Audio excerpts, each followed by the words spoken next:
Chapter 123, Survival of the Fittest. Ice Blue Devil Flame. It was one of the handful of Tier 2 mysterious flames that could only be found in White River City. This flame held a fatal attraction towards forgers. Moreover, the 100 Ghost Forest that housed the Ice Blue Devil Flame was only a short distance from Red Leaf Town. Hence, it would be a big waste if Shifeng did not obtain it for himself. Be it earning money or forging items, the mysterious flame would provide Shifeng with a tremendous amount of aid. Right now, Shifeng was still several hundred proficiency points away from becoming an intermediate forging apprentice. However, even if he became one, it would still be quite difficult for him to forge the Secret Silver ranked Silver Dawn. When forging Secret Silver equipment, an intermediate forging apprentice only had a 2% chance of success, while a basic forging apprentice had a pitiful 1%.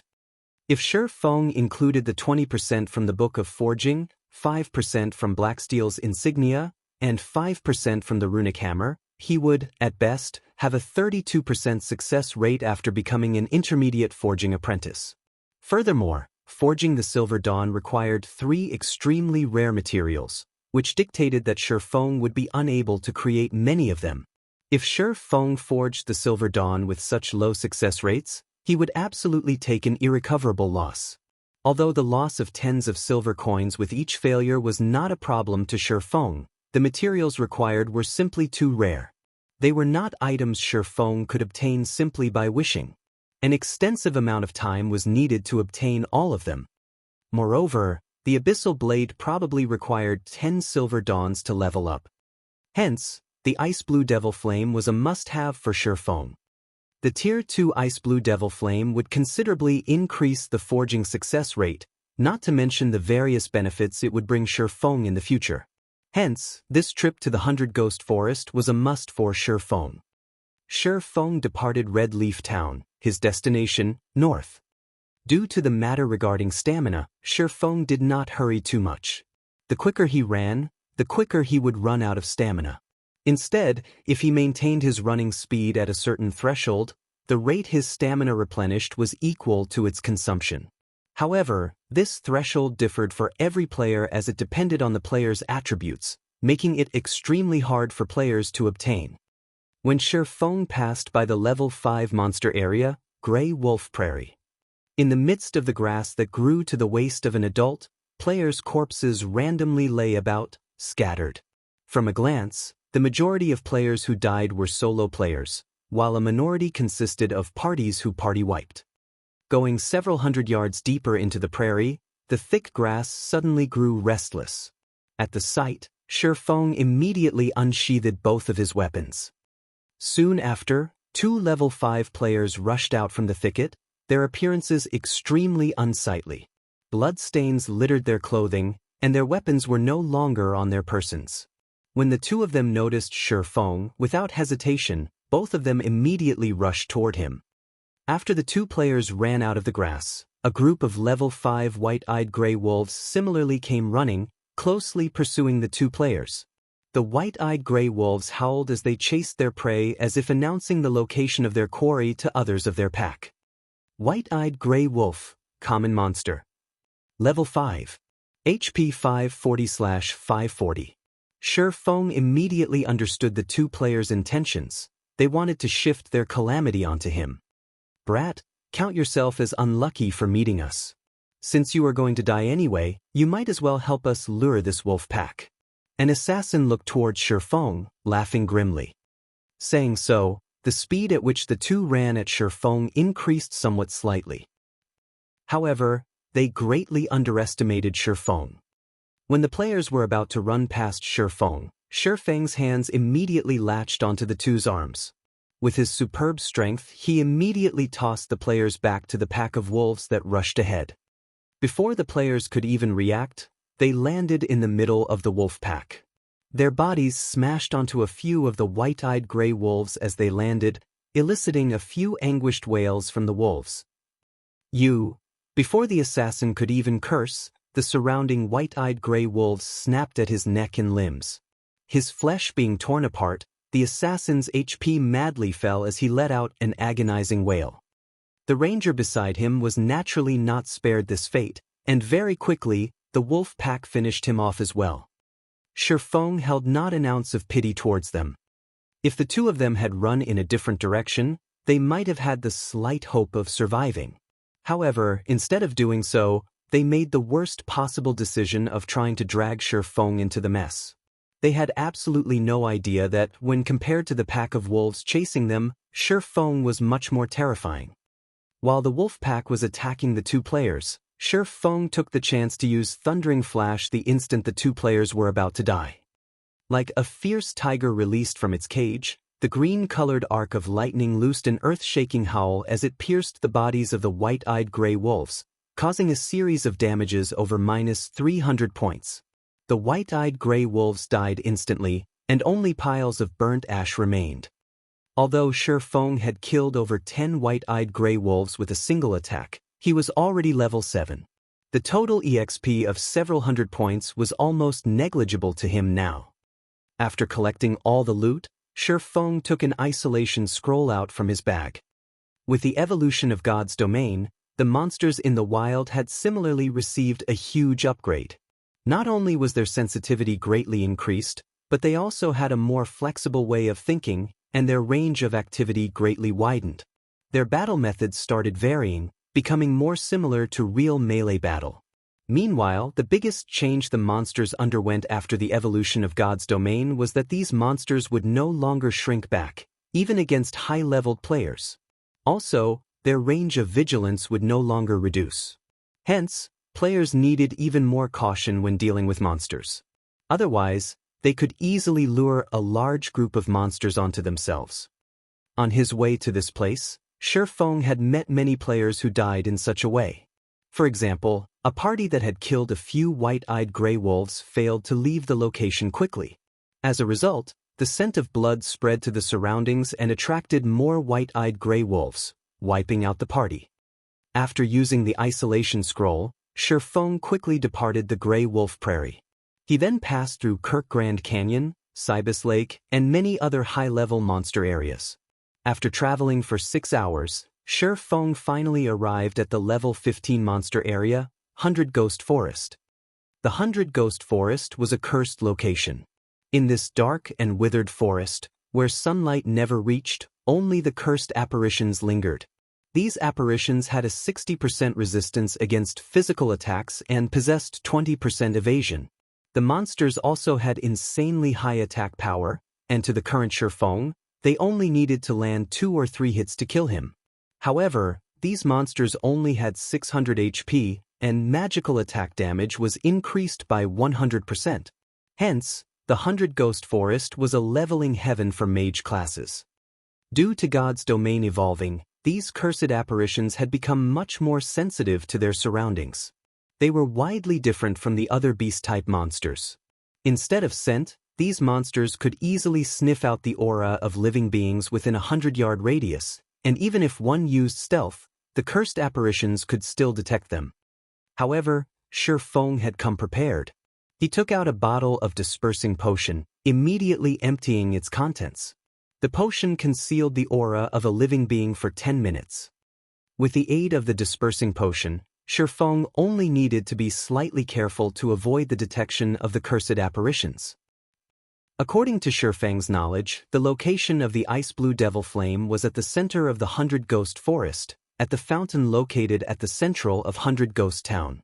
To obtain this ice blue devil flame, the guild, Glorious Light, had gone through a painstaking amount of trouble.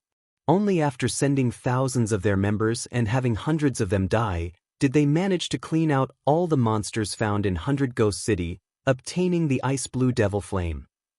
Naturally, Shi Feng knew he did not possess the ability to clear out all the monsters in 100 Ghost Town.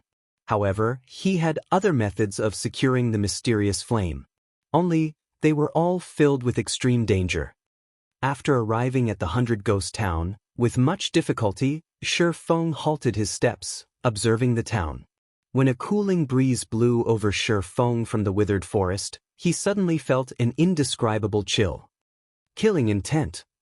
If Shi Feng did not have the experience of many years of blood-soaked combat, earning himself a natural instinct to detect danger, he would have been completely ignorant towards this faintly discernible killing intent. As this was not his first time feeling such a chillingly cold killing intent, Shi Feng immediately unsheathed both his swords. At that very instant, a black figure appeared behind Shi Feng, following which, a silver glow stabbed directly towards Shi Feng's neck and another towards his lower back. Like a poisonous snake, the two attacks were both swift and fatal. From these two actions alone, Shi Feng knew his attacker was a top-tier expert immediately. Although Shi Feng was slightly on guard, the speed of the attacks was just too swift for him to dodge. Chapter 124, Absolute Heaven. Just as Shi Feng was about to take damage, Shi Feng abruptly activated Defensive Blade, successfully blocking the ambush. If an assassin's ambush struck a player, they would enter a fainted state for 3 seconds. These 3 short seconds were enough for an expert assassin to obliterate half a MT's HP. Moreover, assassins did not possess only a single skill that could place their target in a fainted state. As long as an assassin placed a player in the fainted state, they would remaining in that state until their death. Scram! Shi Feng roared. He struck out with his sword as he withdrew his body, his sword capable of annihilating an army of thousands. As the abyssal blade hurtled towards its target, it carried along sounds of explosions. Interesting. The black figure reacted quickly, doing a swallow's turnover.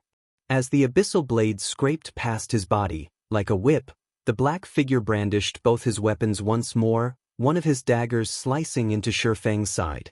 Throughout the entire process, the black figure's actions were as smooth and natural as flowing water. You're courting death. However, Shi Feng paid no attention to the daggers sailing towards him, the crimson blade already in motion. The crimson blade transformed into 4 sword images, all aimed for the black figure's vital points. Shi Feng was utterly confident in his own attack power. The black figure was suddenly shocked. He did not think Shi Feng would be so decisive, giving up his defense and instead, aiming for mutual destruction. In a hurried motion, the black figure used his other dagger to block Shi Feng's attacks. Dang! Sparks flew in midair. Shi Feng's immense strength knocked the black figure back by 2 yards. He only managed to stabilize his body after retreating 3 consecutive steps. The black figure gazed at Shi Feng in shock. Indeed, you do not disappoint me. The black figure let out a muffled sneer. The black figure did not understand how Shi Feng possessed such impressive strength. Shi Feng also perceived him right before his ambush, taking preventive measures against it immediately. Furthermore, the instant before Shi Feng was attacked, he unhesitatingly chose to attack in turn, giving the black figure no choice but to attack. This was the first time he had failed an ambush in a virtual reality game. At this moment, Shi Feng was similarly in great shock. This black figure was practically a killer amongst killers. His movements were both soundless and lethal. His assassination techniques also seemed extremely well practiced. Furthermore, his attack speed was insanely quick. The black figure was even able to tail Shi Feng without discovery. If he had not revealed his killing intent the instant before he attacked, Shi Feng might truly have been his prey. The black figure wore a black hooded cape, which completely concealed his facial features. Moreover, the hooded cape he used was very special. It was capable of rendering identification skills useless, and as a result, even his name was obscured. Shi Feng then turned to read at the system notification. System: Red player Absolute Heaven has initiated an attack against you. Although the cape managed to trick identification skills, hiding the black figure's red name, it could not fool the system. Shi Feng had never heard the name Absolute Heaven. However, judging from his skills, Absolute Heaven was definitely not some nameless figure. The failure this time is due to my inept preparation. The next time I come, I'll definitely take your life, Absolute Heaven said as he turned around to retreat. You think you can escape? Shi Feng used Wind Blade, the abyssal blade thrusting towards Absolute Heaven. As long as an assassin was revealed, their battle prowess reduced by half. Since Absolute Heaven wanted to kill him, Shi Feng would not let him off, naturally. He needed to kill this assassin before anything else. He did not wish to have someone constantly following him, aiming for his life. The abyssal blade moved along the wind, instantly arriving and slicing towards Absolute Heaven's back. As if he had long since been prepared, Absolute Heaven twisted his body, lifting his silvery white dagger. Using only a small amount of strength, Absolute Heaven managed to block Shifeng's sword. Simultaneously, his other silver-colored dagger stabbed towards Shifeng's abdomen. Kidney strike.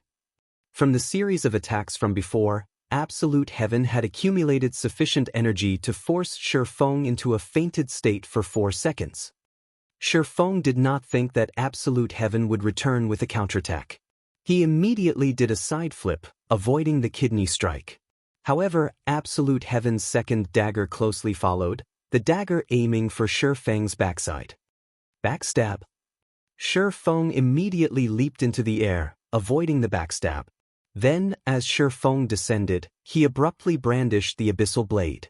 Thunder and fire coalesced around the abyssal blade, and like a thunder dragon roaring, the weapon struck down towards the ground. Thunder flame explosion.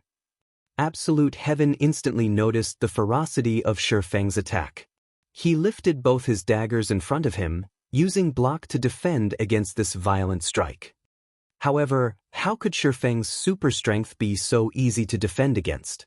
At the moment of contact, Absolute Heaven was immediately forced to kneel. Both his legs sank into the ground, while his body nearly crumbled from the pressure. The successful block of the thunder flame explosion shocked Shifeng. However, he reacted by swinging the abyssal blade, casting Abyssal Bind on Absolute Heaven. Immediately, 9 chains bound Absolute Heaven, preventing him from moving a muscle. Shifeng then followed up with an attack with both of his swords, his full strength placed behind the strikes. 10 sword images flew towards Absolute Heaven, the target unable to dodge or avoid any of the images. Let's meet again next time, Absolute Heaven laughed. He discovered that Shifeng had a plethora of attack patterns, allowing him to send out attacks in unbroken succession. Absolute Heaven's body then started dissipating, the 9 chains that bound him falling to the ground. Similarly, the 10 sword images managed to pierce only air. This was an advanced skill of assassins, Vanish. Not only would it forcefully place the user in an invisible state, but it would also allow the user to enter an invulnerable state for 1 second. Don't even think of getting away. Shifeng was not willing to let Absolute Heaven go. Looking at the impressions in the grass left by Absolute Heaven's feet, Shifeng used Thundering Flash. 3 electric arcs shot out. Absolute Heaven activated Wind Steps, entering an invulnerable state once more for 1 second and successfully fending off the attacks of Thundering Flash. He then ran speedily away. Similarly, Shifeng activated Windwalk to chase after him. However, shortly after Shifeng began pursuit of Absolute Heaven, he noticed Absolute Heaven taking out a handful of white powder. Shifeng immediately turned his head, shutting his eyes tightly. The moment Absolute Heaven scattered the white powder, he released a blinding white light. Flash powder, it was an item that temporarily blinded monsters and players below level 20 for 4 seconds. It was an extremely rare tool, and it was only sold in the magic shop located in the slums of Red Leaf Town. Moreover, each player could only purchase 10 bags of it per day. After the momentarily blinding light subsided, Shifeng opened his eyes, searching for Absolute Heaven. However, he discovered that Absolute Heaven had long since escaped, his figure no longer in sight. After searching for a long time, Shifeng was unable to discover his tracks. Without any better options, Shifeng could only choose to give up. Just where is this Absolute Heaven from? Shifeng's heart filled with questions. Not only did this assassin possess excellent techniques, but he also had a large number of skills. Moreover, Absolute Heaven was equipped with a complete level 5 bronze set equipment, and both his daggers were secret silver ranked. His origin was definitely not ordinary. Shifeng had only been to Blackwing City recently. Even if he had provoked the bloodthirsty War God Guild, those people did not know of his true identity. If Shifeng were to think of who else he may have provoked, then they'd be Flaming Tiger from Shadow and Ironsword Lion from Martial Union. Shifeng was extremely familiar with the internal members of Shadow, and he knew Flaming Tiger was not capable of finding such an unknown expert. The only possibility remaining was Ironsword Lion. Shifeng had previously killed Ironsword Lion. Based on Ironsword Lion's personality, he would definitely not let this matter rest. There was over an 80% possibility that Ironsword Lion had hired this hidden expert. Shifeng could not help but admit that this situation was a headache. With his current strength, he was unafraid of Ironsword Lion coming at him straight on. However, an assassin constantly following him, especially an expert assassin like Absolute Heaven, was truly a bother. If Absolute Heaven appeared and attacked him while he fought a monster or during a crucial moment, there was a 90% possibility for him to actually die. It looks like I can only use another appearance in the future. For now, Shifeng's only option was to alter his appearance.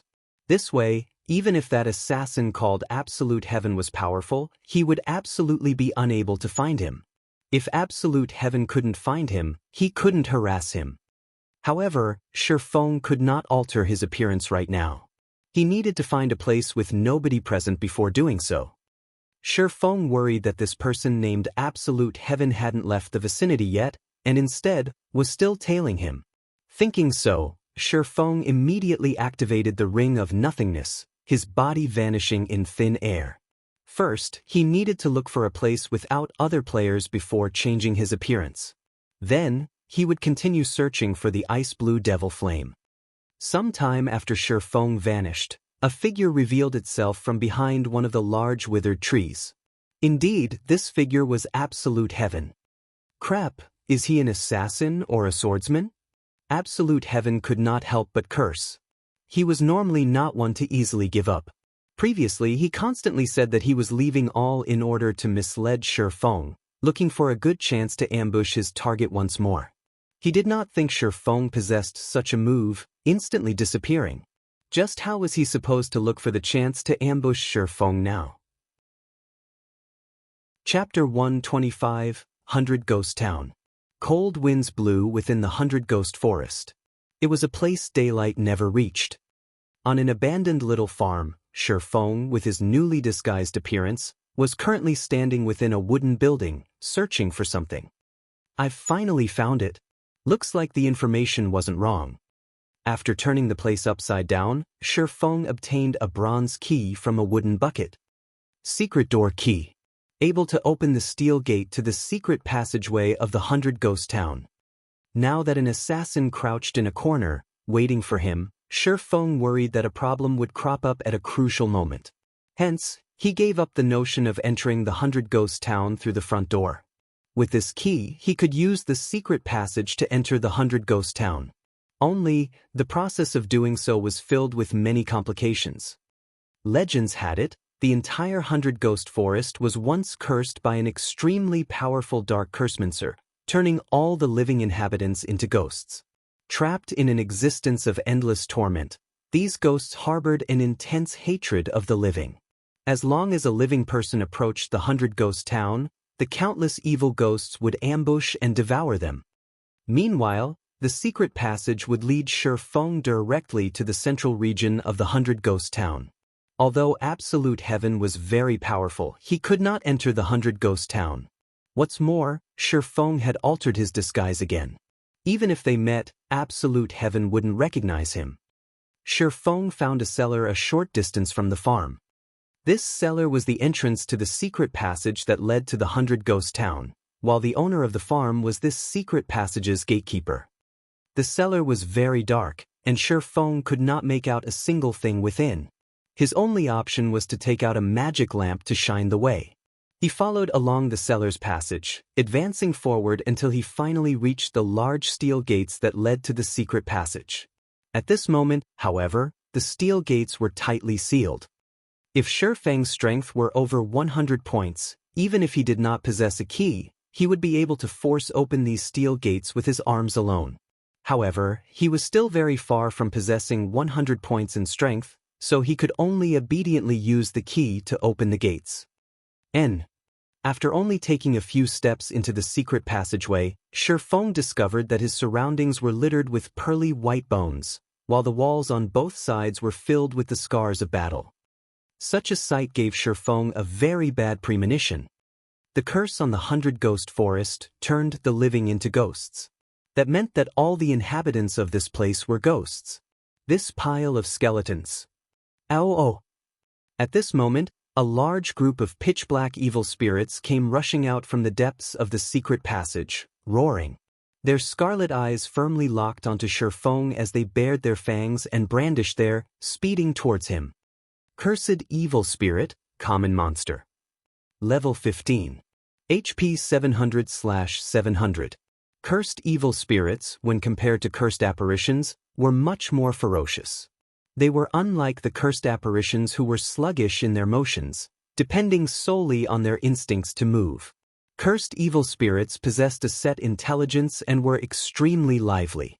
They also possessed an instinctive madness and sensitivity to flesh and blood. The cursed evil spirits were all level 15. Meanwhile, Shifeng was only level 7. With a level suppression of 8 levels, in addition to the 60% resistance and 20% evasion of physical attacks, Shifeng would not be able to deal with even one of these monsters, not to mention a group of over 30. These cursed evil spirits could even wipe out a level 15 party with relative ease. Watching these cursed evil spirits rush at him, Shifeng took out a frost grenade from his bag, throwing it at them. The frost grenade instantly discharged in the midst of the group of cursed evil spirits. In the blink of an eye, the cursed evil spirits within a 10-yard radius were frozen. They also received -400 frost damage from the explosion. As expected, the 100% increase to magical damage was these ghosts' Achilles' heel. The reason Shifeng chose to hurry to 100 Ghost Forest was the frost grenades he had managed to buy during his trip to Blackwing City. The basic frost grenades were sufficient to deal with the ghosts in 100 Ghost Town. After all, 200 damage was no small amount. In addition, the frost grenades would have a 100% damage increase when used on the ghosts here, becoming even more remarkable. As expected, the frost grenades were very effective against these ghost-type monsters. Moreover, they had a throwing range of 30 yards and a cooldown of 1 second. However, it was half as effective when used against players. Previously, Shifeng was worried that the number of frost grenades he brought to 100 Ghost Town was not enough. Hence, he did not use any of them against Absolute Heaven. Moreover, the frost grenades might not be able to surely kill off Absolute Heaven, and even if they did manage to kill Absolute Heaven, Shifeng would reveal one of his trump cards. If others caught wind of this information and started making preparations against the frost grenades, it would truly be an unworthwhile trade. If he revealed this card, he needed to reap the most benefit out of it. Using the frost grenades to get rid of a single Absolute Heaven was just not worth it. At the very least, he should use them to give Martial Union a ruthless blow. Right? How could I forget that the ghosts are darkness-type monsters? The Demon Hunter title should have quite some use. Shifeng suddenly recalled his own Demon Hunter title, swapping out his current title. Immediately, the attributes of the cursed evil spirits reduced by 10%, while the damage they received increased by 10%. Shifeng then threw another frost grenade, the bomb exploding with a loud bang in the midst of the group of evil spirits. A patch of damages of -440 points appeared above the group of monsters. Instantly, he annihilated the 30+ cursed evil spirits. System: Level 15 Cursed Evil Spirit killed. Level difference of 8. EXP obtained increased by 800%. Obtained 4,800 EXP. System: Level 15 Cursed Evil Spirit killed. Level difference of 8. EXP obtained increased by 800%. Obtained 4,800 EXP. System: Level 15 Cursed Evil Spirit killed. Level difference of 8. EXP obtained increased by 800%. Obtained 4,800 EXP. A series of more than 30 notifications appeared in Shifeng's view. Although ghost-type monsters gave the least amount of EXP, The rewarded EXP for killing monsters of a higher level was still extremely high. Even if Shi Feng was level 7 now, his experience bar still increased by a sizable chunk. He reached 23% of level 7, his leveling speed even faster than a rocket.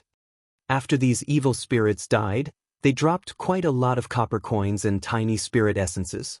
10 tiny spirit essences could be used to form a spirit essence, one of the needed materials to forge magical attachments. Hence, spirit essences were also worth quite a lot of money. After collecting the drops, Shi Feng discovered that the evil spirits had actually given him over 1 silver coin. There were also over a dozen tiny spirit essences that dropped. When formed into a spirit essence, it was worth 1 silver coin. This was definitely a good place to earn money. Although there was still the loss of 2 frost grenades, costing a total of 3 silver coins, if Shi Feng could lure more than 50 monsters each time, he would barely make a small profit. Hopefully there will be more evil spirits in this place, Shi Feng said with expectation, his hand holding another frost grenade. Half an hour later, Shi Feng finally arrived at the secret passage's exit. The secret passage was very long, and on his way here, he met with the ambushes of another 5 groups of evil spirits. However, the frost grenades dealt with them all. The number of evil spirits in each ambush only counted slightly over 20, causing Shi Feng a loss. In return, however, Shi Feng's experience quickly rose. He would level up if he just killed a few more groups of evil spirits. It was truly an invigorating experience. The gate that opened to the 100 Ghost Town was widely agape. Before Shi Feng exited the secret passage, he could already hear the countless roars and wails outside. Above the secret passage was the hotel of 100 Ghost Town, and one could just imagine that the number of ghosts there was definitely not few. However, in such a cramped space, it would not be a good idea for Shi Feng to use the frost grenades. Having no better choice, Shi Feng activated the Ring of Nothingness. The state of nothingness was different from stealth. Shi Feng entered another space entirely, and even the ghosts could not discover Shi Feng. Shi Feng could stay in the state of nothingness for a short time. Hence, he ran with wild abandon as he quickly departed the hotel, dashing towards one of the private houses. Seeing the duration of the state of nothingness about to end, if Shi Feng were to take a stroll on the streets of 100 Ghost Town, filled with ghosts, he would truly be seeking death. As for the frost grenades, they had a 1-second cooldown, and they could encompass every location. 3 seconds, 2 seconds, 1 second. With only 10 yards remaining before Shi Feng reached the private house, the state of nothingness ended, his body revealed. Suddenly, the heads of the countless ghosts on the streets all turned towards Shi Feng, revealing sinister expressions. Amongst these ghosts, there was no lack the elite-ranked monster, ferocious evil spirit, and they all rushed towards Shi Feng. Chapter 126, Left in the Dust. Watching the ghosts rushing forth from all around, Shi Feng immediately activated Windwalk, his speed increasing by a huge leap as he dashed towards the dilapidated house. Ow! The level 15 elite-ranked ferocious evil spirits let out an ear-piercing screech. Immediately, more cursed evil spirits dashed over, crowding the private house. Under the command of the ferocious evil spirits, they all stormed into the house in a well-organized manner. The private house was not large, and the place was a mess, with dust covering every surface. Meanwhile, the main door of the house could, at most, fit only 2 people at a time. The moment the cursed evil spirits squeezed through the main door, a small-sized basic frost grenade exploded in the threshold. Cold air overflowed from the entrance, and everything within a 10-yard radius froze solid. Instantly, the 50-plus cursed evil spirits in front of the private house froze as well, and a damage of minus 440 points appearing above each of their heads. Their remaining HPs dropped under half. With the cursed evil spirits at the entrance rooted in place, the others who, unaffected, were unable to rush into the house to devour Shi Feng. The frost grenade could hold the evil spirits for 5 seconds. Shi Feng took this chance to use Thundering Flash, 3 arcs of lightning immediately pierced towards the main entrance. However, due to the gap between levels being too wide, the total damage the skill caused to each cursed evil spirit did not even exceed -100 points. System: proficiency of Thundering Flash raised by 3 points. However, because of the high level of these cursed evil spirits, whenever Shifeng used a skill to attack them, his skill proficiency greatly increased. Each usage would raise the skill proficiency by 3 points. As it so happened, Shifeng could use these cursed evil spirits to train his skill proficiency while waiting for the cooldown of the frost grenades to end. Earth Splitter. Thunder Flame Explosion. AoE skills landed on the cursed evil spirits, one after another. Although the damage was extremely low, the skill proficiency greatly increased. After using the 3 skills, Shifeng threw another frost grenade. Instantly, the 50+ cursed evil spirits died, transforming into a large sum of EXP for Shifeng and dropping plenty of copper coins and tiny spirit essences. With the first wave of cursed evil spirits dead, the ones behind rushed forward once more. Shifeng waited until they started squeezing through the main entrance before throwing a frost grenade. Once again, the cursed evil spirits halted. Shifeng then used the skills that had their cooldown completed before using another frost grenade to finish off these cursed evil spirits. Countless cursed evil spirits swarmed the 100 Ghost Town. There were also the ferocious evil spirits continuously screeching and luring the other cursed evil spirits over. By this time, cursed evil spirits and ferocious evil spirits overflowed the private house's yard. If there were not a team of several hundred players here, it was practically a pipe dream to clear all these monsters. However, Shifeng only camped inside the private house, using the frost grenades to clean away these monsters slowly. Although his efficiency was a lot slower when compared to a team with hundreds of players, his method was extremely safe. He could also grind for skill proficiency, killing 2 birds with 1 stone. With the deaths of batch after batch of cursed evil spirits, Shifeng's experience and skill proficiency rose without stop. Before 5 minutes had even passed, Shifeng had already risen to level 8. Although he had killed an insane number of cursed evil spirits, towards the 100 Ghost Town, such a number was only a drop in the bucket. After reaching level 8, the EXP he obtained from killing the cursed evil spirits was reduced by a large chunk. However, the death of each cursed evil spirit still yielded Shifeng with 4,200 EXP, and his leveling speed was still rising quicker than a rocket. With every wave of monsters killed, his experience bar filled by a large chunk. If others were to see this, their eyes would most likely pop out of their sockets. They could only raise their experience bars by a small chunk after striving for 1 or 2 hours. Yet, Shifeng's experience bar expanded by a large portion with each passing moment. With the slow decrease of Shifeng's remaining frost grenades, the number of cursed evil spirits also continuously fell. This situation greatly enraged the ferocious evil spirits, and they worked even harder at summoning their allies. 20 minutes later, a golden flash surrounded Shifeng's body. He leveled up once more, reaching level 9. Meanwhile, Thunder Flame Explosion had risen to level 2, and Earth Splitter to level 3. If including the skill level bonus from the Abyssal Blade, Thunder Flame Explosion would be level 4, while Earth Splitter would be level 5. Thunder Flame Explosion, Action Type. Level 4. Requires melee weapon. Causes 300 base damage and additional flame and thunder damage to enemies within a 5-yard radius. Enemies struck will be placed in a fainted state for 4-5 seconds. Cooldown, 36 seconds. Earth Splitter. Level 5. Requires sword.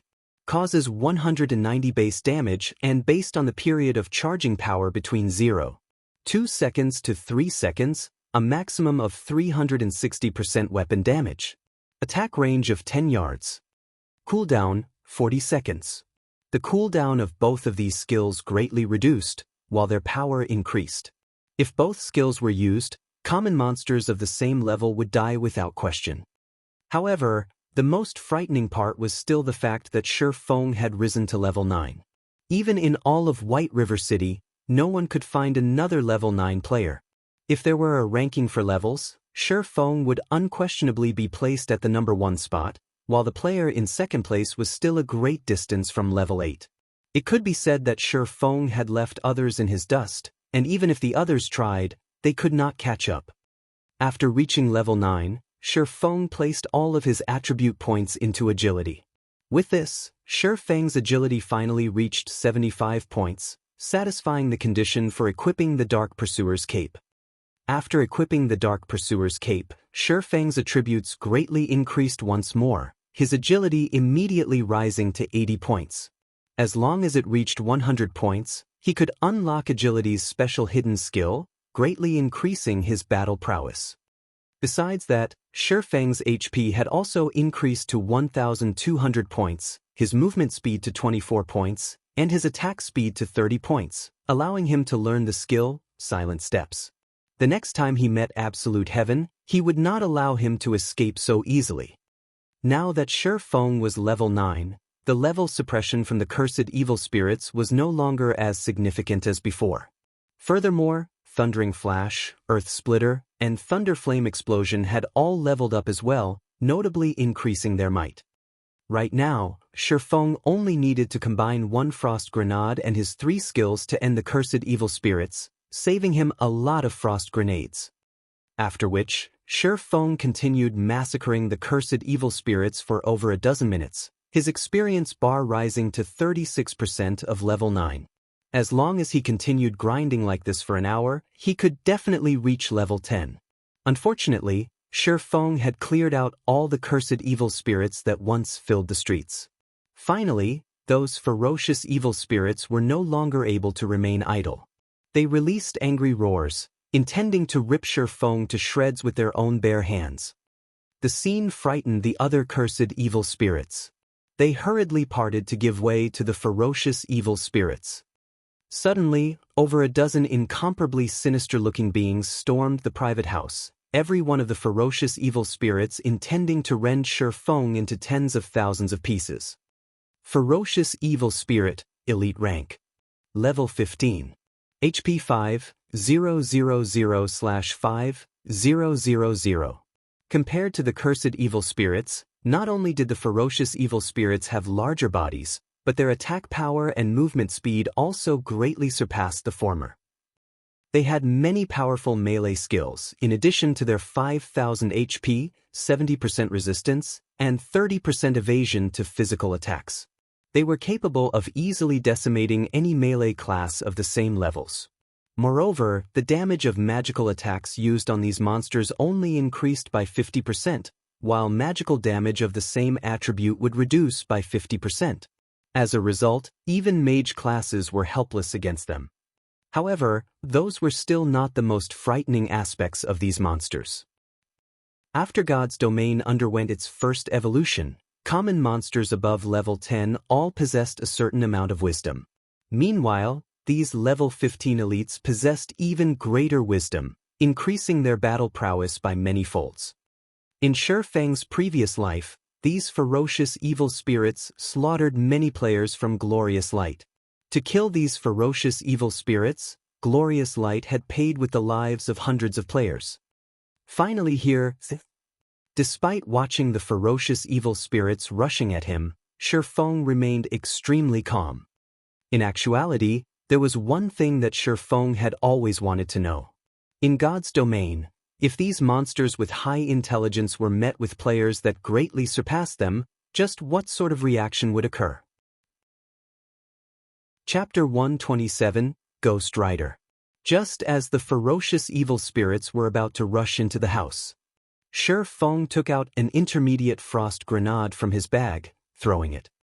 The ferocious evil spirits already had a rough understanding of the frost grenade's formidable power, and they showed extreme disdain towards it. Without even attempting to dodge the frost grenade, their pitch-black claws abruptly extended forward, slashing towards Shi Feng's heart. However, after the frost grenade discharged, the cold air that expanded was several times colder than before. At this moment, the ferocious evil spirits immediately realized something was wrong. The sinister expression on their faces revealed a hint of fear.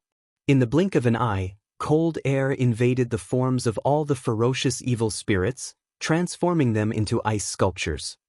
The intermediate frost grenade was the trump card that Shi Feng had prepared. Each one was worth 10 silver coins, which was nearly several days of a pro player's earnings. The intermediate frost grenade also caused minus 1,320 damage to each of the ferocious evil spirits. With Shi Feng's Demon Hunter title equipped, the ferocious evil spirits only had a maximum of 4,500 HP each, and this attack instantly destroyed a third of their HP. Due to using the intermediate frost grenades for the first time, it achieved the maximum effect. When used the next time, these ferocious evil spirits would possess ice resistance, greatly reducing the potential damage of the intermediate frost grenades. Die! Shi Feng unsheathed his swords, his feet moving to an appropriate position before using Thundering Flash. 3 green, electric arcs encompassed the ferocious evil spirits. Thundering Flash belonged to the lightning-type magic damage. Hence, its damage increased by 50% when used on the ferocious evil spirits. Moreover, Shi Feng had already reached level 9, while the Abyssal Blade could ignore a monster's level by 5 levels. In actuality, the ferocious evil spirits were only considered 1 level higher than Shi Feng, and the level suppression on Shi Feng was almost non-existent. The level 5 Thundering Flash dealt damages of minus 176, minus 230, and minus 297 to these frozen monsters. The skill also placed an additional amplification effect on the monsters, increasing the damage they received by 30% over the next 20 seconds. With the ferocious evil spirits unable to move for a full 5 seconds, Shi Feng was able to launch attacks at them freely. Chop. Double chop. Earth Splitter. Physical type damage was no different than a scratch to these ferocious evil spirits, and even a fully charged Earth Splitter caused no more than 100 damage.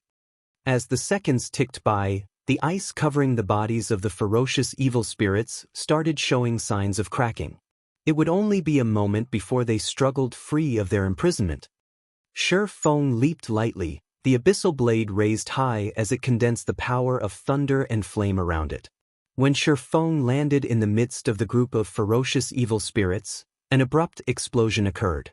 Thunder and flame instantly swallowed the surroundings, enveloping the ferocious evil spirits and causing damages of over minus 500 points. In just a moment, the ferocious evil spirits all lost 2/5 of their HP, and he forced them all into a fainted state. Due to these monsters being high-leveled elites, the fainted state was less effective on them, lasting, at most, 3 seconds. Meanwhile, after Shi Feng's attributes had greatly increased explosively, he created 12 sword images. Like a fierce gale, Shi Feng swept through the ferocious evil spirits. Multiple damages of roughly minus 30 points appeared above the ferocious evil spirits' heads, with the occasional minus 60 points or so damage. Immediately, the ferocious evil spirits' HP reduced slightly once more. As the 3 seconds were about to pass, Shi Feng tossed out another intermediate frost grenade, turning these ferocious evil spirits into ice sculptures yet again. This time, the intermediate frost grenade only managed to cause minus 860 damage to the monsters. However, the damage was enough to reduce the HP of these ferocious evil spirits to a critical level. These ferocious evil spirits truly did not imagine a weakling like Shi Feng was so powerful. Within a short time span of less than 10 seconds, he managed to send all of them near death's door. Every one of these ferocious evil spirits revealed expressions of fear. They started to struggle out of the ice with all their might, their hearts filled with thoughts of escape. Unfortunately, their efforts were for naught. As another second passed, Shi Feng threw out the third intermediate frost grenade, taking the lives of the dozen-plus ferocious evil spirits. After their deaths, the ferocious evil spirits dropped a pile of loot. System: Level 15 Ferocious Evil Spirit killed. Level difference of 6. EXP obtained increased by 600%. Obtained 12,000 EXP. System: Level 15 Ferocious Evil Spirit killed. Level difference of 6. EXP obtained increased by 600%. Obtained 12,000 EXP. System, level 15 ferocious evil spirit killed. Level difference of 6. EXP obtained increased by 600%. Obtained 12,000 EXP. A series of notification appeared in Shifeng's sight. Immediately, Shifeng's experience bar rose to 54% of level 9, pushing him closer to the level 10 threshold. Without the leadership of the ferocious evil spirits, the instincts of the cursed evil spirits towards flesh and blood immediately flared, all of them fervently squeezing through the entrance of the private house. However, Shifeng quickly dealt with them using the basic frost grenades, and the deaths of the cursed evil spirits increasing his experience to 67% of level 9. In less than 2 hours, Shifeng rose by more than 2 levels. Although his leveling speed was impressively quick, the money he spent to do so was equally astonishing. Such a method of leveling was only possible to a tycoon like Shifeng. After all, each basic frost grenade cost 1 silver, 50 coppers. Aside from the fact that Shifeng had used over 400 basic frost grenades, he also used 3 intermediate frost grenades, which cost 10 silver coins each. All in all, Shifeng spent over 6 gold coins to achieve such a leveling speed. If converted to credits, that would be over 60,000 credits spent on this endeavor. In other words, each level cost Shifeng over 30,000 credits. Even the elite members of society could not afford such spending. Following which, Shifeng collected the drops from the monsters. With the entire street of ghosts murdered by Shifeng, it took him over half an hour to collect all the loot that dropped. Making a rough calculation, Shifeng discovered that he actually did not take a loss. Instead, he profited from this adventure of his. Shifeng picked up a total of 1 gold, 32 silvers. Amongst the loot, there were also over 3,000 tiny spirit essences, more than 10 skill books for various classes, tens of pieces of level 12 and level 13 common equipment, over 20 pieces of level 10 and above bronze equipment, and 2 pieces of level 15 mysterious iron equipment. As for the 2 pieces of mysterious iron equipment, one was a level 15 cloth shirt for mages, and the other was a level 15 two-handed great axe. Between the two, the weapon was the most valuable. The mage shirt could be sold for over 1 gold coin, while the great axe would sell for at least 2 gold coins. As for the bronze equipment, each piece would sell for at least 20 silver coins. Shifeng's profit was simply through the roof. This place is so profitable.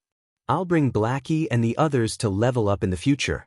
Shifeng felt this was an optimal location. Not to mention the fact that he made a profit despite all the money he spent. His level also increased in a flash, killing 2 birds with 1 stone. However, he still needed some time before making a decision. Right now, he needed to let the others slowly familiarize themselves with the battle methods in the newly evolved God's domain. If they only depended on the frost grenades to level up, their techniques would never improve. After clearing out the ghosts from the entire street, Shifeng effortlessly arrived at the central plaza of the 100 Ghost Town. Although there were no longer any ghosts left on the street, the central plaza was still densely packed with even larger numbers than before. Meanwhile, at the center of the plaza, a faint blue flame burned brightly above a fountain, giving off a deep blue glow. This flame was the ice blue devil flame, and it was currently guarded by ferocious evil spirits. Furthermore, there was a knight, clad in jet-black armor, standing among the ferocious evil spirits. The knight carried a silver-colored greatsword on its back, and both its eyes gave off a green glow as it stood quietly by the side. All of the ghosts surrounding this knight treated it with respect, awaiting his command. The nature of this knight was different than the other ghosts. Its entire body was just a skeleton covered in faint blue flames. The heat given off by those flames caused the land around it to dry up and crack. Ghost Rider, Chieftain rank. Level 15. HP 100,000/100,000. As expected, it is very strong. It's no wonder Glorious Light lost several hundreds of their elite players after battling the Ghost Rider. Just by looking at it, Shifeng knew it would be impossible for him to have a direct confrontation with the Ghost Rider. Without several hundred elite players, It was an impossible task to kill the Ghost Rider. Moreover, there were also thousands of cursed evil spirits and ferocious evil spirits present. Chapter 128. Engaging the Ghost Rider. The flames in the Ghost Rider's eyes flickered, its emotions impossible to discern. However, none of the ferocious evil spirits dared to approach within 20 yards of it. With the frightening prowess of the Ghost Rider, even if Shi Feng had risen to level 20 and brought along a 20-man elite team, he would still fail to kill the Ghost Rider. Moreover, there was a 90% chance they would be wiped out instead. The Ghost Rider was simply too strong. At this stage of the game, many guilds would occasionally encounter a few elite or special elite monsters, and they could usually deal with these monsters with only a party or a team. However, after the evolution of God's domain, even only a level 5 chieftain-ranked monster could completely wipe out a 20-man team filled with level 5 elite players. Moreover, a monster over level 10 would have their intellect greatly boosted. A level 10 chieftain needed at least 30 level 15 elite players to deal with, and even then, the number casualties would be very high. As for a high-leveled chieftain like the Ghost Rider, it possessed a large variety of AoE damaging skills. It was also capable of commanding all the ghosts in the entire 100 Ghost Town. Although it was only a level 15 monster, its raid difficulty was even above that of a level 20 chieftain. Glorious Light had sent out thousands of its members to slay the Ghost Rider, paying a very heavy price. Currently, Shi Feng lacked both resources and influence. Not mentioning the gap of 6 levels, he was also alone in this place. He had absolutely no chance of challenging the Ghost Rider. It seems I can only use that method. Shi Feng observed the situation in the center of the plaza, inwardly running calculations and simulations in his mind. Right now, he stood over 300 yards from the fountain. If he wanted to obtain the Ice Blue Devil Flame, first and foremost, he needed to dispose of all these cursed evil spirits and ferocious evil spirits, then finally deal with the Ghost Rider. As long as there was the tiniest of mistakes, he would end up dead and sent back to town. Shi Feng took out 2 Tier 2 magic scrolls. These were the only 2 remaining treasured scrolls he had left. It would be extremely difficult for him to obtain another one in the future, as obtaining these scrolls largely depended on one's luck. If it weren't for obtaining the Ice Blue Devil Flame, he would not even be using such precious items. Phantom Kill, Shi Feng inwardly chanted, a doppelganger of him slowly forming into being. Shi Feng immediately passed over a dozen frost grenades to his doppelganger. The doppelganger then rushed towards the plaza. The moment the doppelganger set foot into the plaza, the Ghost Rider discovered it immediately. The Ghost Rider's pearly white skull turned towards the doppelganger, the flames in its eye sockets flaring. All living beings must die. The Ghost Rider unsheathed the silver greatsword from its back, pointing it at the doppelganger. The blue flames surrounding its body abruptly moved to engulf the greatsword as well, warping the greatsword in shape. The pommel of the sword transformed into a white-colored skull and sinister-looking barbed tips appeared on the blade. Following the Ghost Rider's command, the countless cursed evil spirits in the plaza surged towards the doppelganger like a tidal wave. The doppelganger activated a speed scroll.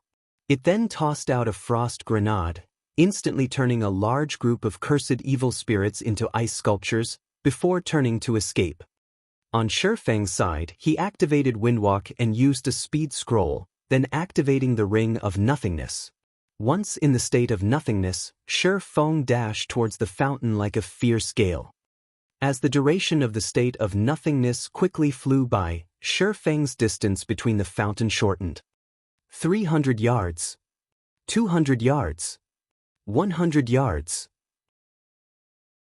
As Shi Feng was about to arrive at the fountain, his grip on the 2 Tier 2 magic scrolls tightened.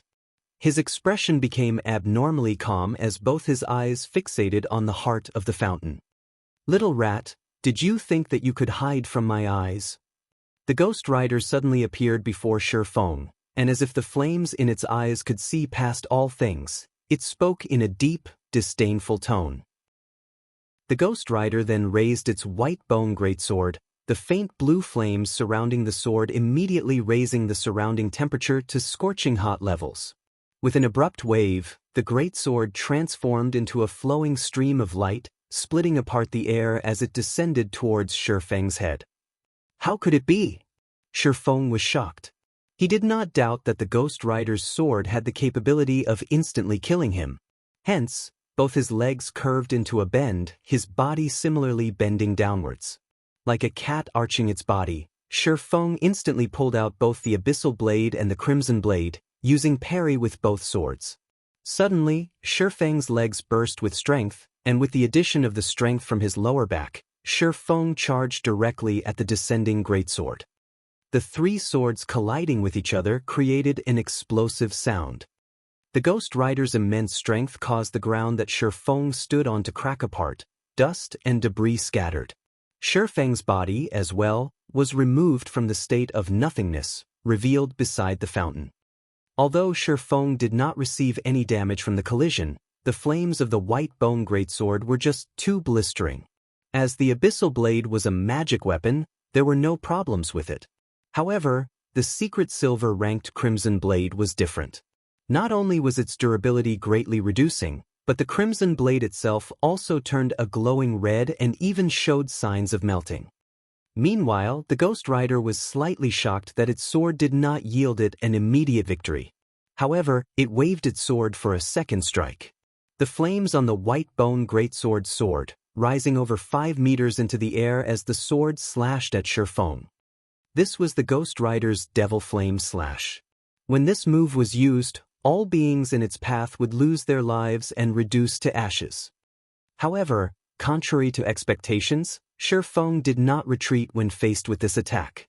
Instead, he activated Defensive Blade as he rushed towards the ice blue Devil Flame. Although the Ghost Rider's Devil Flame Slash landed on Shifeng, it had no effect at all. Instead, Shifeng made use of the wave of steam generated by the white bone greatsword to further increase his speed. Just as Shifeng was about to reach the ice blue Devil Flame, as if they had been long since prepared for this moment, tens of ferocious evil spirits rushed at him. Become frozen. Shifeng threw out an intermediate frost grenade, turning all the ferocious evil spirits into ice sculptures.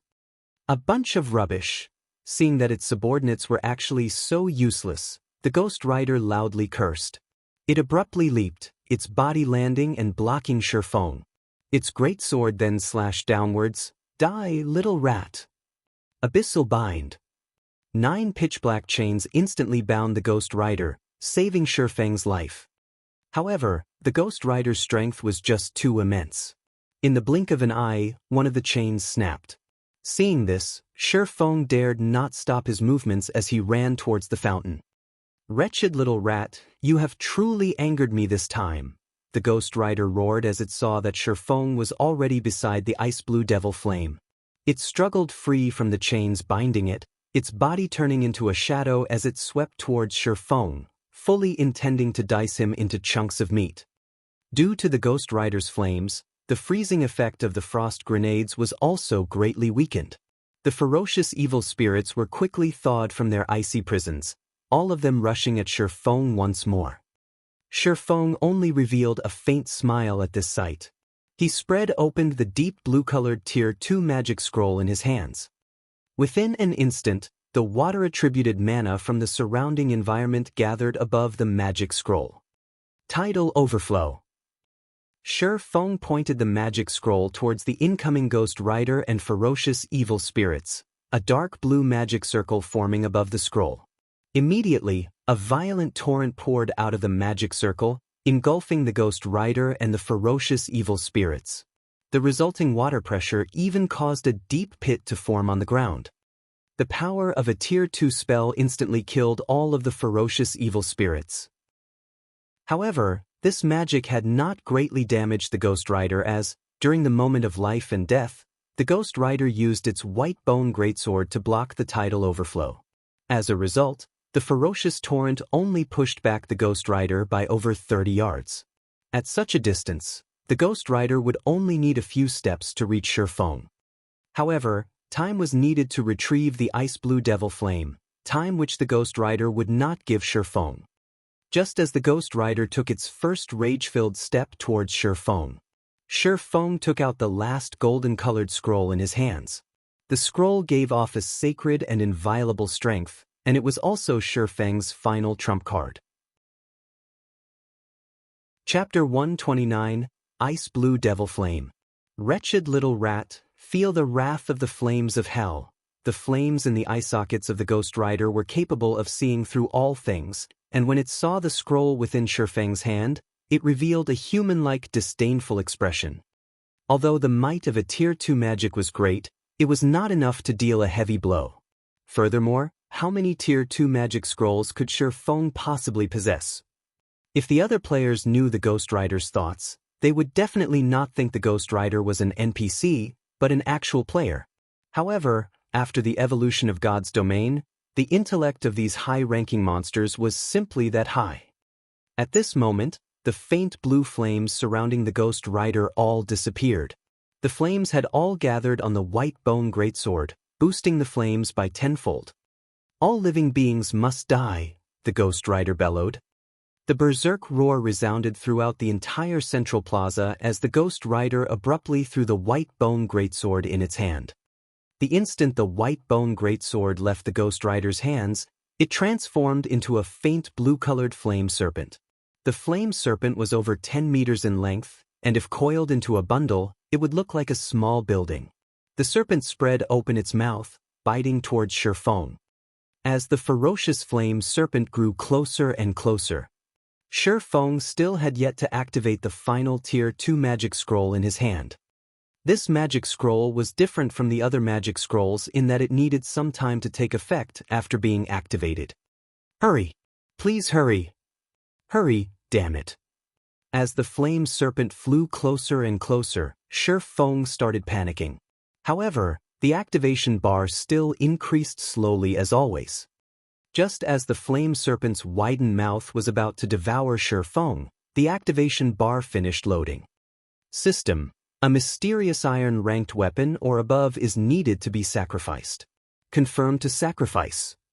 Without hesitation, Shifeng chose to sacrifice. As for the sacrificed weapon, it was the crimson blade he held in his hand. At this moment, the crimson blade had already reduced to just scrap metal, and it would be meaningless for Shifeng to continue holding onto it. In the blink of an eye, the crimson blade in his hand released a bright golden glow, illuminating the entire central plaza. At the same time, with Shifeng as the focal point, a large golden magic circle appeared. The magic circle then ascended to the skies at high speeds. When the golden glow shone upon the flame serpent, it wailed in agony. Following which, the crimson blade transformed into a stream of light, shooting up to the air. In the next instant, the stream of light transformed into thousands of holy swords of light. The holy swords rained down from the sky, forming a holy domain in a 30-yard radius around Shifeng. The flame serpent, which was inside the domain, was immediately pinned down by tens of holy swords, its body unable to move even an inch. The flame serpent released an unwilling roar. Made it at the last second. Shifeng released a sigh as he looked at the thousands of holy swords surrounding him. The holy swords even encompassed the fountain as well. Immediately, Shifeng started retrieving the ice blue devil flame. This golden magic scroll was the most powerful Tier 2 life-saving magic scroll Shifeng possessed, the Holy Sword Seal. When used, all attacks within a 30-yard radius would be blocked, while all enemies within the affected area would be suppressed, preventing them from moving even an inch. However, the user would be unable to attack any of the enemies, and any outside enemies and attacks could not enter the holy domain. The duration of the holy domain was 36 seconds. Due to these effects, the Holy Sword Seal was considered the strongest defensive scroll amongst all Tier 2 magic scrolls. Meanwhile, Shifeng only needed around 5 seconds to collect the ice blue devil flame. In addition to the cast time of the return scroll, which needed 30 seconds, the total time was just about right. The Ghost Rider outside of the holy barrier instantly entered a violent fury. It pulled out a white bone great axe, swinging it at the holy barrier repeatedly like a god of death. Unfortunately, all its efforts yielded no results. The Holy Sword Seal was the strongest defensive skill amongst all Tier 2 skills. Not to mention a level 15 chieftain's attacks. Even if it were a normal Tier 3 skill, it could not easily destroy the Holy Barrier. Very quickly, Shi Feng finished retrieving the scorching hot Tier 2 mysterious flame, the Ice Blue Devil Flame. Though his heart was currently filled with extreme excitement, he suppressed it and activated Defensive Blade. He then started the chant for the return scroll. Despicable little rat, I will definitely make you suffer a living hell. Seeing that Shi Feng had already retrieved the Ice Blue Devil Flame, the Ghost Riders suddenly went berserk. The faint blue flames covering its body flared up several times greater than before, and it swung its white bone great axe to the ground with all its might. Boom! The entire central plaza started quivering. The ground of the plaza cracked apart, spitting out tens of pillars of flames, sending countless debris flying. Only now was Shi Feng fully aware of how powerful the Ghost Rider was. The previous exchanges they had were not even a warm-up for the Ghost Rider. Fortunately, Shi Feng had the strongest Tier 2 defensive skill on his side. If it were only a Tier 1 defensive scroll, it could not have fended off the Ghost Rider at all. Time flowed past little by little. Though the Ghost Rider poured out attacks on the Holy Barrier like a madman, fortunately, none of them made any actual difference. The Ghost Rider could only watch as Shi Feng completed the chant for the return scroll. With only 2 seconds remaining for the chant to finish, the Holy Sword Shield's duration ended. At this moment, the Ghost Rider revealed a sinister smile as it dashed forward 2 steps, instantly arriving before Shi Feng. With its axe raised, the Ghost Rider struck down at Shi Feng. The axe was unable to advance any further when it was several centimeters away from Shi Feng's body. Shi Feng was shocked into a cold sweat. The Ghost Rider's speed was just too fast after becoming berserk. Even he could only barely see it move. Fortunately, he had activated Defensive Blade beforehand. The level 2 Defensive Blade could completely resist 4 melee attacks or 7 ranged attacks. Now that the skill blocked 1 attack, only 3 more blocks remained. Seeing that its attack did nothing, the flame in the Ghost Rider's eye sockets congealed slightly. It then started madly attacking Shi Feng. Second strike. Third strike. Fourth strike. Very quickly, all 3 of Shi Feng's remaining blocks were used up. The Ghost Rider then abruptly did a horizontal slash, intending to bisect Shi Feng in half. At the moment of life and death, Shi Feng finished the Return Scroll's chant a step ahead. He then transformed into a white glow, vanishing. The white bone axe only managed to slice the white glow in half, but not Shi Feng. Oh! The Ghost Rider was incomparably furious. The Ice Blue Devil Flame was its most valuable treasure. The reason it could turn from a cursed apparition into a Ghost Rider was all due to the Ice Blue Devil Flame. As long as it had another half a year, it could once more evolve and become a lord. With a lord's strength, it could launch attacks at the living beings in the nearby towns, slowly strengthening its army of ghosts. Now, however, the Ice Blue Devil Flame was snatched away by a wretched little rat right before his eyes. So, just how was he supposed to not become angry? After returning to Red Leaf Town, Shi Feng could not help but wipe away the cold sweat from his forehead. If he were slower by even a millisecond, he would have definitely died. At that time, not only would he have wasted 2 Tier 2 magic scrolls, he would also need to wait a very long period before he could attempt to obtain the Ice Blue Devil Flame again. However, now that he had collected the Ice Blue Devil Flame, everything returned to his control. As for a high-ranking chieftain monster like the Ghost Rider, it was without a doubt a walking treasure trove. If Shi Feng were to kill it off, he wondered just how many good items would drop. Before he went to the 100 Ghost Forest, he once considered forming his own team in the future in order to raid the Ghost Rider. However, after meeting it, Shi Feng decided that it would be too troublesome to deal with the Ghost Rider. It would be much better if he just sold the information about the Ghost Rider. For example, he could sell the information to Gentle Snow or Stabbing Heart. After all, large guilds all love to hunt for elite monsters in the wild, not to mention a chieftain-ranked monster. Every chieftain-ranked monster possessed a great sum of riches. Moreover, only these large guilds could gather hundreds of players in Red Leaf Town within a short amount of time.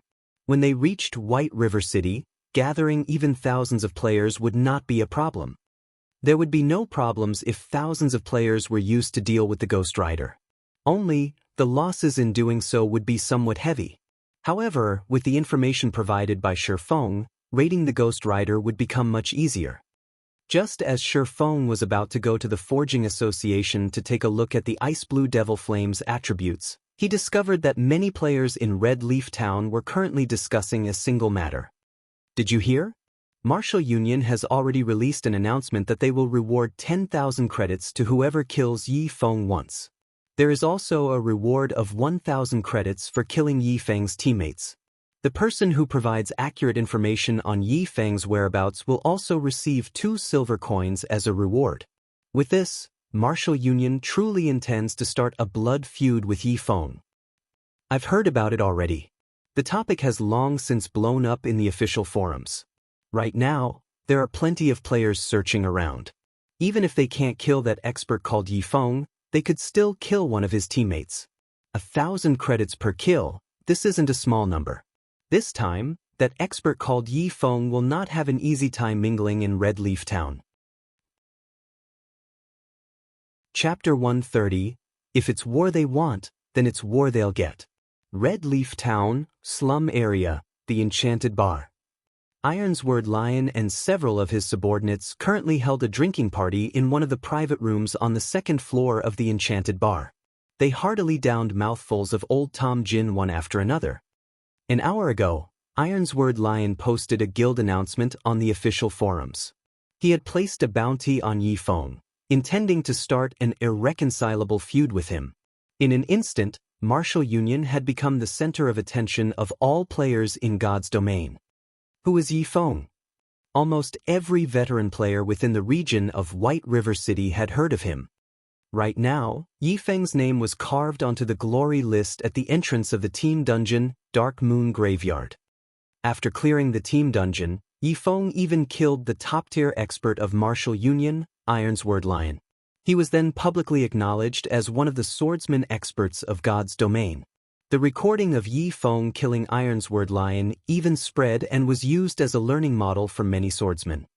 Aside from that, according to the rumors floating about, Yi Feng's relationship with the snow goddess was not just a shallow one, and they might be having an affair. Otherwise, why would a goddess like Gentle Snow, instead of choosing the elite members of her own guild, choose to take an outsider along into the Dark Moon Graveyard? Many players had long since felt unsatisfied with Yi Feng, and now, with a bounty on him, many players were already tempted into action. Martial Union offered 10,000 credits for killing Shifeng just once. Moreover, not only would they be able to obtain the prize money, but they would also obtain immense fame for killing a publicly acknowledged expert of God's domain. Such a feat would prove that their strength was exceptional. Right now, the major financial corporations around the world were beginning their investment into God's domain, recruiting players for their own workshops and guilds. As long as one could prove their strength, they could earn the good graces of these major corporations, receiving very high treatment. So, why not go for it? Boss Ironsword, this move of yours is just too clever. With this announcement, that Yi Feng is dead for sure this time. Even if he doesn't die, the target on his back will still annoy him to death. Other players will hunt throughout the entire day. He won't even be able to level up, drifting blood flattered as he took a drink. Humph, that's nothing at all. The best part has yet to come. Ironsword Lion sneered. Now that the son of a bitch has hidden, nobody can find him at all. However, it won't matter. I believe that we can find his teammates. As long as we kill his teammates to level 0, I hardly believe that he will remain hidden. As long as he dares reveal himself, absolute heaven will immediately take action. It will be his death when that time comes. Just as Ironsword Lion laughed colding, Shifeng received a communication request from someone on his friend list. Are you all right? Gentle Snow abruptly asked. Shifeng was slightly astonished. He did not imagine that even Gentle Snow would worry for him. He shook his head, saying, I'm fine. If things get too difficult for you to handle, I can utilize the strength of Ouroboros in White River City region to deal with Martial Union. That way, Martial Union will very quickly give up on you. Although Gentle Snow had downplayed her words, Shifeng knew just how frightening it would be if Ouroboros went all out against Martial Union. Just the tens of thousands of Gentle Snow's fans alone were enough to extinguish Martial Union, not to mention when the many experts of Ouroboros took action. Martial Union would not hold on for even a few days before needing to disband. Thanks. I'll be careful, Shifeng said in gratitude. Shortly after ending the call with Gentle Snow, another suddenly arrived. Brother Yifeng, are you all right? Stabbing Heart asked. I'm fine, Shifeng replied, a smile appearing on his face. He couldn't help but feel a sense of déjà vu. It's good that you're all right. I saw Martial Union declare war on you. Moreover, they even placed a bounty on your head, paying as much as 10,000 credits for every kill. The bounty even includes several friends of yours, with 1,000 credits for each of them. Many of the experts I know have all taken an interest in you, and they will definitely look for trouble with you. It would be troublesome if you tangle with so many people, so it is best if you stay hidden for a while. Otherwise, you can level up with us. With the Assassins Alliance's reputation, those experts will give way. If we meet any fools, my side can also help you deal with them. Shifeng could not help but feel grateful towards Stabbing Heart's worries. He said, Thanks, but I'll deal with this matter myself. On the contrary, would Brother Stabbing Heart be interested in buying some high-level equipment? I have a few pieces, and I can sell them to you at a low price. Shifeng still possessed plenty of the equipment he obtained from the Moonlight Forest. Right now, the prices for equipment were at their highest. Their values would depreciate if he sold them in the future, so he might as well sell them to Stabbing Heart right now, turning them into money. Shifeng previously considered selling the equipment to Gentle Snow. However, Gentle Snow possessed a greater understanding of him than Stabbing Heart. It would be bad if she discovered something unnecessary about him. Hence, Stabbing Heart was the best choice to sell the equipment to in this case. Really? With the new influx of players right now, our guild became sorely lacking in equipment. If you could sell them at a lower price and trade fully using credits, then I will buy as much as you have. Right now, the available equipment on the market was fervently contested over. Meanwhile, Stabbing Heart knew Shifeng would have a lot of equipment. After all, Shifeng managed to clear the Dark Moon Graveyard. That meant that the other party dungeons would be easy pickings for him. Moreover, Shifeng only had a single party under his command. He would definitely possess plenty of extra equipment. If Stabbing Heart could purchase all of it, it would be a huge boost to his guild. I'm busy right now. How about we meet up and trade inside the hotel at the trade area? Shifeng asked. That would be great. I also need some time to collect the money needed, Stabbing Heart replied with a smile. Following which, Shifeng disconnected the call with Stabbing Heart.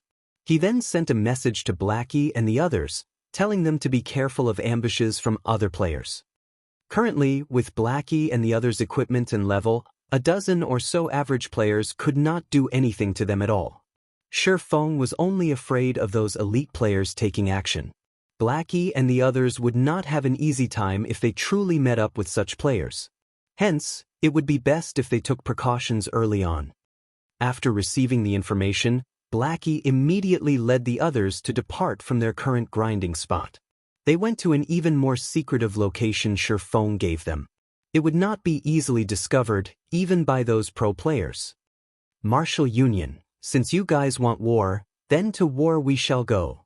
Shifeng's eyes flashed with a cold glint. Shifeng's mind constantly considered how he should earn money in God's domain and his future development in the game. He did not imagine Martial Union would send a top-tier assassin at him, and even go further to place a bounty on his head. They had gone too far. Did Martial Union think he would be helpless against them? Shifeng immediately logged onto the official forums. Using the name Yifeng, he sent out a declaration. Martial Union, since you guys want war, then to war we shall go. I now place a bounty on all players from Martial Union. As long as you can kill a normal member of the guild, you will receive a reward of 100 credits or 1 silver coin. For one of the upper echelons of the guild, every kill will earn 1,000 credits or 10 silver coins. As for Ironsword Lion, I will pay you 5,000 credits or 50 silver coins for every time you kill him. This bounty will be effective until Martial Union completely disappears from Red Leaf Town. After Shi Feng issued the post, it instantly caused a sensation in the forums of all of White River City region, giving rise to a raging tempest. A single independent player actually dared to declare war against a large guild. This was a first in the entire God's domain. Before this, one would only hear about guilds issuing bounties on a single player. It was the first time players had actually seen a single person place a bounty on an entire guild. The players who read Shi Feng's post were completely astonished. If a large guild acted rich and overbearing, then so be it. However, they never imagined an independent player would also make such a move. Said player even placed bounties on every single member of a guild. Although it was only limited to the area within Red Leaf Town, a large guild would still have several hundreds of players there. The money needed for such a feat was impressive, and such a way of spending was no different than running water. Even tycoons would not dare play in such a way. Chapter 131, Owning a Mysterious Flame. Shortly after Shi Feng published the post, many players replied to it. No way. Such a high bounty. It would be great if I had chosen to start at Red Leaf Town. 1 silver coin just for the regular members. That's already an entire day's worth of my earnings. If I strive hard an entire day, I could kill at least 7 or 8 of them, which would be 700 or 800 credits. If I continued hunting for an entire month, the amount I can earn would be several times higher than my normal salary. Could it be a scam? Wasn't the Yi Feng an expert in dire straits? Where did he get so much money? The commenter above is right. This is definitely a scam. This Yi Feng is just trying to make a name for himself and win the pity of the masses, tricking us into opposing Martial Union. There were many players who voiced out their own varying opinions. Some supported Shi Feng, while some felt disgusted with him. A large number of players cursed at Shi Feng, and an even greater number refused to believe that Shi Feng possessed that much money. After all, making a rough calculation, just killing all the members of Martial Union in Red Leaf Town once would cost a lot, not to mention killing them several times. Even a normal tycoon would not dare carry out such an action, much less a poor expert in dire straits. I am Stabbing Heart of Assassin's Alliance. I am in full support of Brother Yi Feng, and I can guarantee that everything Brother Yi Feng has said is the truth. If you aren't able to cash in your bounties from him, you can collect them from me instead. Just when everyone determined Shi Feng was a scammer, Stabbing Heart's abrupt reply sent a tremor through the forums once more. Although Yi Feng was famous, when compared to a large guild, his prestige was still sorely lacking. On the other hand, the words Stabbing Heart from the Assassin's Alliance had written were wholly different. Ignoring the fact that the Assassin's Alliance was a second-rate guild, possessing a member count in the tens of thousands, just the dozen years or so fame they had accumulated from other virtual reality games was strongly persuasive. But the Assassin's Alliance's Stabbing Heart has appeared. Please let me join the Assassin's Alliance. Even Stabbing Heart has already shown himself, so the bounty must be real. This time, the players of Red Leaf Town are going to make a fortune. Not long after Stabbing Heart's appearance, another reply appeared which instantly caused the number of views on Shi Feng's post to multiply by tens. Yi Feng is my friend. I can guarantee his credibility. If there are any problems, you can find me to deal with them. The reply, indeed, belonged to the snow goddess, Gentle Snow, herself. Moreover, she was willing to make assurances for Shi Feng. Those who cursed at Shi Feng previously immediately shut up after her reply, because if they did not, the snow goddess fans might pummel them into meat paste. Yi Feng, you are my idol. Please take me in as your disciple. I'm willing to do anything you ask. I guarantee it. Big brother Yi Feng, do you have a girlfriend? Little sister is 18 years old, has a beautiful appearance, a sexy body, and wishes to become big brother's girlfriend. I can give birth to a bunch of little monkeys for Big Brother. Looking at Gentle Snow's reply, everyone immediately thought Shi Feng was just too awesome. He had received the support of Stabbing Heart of Assassin's Alliance and the Snow Goddess of Ouroboros. This was not a treatment any ordinary expert would receive. Now that God's domain was so popular, Shi Feng's future would be limitless. Slum area, the Enchanted Bar. Boss Ironsword, this is not good. Yi Feng placed a bounty on our heads. An assassin suddenly rushed into the private room. Currently, Ironsword Lion happily drank away, his face flushed red. It's not like the sky is falling. Which son of a bitch was it that placed a bounty on me? Let's see if I don't hack him into pieces. Boss, I heard it was that Yi Feng who placed the bounty on us, Drifting Blood said in a daze. Yi Feng? With him alone, he wants to place a bounty on us. Martial Union? Who would even believe his words? Ironsword Lion laughed in contempt, swallowing another mouthful of Old Tom Gin. Boss Ironsword, it's true. If you don't believe it, take a look at Yi Feng's post. Right now, views on it have exceeded 1 million already, the assassin helplessly said. Originally, he did not believe that an independent player would dare place a bounty on a large guild, either. Anyone who dared would just be digging their own graves. Without great enmity against a guild, no one would not carry out such an action. Such an action was a major threat to the reputation of a guild, and they would definitely not let off any players who dared provoke them. If they did not kill the player until he quit the game, they would not let the matter rest.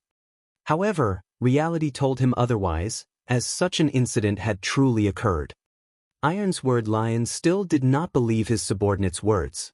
To place a bounty on the members of Martial Union, was this Yi Feng seeking death? Hence, Ironsword Lion checked out the official forums. Immediately, Ironsword Lion was dumbfounded. Yi Feng actually dared place a bounty on all of Martial Union. He really intended to fight until one side was gone. However, Ironsword Lion had forgotten that he was the one who first placed a bounty on Yi Feng.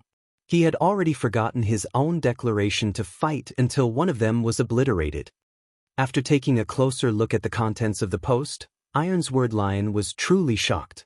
Those who originally called Yi Feng a scammer had all shut their mouths now, and they all itched to slaughter the members of Martial Union. It was like they discussed competing over vegetables on the forum. When Ironsword Lion saw the price tag of his own bounty, he nearly exploded with anger. He had spent 1 million credits to hire Absolute Heaven to assassinate Yi Feng, and the bounty of 10,000 credits he publicly declared was just for entertainment.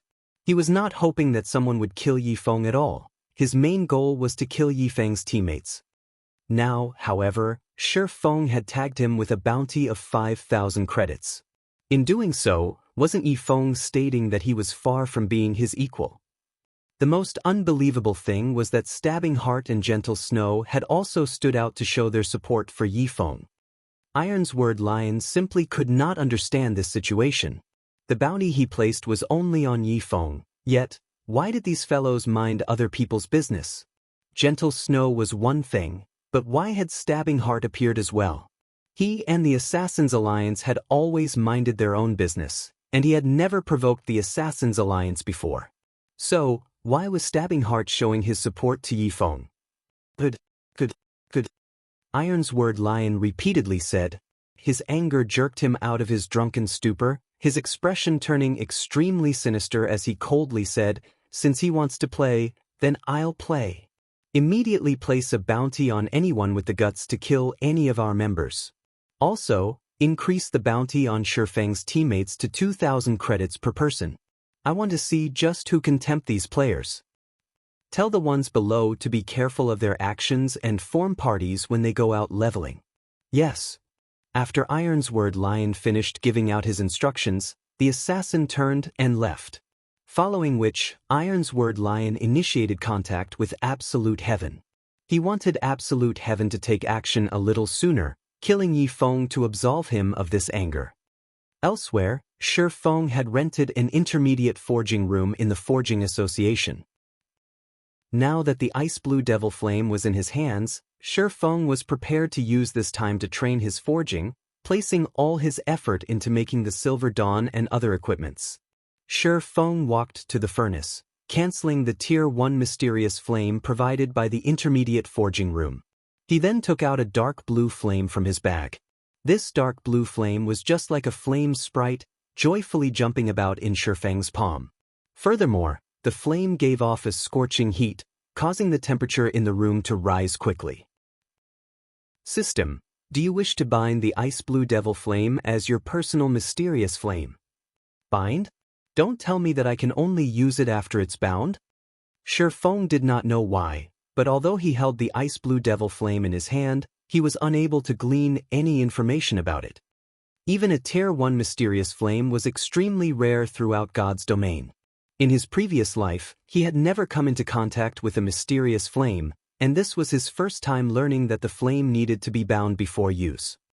He recalled that the mysterious flame could be placed in the forging room of the guild. That way, all guild members were able to use it while not being able to take it away. So, just why was this mysterious flame a bound item? Shi Feng stopped caring about the details. He immediately chose to bind the ice blue devil flame, intending to learn its effects. Chapter 132 Evolution Crisis. After Shi Feng chose to bind the ice blue devil flame, suddenly, the ice blue devil flame started transforming.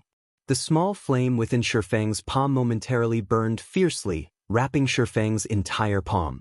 Shi Feng immediately felt a scorching heat surrounding his hand as if he had just dipped it into boiling water. Previously, he was unable to feel the high temperature of the ice blue devil flame, and only now did he truly experience its heat. Although he tried to store the flame back into his bag, no matter what he tried, there was no reaction from the ice blue devil flame. Instead, a binding loading bar appeared, slowly increasing. Successfully fused 3%. 4%. 5%. Isn't it a binding? Why did it turn into a fusion? Looking at the green-colored fusion bar, Shi Feng felt a sense of unease. He could barely endure just the pain he currently felt. However, the temperature of the flame constantly rose, while the fusion rate of the flame was extremely slow. If this situation were to continue, Shi Feng would, sooner or later, die from the pain alone. Just when Shi Feng had called out the pain perception system's interface, intending to turn off all his senses of pain, his flaming hand no longer felt hot. Instead, he felt a cooling feeling on his palm as if it submerged in ice-cold water. Is the fusion complete? Shi Feng took another look at the fusion bar. It showed 8%, still very far from reaching 100%. However, since it was no longer hot, Shi Feng gave up the notion of turning off the pain perception system. However, another moment later, his flaming hand grew colder and colder as if it were inside an ice cube. Shi Feng could not help but shiver at the chilling temperature. Just when he was unable to endure the cold any longer, the flame surrounding his hand turned hot once more. In such a way, the flame constantly alternated between hot and cold. Shi Feng was also able to understand the reason for this phenomena. Just like its name, the ice blue devil flame possessed both ice and fire attributes. However, Shi Feng no longer wished to endure torture by the ice blue devil flame, so he chose to turn off the pain perception system. During the fusion process of the ice blue devil flame, if pain perception falls below 20%, fusion will fail and cause a fixed amount of damage to the player. Are you sure you want to turn off the pain system? Crap! Shi Feng could not help but curse at the despicable system. The system was clearly trying to toy with him. Moreover, it did not mention what sort of damage the fixed damage was. The fusion progress was already at 30%, so he couldn't just give up halfway. Helpless about the situation, Shi Feng could only tune down his pain perception from the original 40% to 20%. That way, he could, more or less, bear through the suffering. However, things were far from over. After the fusion bar reached 50%, the ice blue devil flame started spreading throughout Shi Feng's entire body, turning Shi Feng into a flaming man.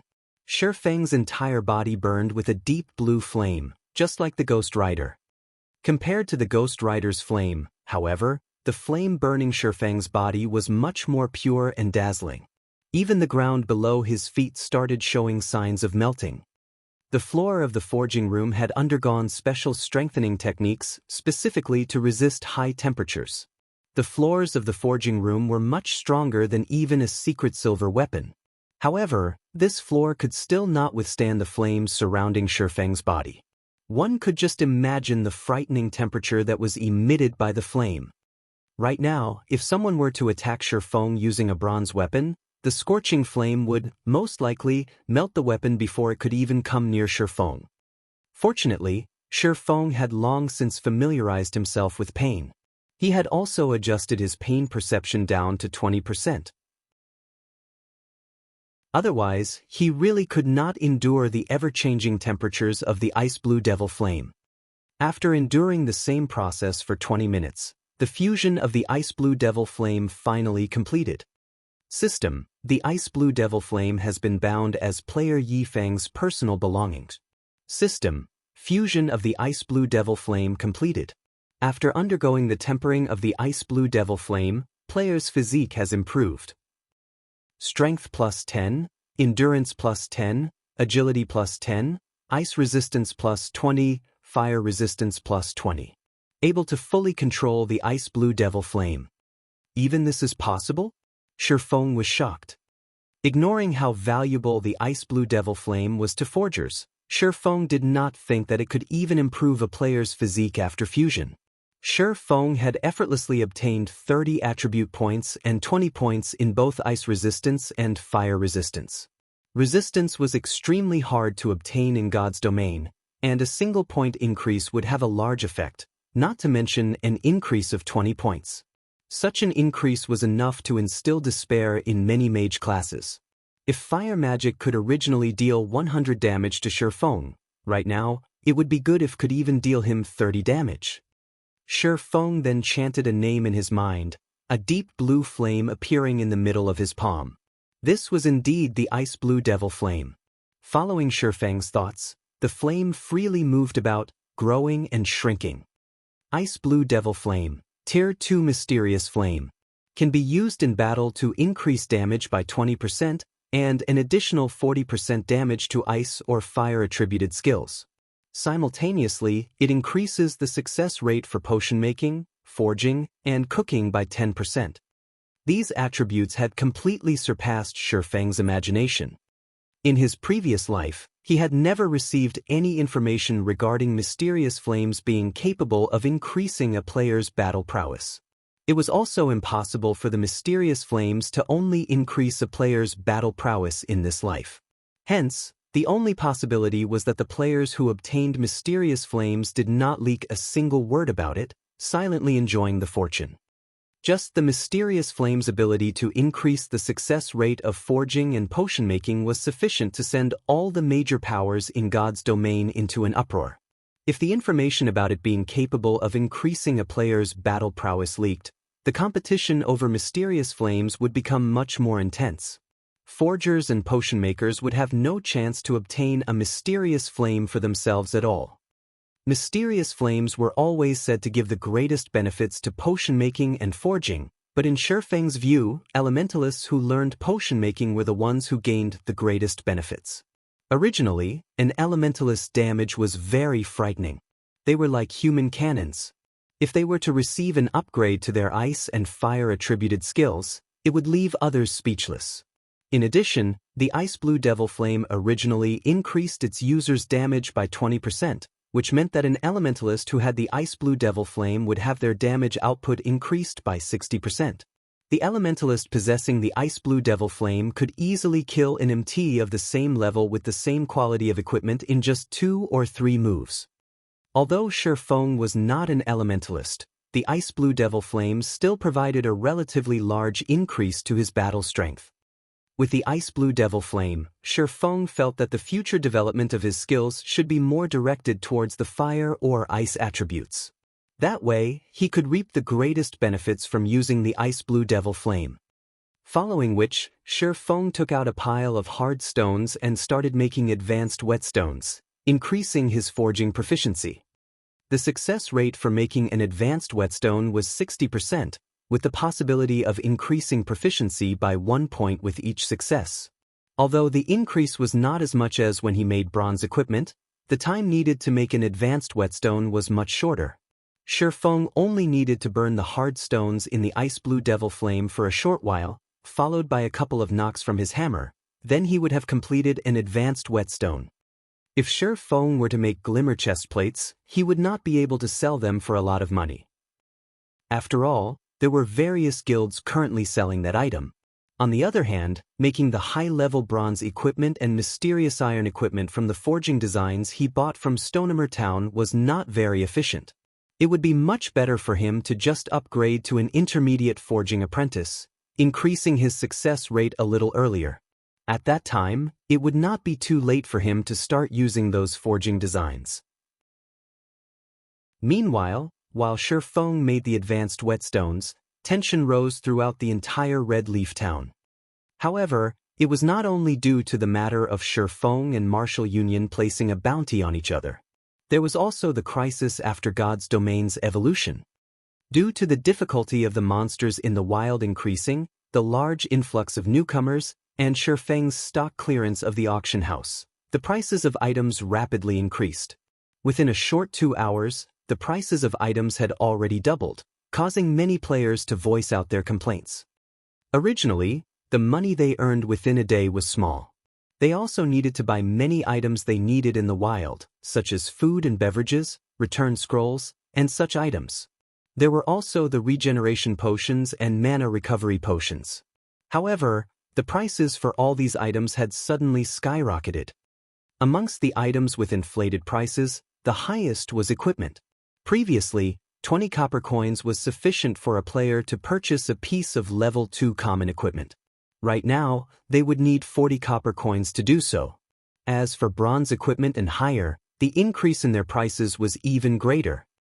However, without good equipment, how could they hunt monsters? Hence, the majority of the players right now all held the thought that they had to obtain a good piece of equipment no matter what, even at the cost of saving up the money meant for potions. With good equipment, they could easily look for a party to join. Their efficiency of killing monsters would also rise as a result, and it was only a matter of time before they earned back their money.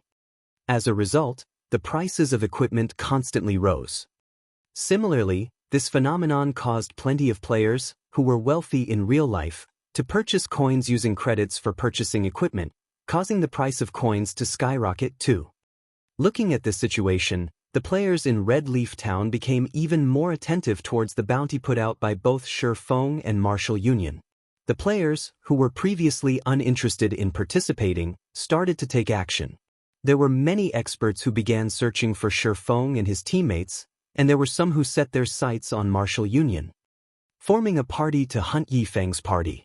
Must be level 6 or above, with a complete suit of bronze equipment. Those who fulfill the conditions, please gather at my location. Forming a party to hunt members of Martial Union. Must be level 5 or above. Those who wish to make a quick buck, don't miss this chance. Meanwhile, there were plenty of players shouting out party recruitments in the plaza of Red Leaf Town. However, their grinding targets were no longer monsters, but players. Suddenly, Shifeng and Martial Union's game of hunting lured the players throughout all of Red Leaf Town. Chapter 133, Fire Dance. Inside the Red Leaf Forest, where the green grass was plush like a cushion, a party of level 5 players currently surrounded a group of 3 level 5 forest wolves. The players advanced and retreated in battle familiarly, steadily pushing the 3 forest wolves towards defeat. In a short moment, one of the forest wolves died from the large fireball that flew at it, while the remaining 2 forest wolves only had a small amount of HP remaining. Leader, we're already level 5. We're tired of constantly killing the same forest wolves. Let's just kill the level 6 grassland lion cubs. I hear the loot is quite good. Moreover, everyone can obtain a larger share of experience there, the bold and powerful shield warrior said as he blocked a forest wolf's attack. Forget it. In these troubled times, you forget that everyone from our Martial Union has a bounty on their heads. Each one of us is worth 1 silver coin, and there are plenty of people looking for this transaction. The party leader, an elementalist, shook his head. He felt that the shield warrior's suggestion was too risky. Leader, since when have you become such a coward? A berserker with waxy skin curled his lips, asking disdainfully. Before, when we snatched elite monsters and equipment and even killed the other players, I've never seen you reluctant before. Regardless of what other people say, Martial Union is a famous large guild in Red Leaf Town. I don't believe that those people would be so foolish, daring to kill us. Even if they come, we can kill them off and make a quick buck. The elementalist party leader nodded, thinking that his subordinate's words sounded logical. In Red Leaf Town, only Martial Union bullied others. Whoever dared provoke them was only seeking death. The elementalist party leader then said, "Alright, after we kill these 2 forest wolves, we'll go kill the grassland lion cubs." "Oh yeah." The shield warrior grinned, using his shield to send one of the forest wolves flying. He then followed up with a heroic strike on the other forest wolf, taking away its remaining HP. Immediately after the party from Martial Union killed the final forest wolf, they suddenly discovered that they were surrounded by a team of over 20 players. Moreover, every one of these players was red-named, and clearly, they had already killed a lot of players. "Brothers, our luck is good this time. They are all from Martial Union." A red-named female assassin with a provocative body revealed herself from stealth. She wore a smile as she looked at the players from Martial Union. The members of Martial Union immediately felt chills through their bodies. This female assassin was clearly the scout for this entire team. Although she should have been hiding near their party this entire time, they did not detect her presence at all. "What are you all trying to do?" the elementalist party leader asked in a cold tone, his eyes observing his surroundings. "What are we doing?" The female assassin gleefully smiled at the party leader from Martial Union, saying with a laugh, "Of course, we are here to do some happy things with you. Sister Fire Dance, why are you wasting your breath on them? Let's just kill them and be done with it," one of the rangers standing in the encirclement said, feeling restless. His bow was already knocked and aimed at Martial Union's cleric. The shield warrior from Martial Union knew that they were not a match for these group of players. Hence, he intimidated, "You guys better think through this. You will not have a good ending if you become Martial Union's enemies. By the time we take care of that Yi Feng, we will take revenge on those who dared attack the members of our guild. You guys best consider your actions properly. Don't make a mistake." Is Martial Union really that amazing? The female assassin named Fire Dance played with the dagger in her hand. Curling up her lips slightly, she said, "Why have I heard that you guys suffered a crushing defeat at the hands of my idol, Yi Feng? Moreover, since you guys dared make trouble with my idol, it's no different than seeking for trouble with me. You should all just die, right here. Brothers, take action. Don't let any of them escape." Hearing Fire Dance's command, the 20-plus players surrounding Martial Union rushed forward. Meanwhile, the female assassin named Fire Dance suddenly appeared behind the party leader from Martial Union. She immediately knocked the elementalist unconscious, her icy cold dagger slashing across his neck. She then followed up with a backstab and eviscerate, instantly taking the party leader's life, her techniques both quick and efficient. The other members of Martial Union were extremely shocked by this scene. Their hearts stopped beating completely. Immediately, they turned and ran.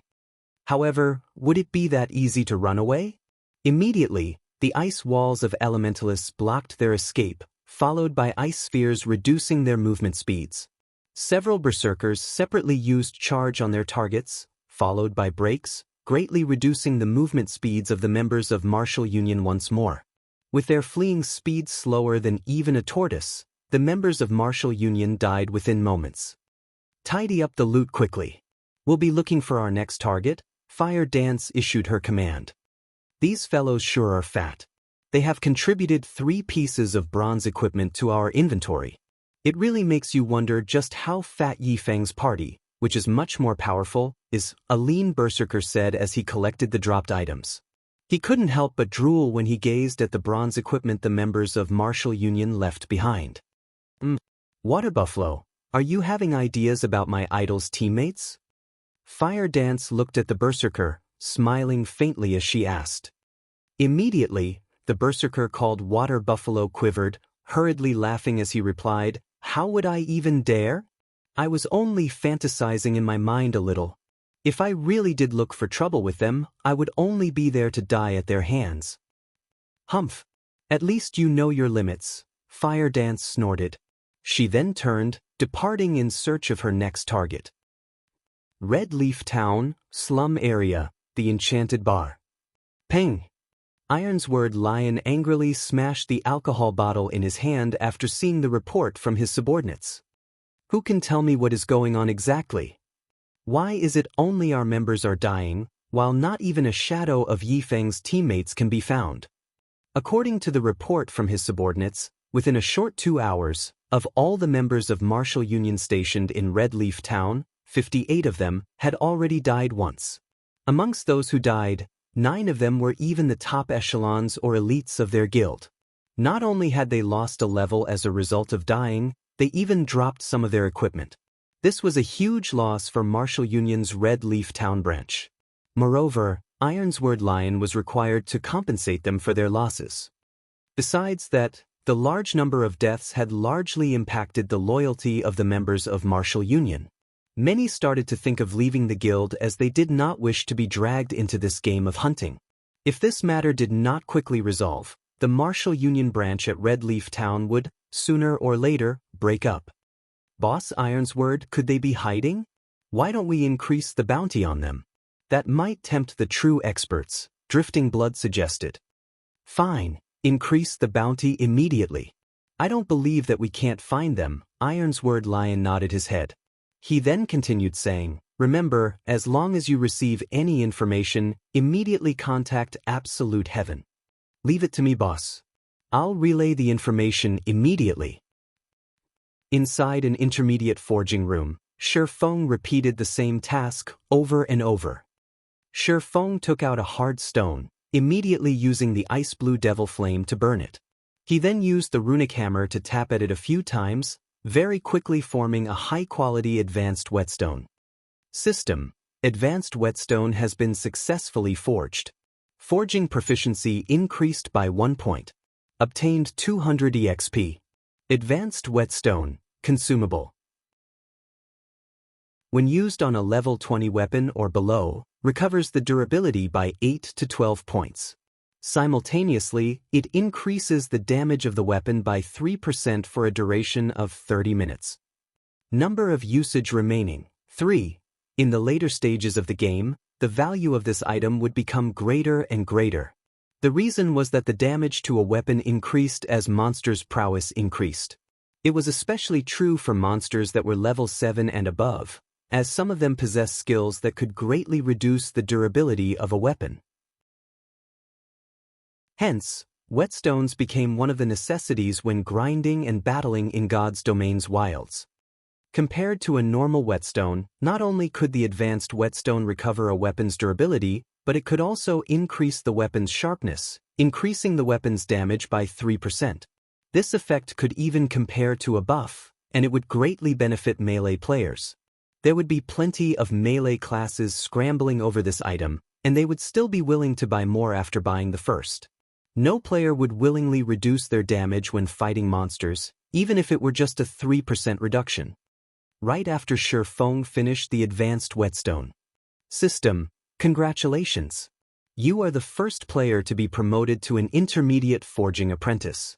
Obtain 50,000 EXP rewarding 10 runic steels. Chapter 134, Silver Lake. After seeing the system notification, a faint smile appeared on Shifeng's face. He finally received the promotion to Intermediate Forging Apprentice after making over 400 advanced whetstones. However, to obtain the promotion to Advanced Forging Apprentice, he needed 3,000 proficiency points. He could not achieve such an amount in a short period. Shifeng looked at his experience bar. It was currently at 94% of level 9, only 6% away from the level 10 threshold. As long as he strived a little further, he would break through that threshold. In God's Domain, there was a huge boost in attributes every 10 levels. When players obtained their first 10 levels, it was an indication that they could enter a city. In a city, players could enjoy various benefits. Not only could they purchase resources not sold in towns, but they could also obtain plenty of high-leveled quests. Players could even purchase bronze equipment at a low price, though that depended on the player's luck. It would also be much easier for players to make money once they reached a city. Furthermore, players could use the teleportation gates available in the city to transfer to high-level monster areas. They would not need to waste a huge amount of time on travel, quickly arriving at level 10 or higher monster areas. Moreover, the game of God's domain only truly began after entering a city. When that time came, the players from tens or hundreds of towns would gather in a city. A single city would have, at the very least, over 100,000 players. Moreover, White River City was one of the 5 largest cities located in Star Moon Kingdom. The number of players that would gather there would exceed 1 million.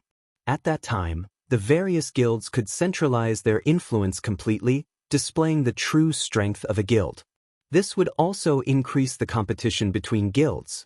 It would be a lot less peaceful when the various guilds competed over the limited resources available. This was the case with all virtual reality games.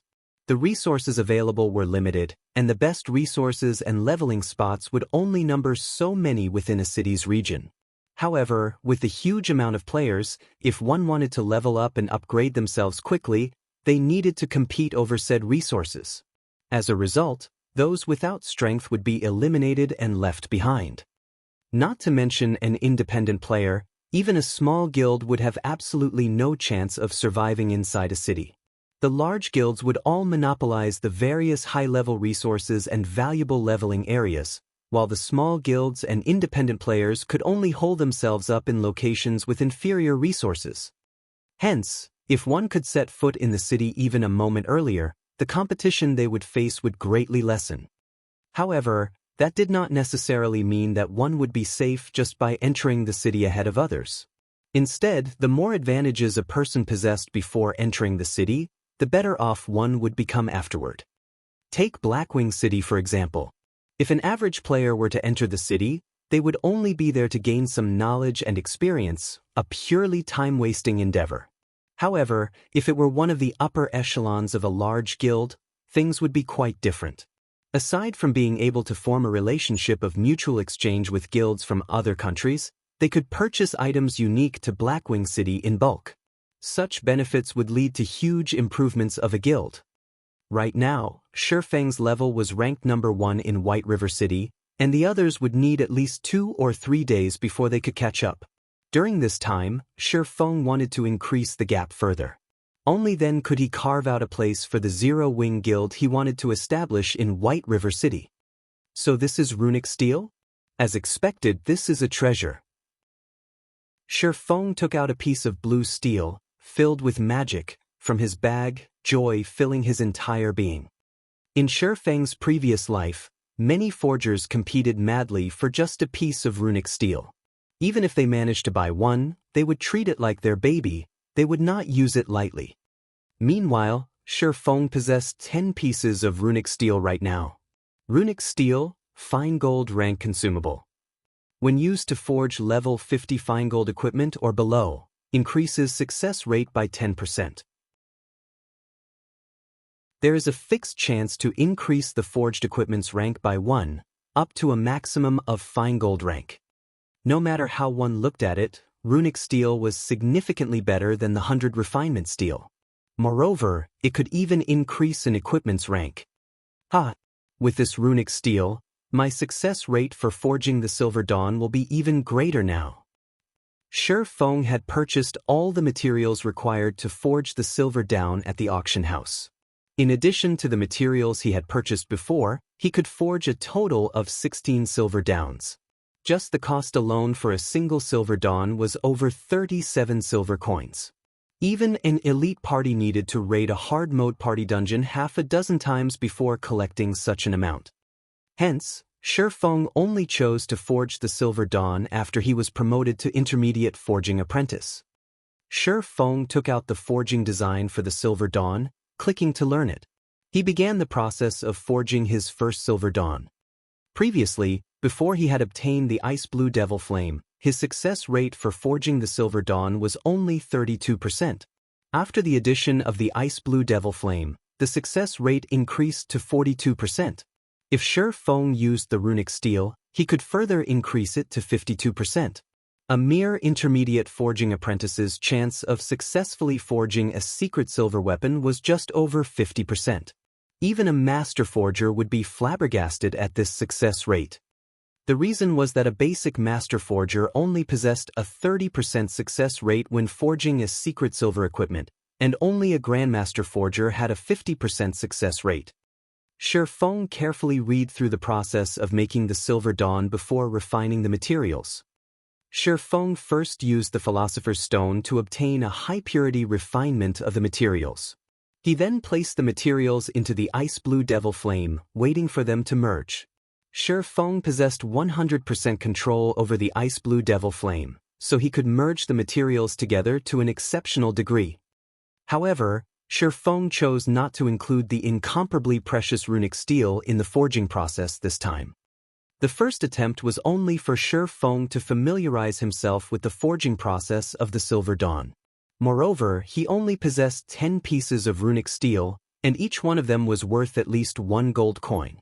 The runic steel was extremely hard to obtain, and using it now would just be a waste. If other forgers knew that Shi Feng intended to use the runic steel to forge the Silver Dawn, they would curse at Shi Feng in anger. The Silver Dawn was only a level 10 secret silver weapon, yet Shi Feng actually thought of using the runic steel to forge it. Such an action was simply maddening. 10 minutes later, the refinement process was complete. Shi Feng looked at the product of his refinement with satisfaction. He then placed the piece of metal on the anvil, using the runic hammer to pound at it. Sparks flew about as the sounds of the hammer striking the metal resounded throughout the forging room. Shi Feng was extremely careful with every strike, afraid that a single misstep would affect the final shape of the Silver Dawn. After striking at the metal hundreds of times, sweat drenched Shi Feng. Satisfied, he clicked the generate button. Following which, the red-hot metal began to take shape, transforming into a silver-colored longsword. He investigated the weapon's information. After a full 5 seconds. System: forging of the Silver Dawn has failed. Shi Feng looked at the weapon's attributes, discovering that it was only a level 10 mysterious iron weapon. Indeed, the forging failed. However, Shi Feng was not overly disappointed at the results. Although the success rate stated was 42% on the surface, due to it being Shi Feng's first time forging the Silver Dawn, the actual success rate was much lower. Success was impossible, no matter how one looked at it. If he succeeded, it would be a true miracle. With a failure in hand, Shi Feng summarized his experience into a lesson for himself. The reason Shi Feng could lead a third-rate guild like Shadow to become one of the top second-rate guilds was not due to any inborn talent of his. Instead, it was because Shi Feng always summarized and learned from his experiences. If others gained experiences from success, Shi Feng gained experiences from failure. After reviewing for over 10 minutes, Shi Feng started forging a second time. However, after 20 minutes or so, it was another failure. The weapon he forged was still mysterious iron ranked, though with a slight improvement. The attributes of the weapon were slightly better. Shi Feng continued forging and failing for a total of 6 tries, taking a loss of over 2 gold coins. Feeling that he was mostly familiar with the forging procedures, Shi Feng started his 7th attempt of forging the Silver Dawn. He even used a runic steel this time. Soon after, Shi Feng refined, hammered, and shaped the lump of metal. Clicking generate. Suddenly, an exquisite-looking light blue-colored longsword formed. There were even mysterious runes carved on the blade of the sword, the runes possessing faint traces of magic circulating within. With a glance, one could immediately tell that it was no ordinary weapon. Shi Feng immediately grew excited. He knew that he lucked out this time, and it was not as simple as a mere success. I wonder what the attributes are? Shi Feng clicked to check the weapon's attributes. He had to wait a total of 10 seconds before the system could give him a conclusion. System: Runic steel's effect triggered, rank increased by 1. System, black steel insignia effect triggered, attributes increased. System, Silver Lake has been successfully forged. Forgery proficiency increased by 3 points. Obtained 10,000 EXP.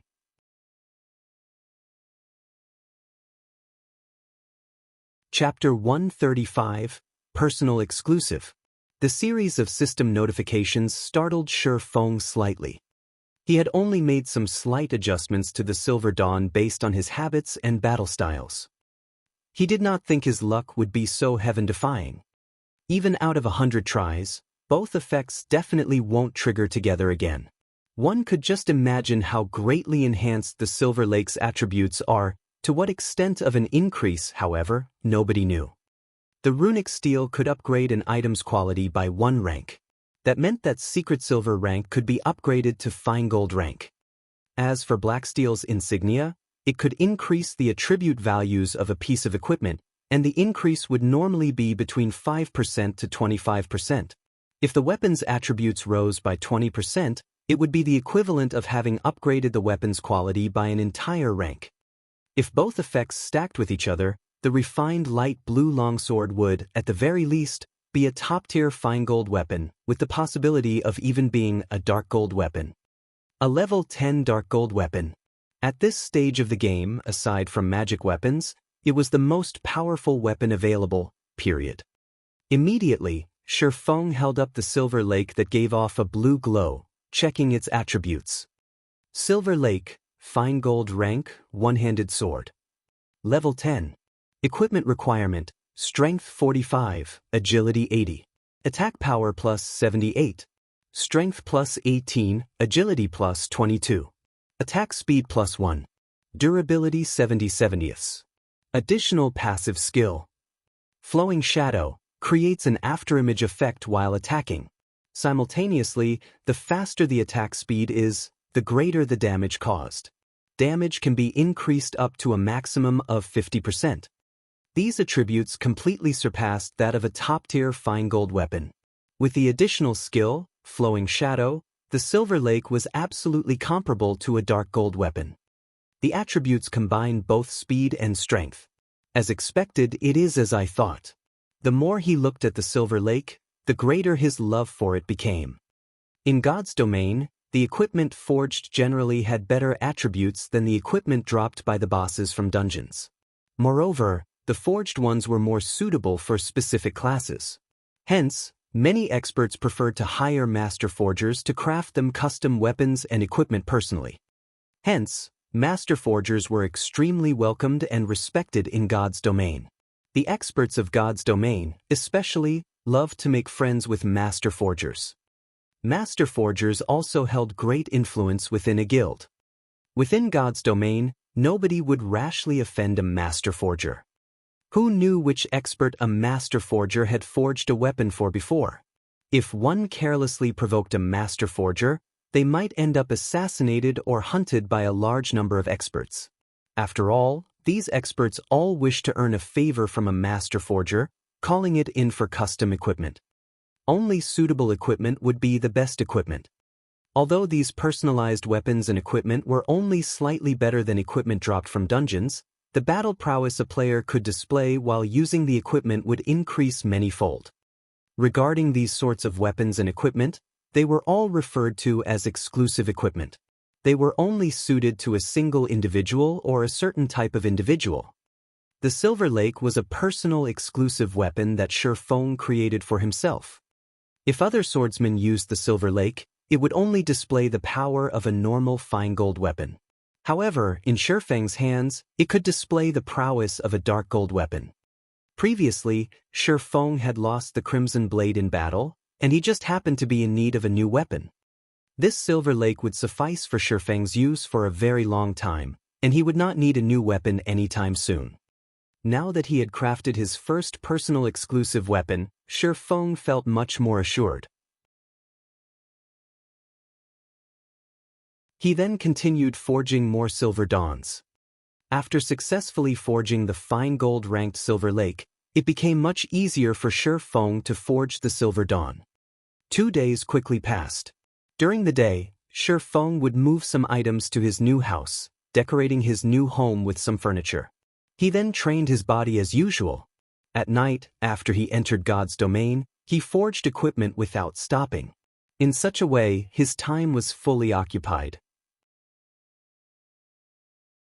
After training his body for a time, in addition to the constant aid of the nutrient fluids, Shi Feng could feel a clear improvement in his body's physique.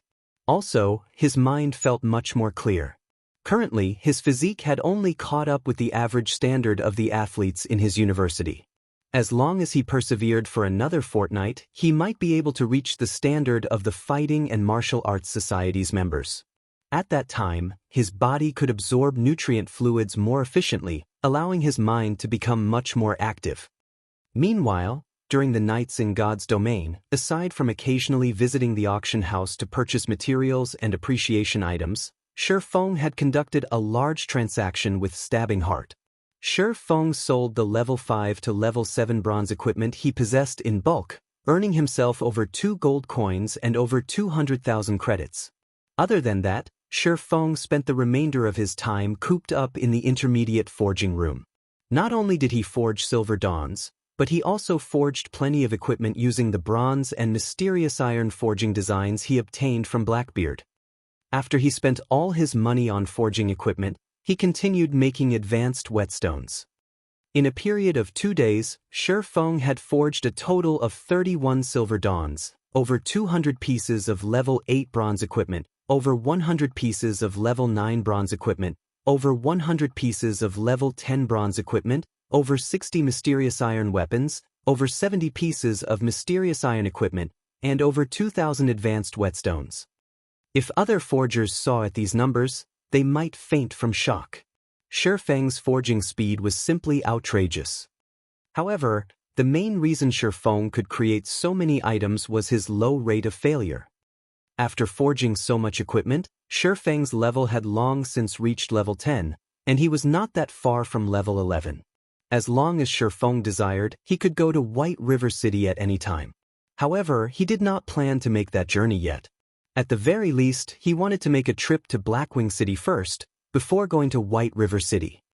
According to Shi Feng's understanding, the average players were mostly at level 6, the pro players at level 7, while only those leveling madmen who played the game 24 hours a day might be level 9. Hence, Shi Feng was not in a hurry.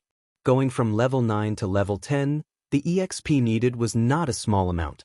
At the very least, it would take over a day to obtain it. Just as Shi Feng prepared to go to the auction house and sell a few more glimmer chestplate forging designs, Shi Feng suddenly discovered an interesting matter. The members of Martial Union, whom he could previously see on the streets, were nowhere to be found. Could Martial Union have disbanded already? Shi Feng was slightly puzzled. He then called out the bounty system governed by the main god system, checking just how many members of Martial Union have died during this period. The collection of bounties in God's domain could be done through the main god system. As long as a player completed a bounty and submitted the appropriate information, the main god system would verify the information. After verification, the bounty previously registered and stored by the employer would be handed over to the player. There was absolutely no need for the employer to personally verify all information submitted, wasting a lot of time in the process. Previously, Shi Feng stored 5 gold coins and 1,000,000 credits in the main god system, enough to burn Martial Union for a month or two. However, now that Shi Feng took a look, he was immediately dumbfounded. The 5 gold coins he placed were no more, while there was still around 800,000 remaining of the 1,000,000 credits. The bounty on a normal member of Martial Union was only 1 silver coin or 100 credits. 5 gold coins meant 500 kills. If it were an elite member of the guild, the bounty was 10 silver coins or 1,000 credits, and 5 gold coins was the equivalent of 50 kills. Such a number was sufficient to send all the elites of Martial Union in Red Leaf Town back to level 0. Furthermore, there was still more than 100,000 credits used up. It had only been slightly more than 2 days since Shi Feng announced the bounty, and yet, so much was gone already. With this, Nearly all members of Martial Union stationed within Red Leaf Town had died, several times to boot. This was a devastating and irrecoverable strike to Martial Union in Red Leaf Town. It was no wonder there were no players from Martial Union on the streets. After looking at the numbers and video evidence, Shifeng only had one word in his heart. Awesome. Having suffered to such a degree had definitely crippled Martial Union. Among all the kill counts, a female assassin held the record for the most kills. She slaughtered over 50 members of Martial Union, and none were repetitive. This attracted Shifeng's attention. After watching the recordings of the female assassin in action, Shifeng was incomparably shocked. The girl's techniques were extremely skilled, and in battle, her usage of skills was simply perfect. She was absolutely one of the rare expert assassins. Fire Dance. Shifeng looked at the name displayed at the number 1 spot, his mouth softly reciting it. According to his memories, there didn't seem to be an expert female assassin called Fire Dance. At this moment, a call request suddenly came from Blackie. What happened, Blackie? Shifeng knew that Blackie would not randomly call without a purpose. The only possibility was that something had happened. Brother Feng, I don't know what happened, but those bastards from Martial Union found us. They also sent many of their elite players to surround us. Among them, there were also a few experts from Martial Union that I have never seen before. We went all out to break out of the encirclement, but because of my inability, Kola sacrificed himself and stayed behind to cover for us. The others also died as they tried to open a path. Right now, Lonely Snow and I are the only ones left alive. Brother Feng, you need to be careful. You definitely mustn't allow them to discover you. If they do, you won't even have the time to use a return scroll, Blackie said with an extremely hurried tone. Both rage and resistance filled his voice. Ever since he started grinding for levels with Kola and the others, adventuring and going through life and death together, they had long since formed a very deep bond. Now, however, to secure his escape, Kola and the others took the initiative to stay behind and stall the enemies, while he could only run away. Thinking up to this point, even more anger filled Blackie over his own inadequacy. If he could become slightly stronger, he might not have to watch his teammates die, one after another. Where are you? I'll come immediately. Hearing Blackie's report, Shifeng burned with rage. However, he remained calm as he spoke. Brother Feng, you mustn't come here.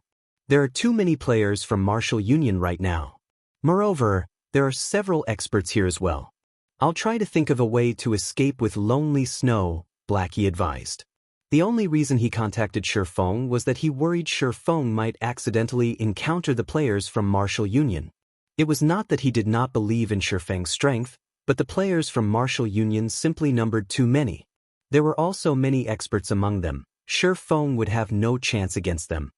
Tell me where you two are now, Shifeng said each word coldly, an icy glint flashing in his eyes. Hearing Shifeng's grave tone, Blackie knew that Shifeng was serious. Moreover, Shifeng was very angry. Helpless, Blackie said, we're in Gale Valley. All right, I'll be there immediately. Be careful not to get surrounded, Shifeng said. Lonely Snow and I have escaped into the inner regions of the Gale Valley. Shrubs and fog fill this place, so they should not easily discover us. Blackie felt that he should not have contacted Shifeng. That way, he wouldn't have dragged Shifeng into this mess as well. Good. Since you can't use return scrolls, someone might be using some special skill to stop you. However, you too can still use isolation scrolls. That way, it will be much harder for them to discover you. Find a good place to hide. I'll arrive soon, Shifeng disconnected the call. Although Shifeng did not know how Martial Union managed to find another group of players, even with experts leading them, they were gravely mistaken if they thought they could easily bully him. Shifeng dashed towards Gale Valley.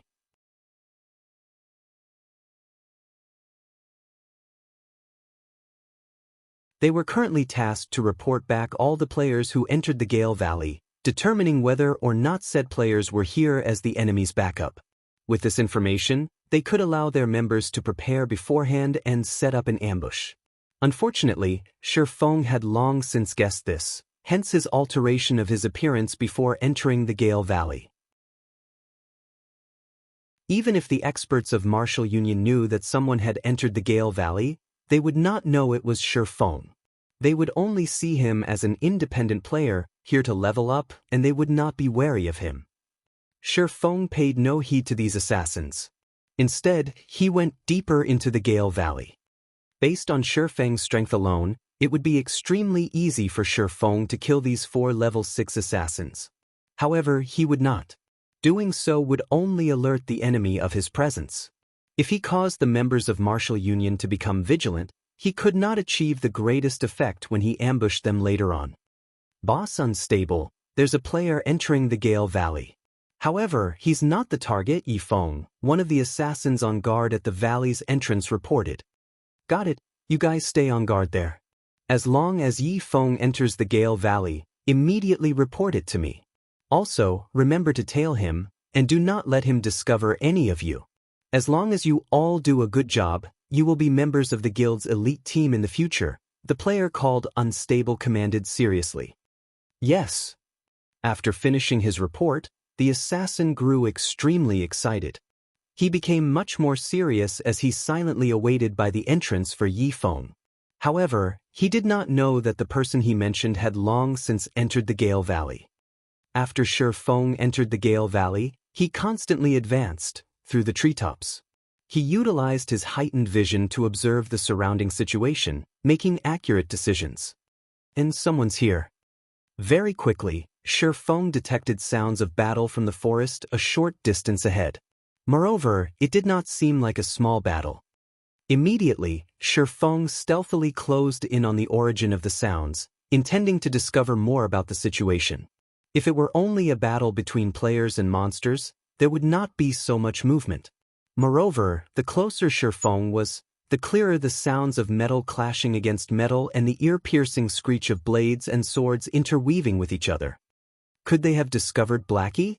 Shi Feng shook his head, feeling that the possibility was extremely low. Previously, when Blackie contacted him, Blackie stayed in the level 9 inner regions of Gale Valley. Meanwhile, this was the level 8 area of Gale Valley, and there was no way Martial Union had encountered Blackie. When Shi Feng leaped up to one of the trees closest to the scene of the battle, he discovered that it was indeed a conflict between players. Moreover, the battle was very intense. The weaker of the two parties only had 6 players remaining, and they did not even have a healer. Meanwhile, the players bearing the guild emblem of Martial Union were still considerably strong. They had a total of 18 players remaining, with 3 of which were healers. Amongst the healers, 2 were level 7 clerics, while 1 was a level 8 druid. They all wore matching bronze set equipment mixed with a few pieces of mysterious iron equipment. The rest of the players also had relatively good equipment, and the lowest leveled among them was a level 7 player possessing a complete set of bronze equipment. These 18 players were elite members of Martial Union. If they were not elites, they would not possess such levels and equipment. They looked even stronger than the elites Shi Feng had faced off with before. Since when did Martial Union possess so many elites? Shi Feng was slightly puzzled. Logically, Martial Union should have long since been crippled after dying so many times. So, how did so many elites suddenly appear? Moreover, every one of them possessed good equipment, and compared to Martial Union at its peak, they were much stronger. In Red Leaf Town, their power could rival that of a third-rate guild. It was truly an unfathomable situation. Little girl, don't even think of escaping this time. Just obediently wait for your deaths. The commanding team leader from Martial Union sneered as he looked at the female assassin possessing a sexy body. Looking at the hot female assassin, she had an attractive oval face, slender eyebrows, and eyes as clear as water. The girl was very beautiful, like a dazzling pearl or fluorescent jade, and beneath her appearance, she hid a faint, lovely tenderness. Aren't you thinking too highly of yourselves? You want me to stay put and let you kill me? Dream on. Even if I die, I'll take you guys with me. The provocative-looking girl glanced at the swordsman team leader, the corners of her lips curling up slightly as she said disdainfully, "Sister Fire Dance, you should leave. Let us hold them off for you. If we continue dragging this on, none of us will get away. Don't forget, we are now red players, and the death penalty is extremely severe. At the very least, we would lose 2 levels and 3 or 4 pieces of equipment," the berserker beside the girl softly suggested. Although the berserker spoke in a very soft tone, Shi Feng, who possessed extraordinary 5 senses, managed to hear him clearly. Fire Dance. It was no wonder Shi Feng thought that the female assassin looked familiar. It turned out that she was Fire Dance, the female assassin who ranked at number 1 for killing the members of Martial Union. "It seems that I have to lend some help this time." Shi Feng faintly smiled as he stood on the branch. Even if he were not familiar with Fire Dance, he would still lend her some help. The reason he came here was to kill everyone from Martial Union, creating rivers of blood. He wanted to teach the players from Martial Union what the rage of an independent player truly meant. At this moment, the swordsman team leader laughed loudly, saying, "Do you think you can still escape? The moment we discovered you, we called for all our comrades to hurry over. We have long since surrounded this place. If you can still manage to escape, I'll eat this great sword of mine."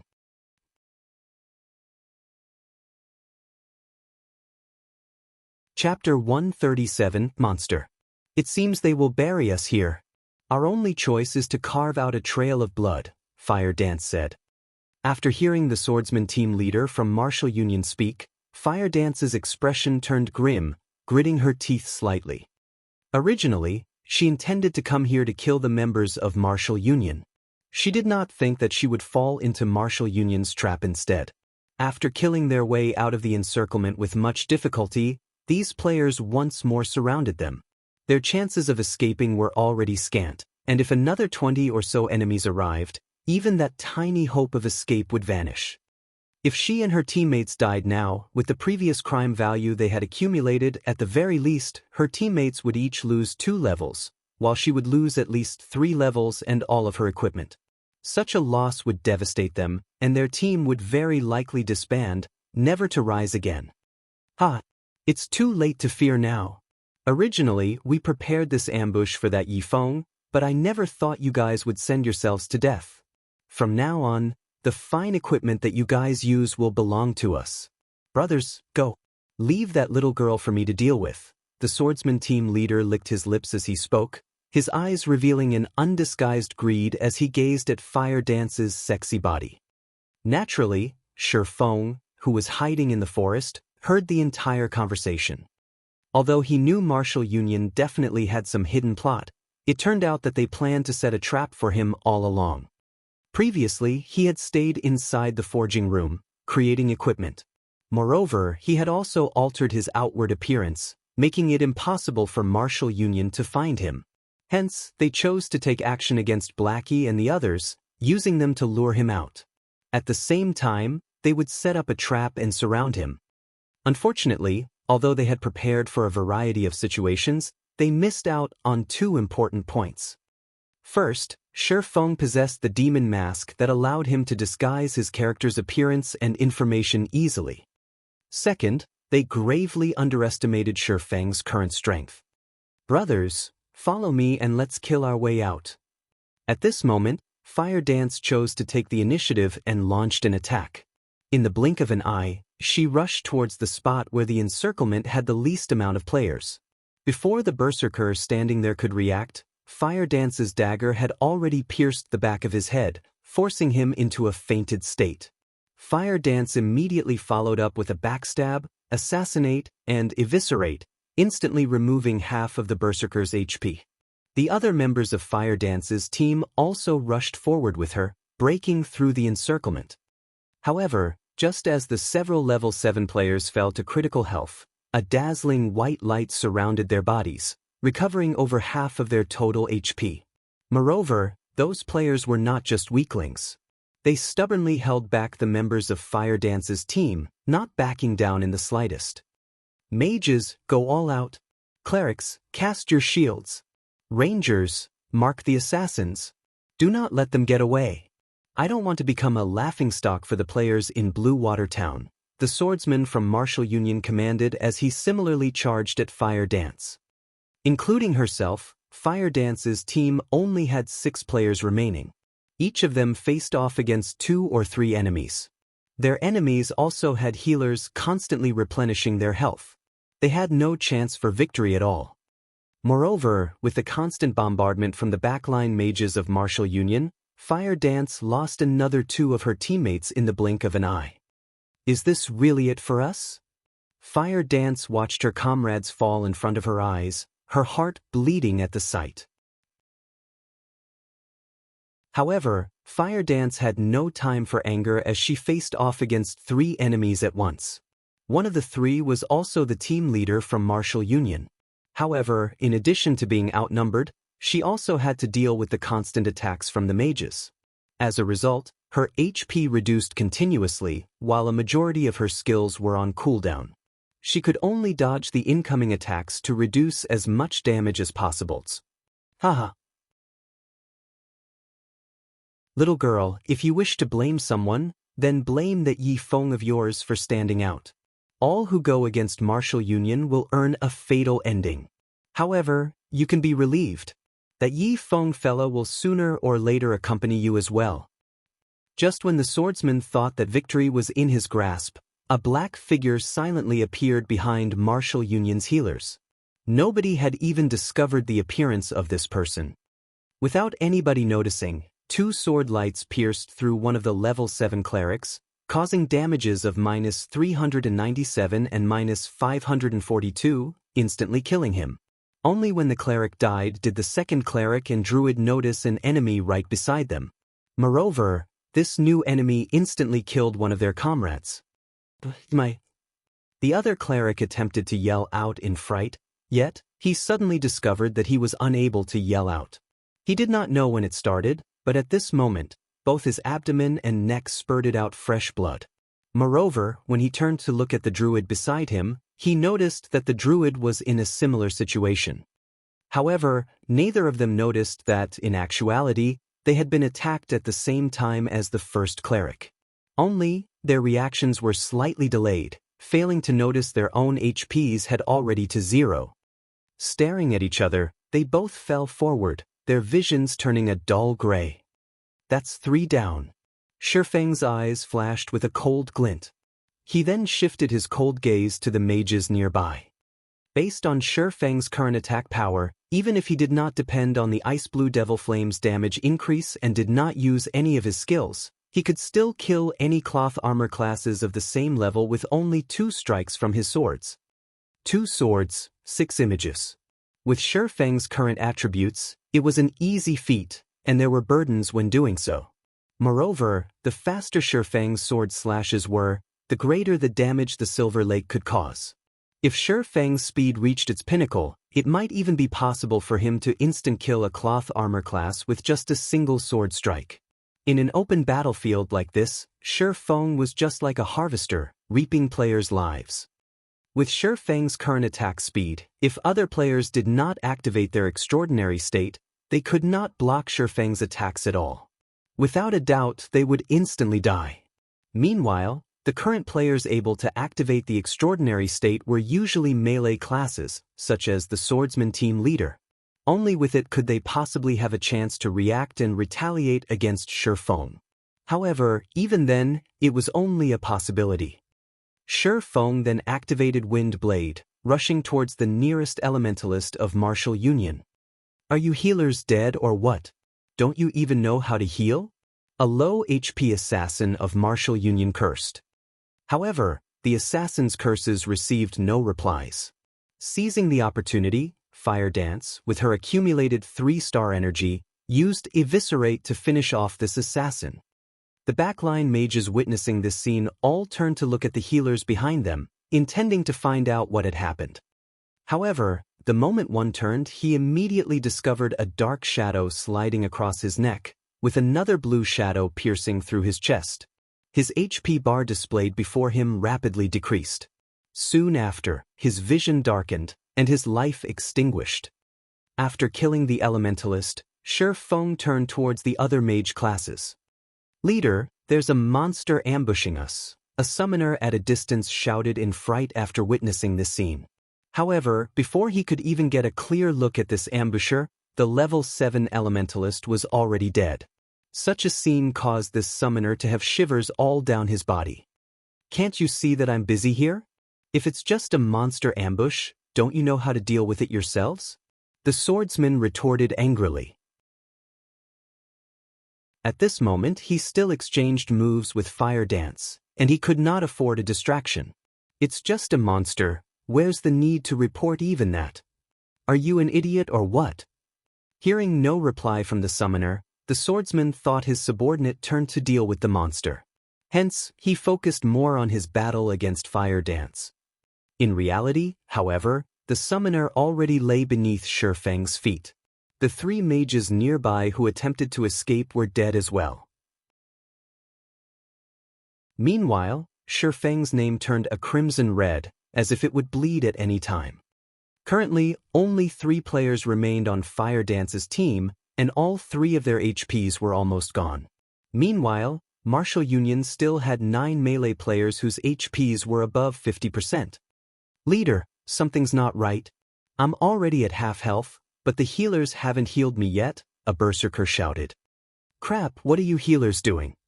Do you not want to play anymore? The swordsman bellowed after discovering the problem as well. However, just after he finished his bellow, he suddenly felt a chill down his back. He hurriedly rolled to a side, dodging. Immediately after, 3 sword images pierced through the space he stood before.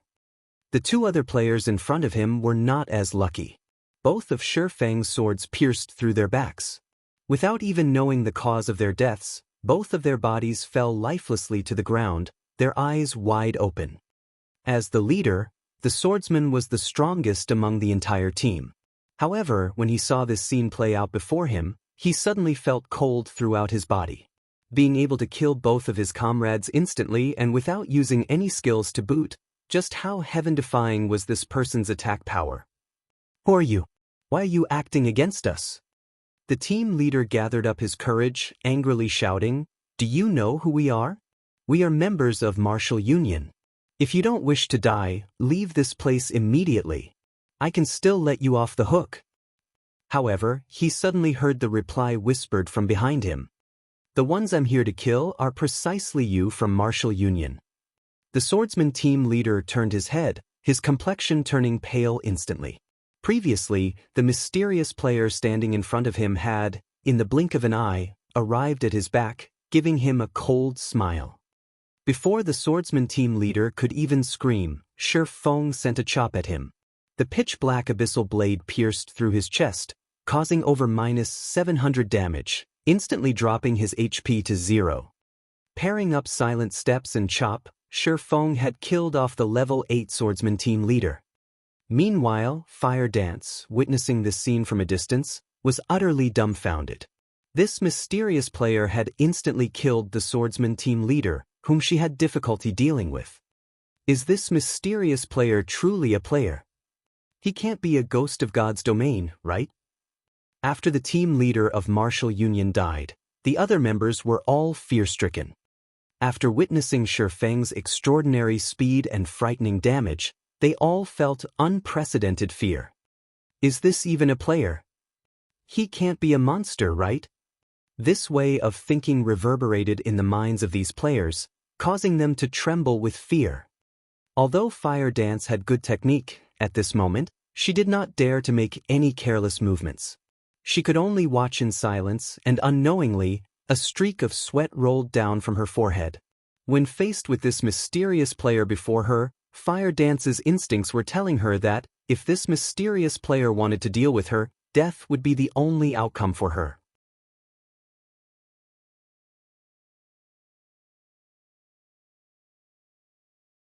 While Shifeng picked up the drops, Fire Dance, standing at a distance, held her delicate hand over her madly beating heart. Slightly calming her emotions, she picked up the courage to walk towards Shifeng, saying in gratitude, I am called Fire Dance. Thank you for saving us. Originally, Fire Dance despaired, having prepared for her death. Only, she never imagined that someone would suddenly appear. Moreover, that someone massacred the players from Martial Union. Everything that happened was like a dream. Although Fire Dance also worried that the mysterious man before her would suddenly go berserk, killing her and her teammates as well to steal their equipment, based on the man's previous actions, Fire Dance knew that the mysterious man before her did not mean them any harm. Otherwise, he would have already taken their lives along with the swordsmen of Martial Union. You don't have to thank me. To begin with, these people originally set up this trap for me. You guys should hurry and leave. This place is very dangerous right now, and the other members of Martial Union should be arriving very soon, Shi Feng softly said as he picked up the dropped equipment. He had only saved Fire Dance and her companions in passing. He could also take the chance to thank Fire Dance for working so hard, killing the members of Martial Union. Fire Dance suddenly blanked at Shi Feng's words, staring at him with her big, watery eyes. Her heartbeat accelerated further, feeling like it was too good to be true. You're Yi Feng? Fire Dance asked in disbelief. The reason she came to the Gale Valley was that she had heard that Martial Union intended to deal with Yi Feng's teammates. Hence, she thought of coming to lend some help, and just maybe, she might even get to meet Yi Feng himself. It was truly unbelievable how fate could toy with a person's life. Originally, she thought of offering Yi Feng aid, yet in the end, Yi Feng had saved her. Was this fate? Thinking up to this point, a faint blush added to Fire Dance's snow-white cheeks. She felt that she was overthinking, and she was unclear as to why she would have such a thought. That's right, I am Yi Feng. How did you know who I am? Shi Feng looked at the excited Fire Dance, puzzled. He was sure he was not acquainted with this beauty standing in front of him. However, seeing Fire Dance's expression, it would seem that she was somehow familiar with him. Meanwhile, the berserker, Water Buffalo, was tongue-tied after hearing Shi Feng admit that he was indeed Fire Dance's idol, Yi Feng. An incomparable fanaticism appeared in his eyes. Previously, he felt Shi Feng was not all that powerful, and that he was only an expert over-exaggerated by others. Now, he was utterly convinced. Sure enough, there was nothing false about Shi Feng's famous reputation. Shi Feng could solo the elite team from Martial Union that even they could not deal with. In the past, even if others hyped it all over the place, he would still have not believed any of it. Now, however, aside from shock, admiration for Yi Feng filled his being. It was no wonder why Yi Feng was Fire Dance's idol. Big brother Yi Feng, you don't know this, but in reality, Sister Fire Dance is your? Before Water Buffalo could finish speaking, he received a kick from Fire Dance. He grimaced from the pain, but when he looked at the expression in Fire Dance's eyes that seemed able to eat a person whole, he immediately chose to cover his mouth, not uttering a single word. Is my what? Shi Feng was puzzled. It's nothing. Water Buffalo is just having an epileptic fit. Big brother Yi Feng, won't you leave with us? Fire Dance slightly shook her head. She then worriedly said, this time, Martial Union has sent over 200 men here. They have long since surrounded this entire area. There are also several powerful level 9 experts, and all of them are wearing sets of mysterious iron equipment. They killed many of our teammates. If they surround us, we will have no chance of escaping at all. Big brother Yi Feng, it is not too late to escape. If we wait any longer, we'll lose the chance. If it weren't for those experts, her team would not have incurred such huge losses. Level 9 experts, is it? Shi Feng was slightly shocked. The current level 9 players in Red Leaf Town were experts at the pinnacle. Now, however, several level 9 hidden experts suddenly appeared here. Moreover, they were all Martial Union's men. However, so what if they were level 9 experts? Since they wished to deal with him, he would receive every one of them. It just so happened that he could use them to test his sword. You guys should hurry up and leave. I'll stay here and take a look at these experts.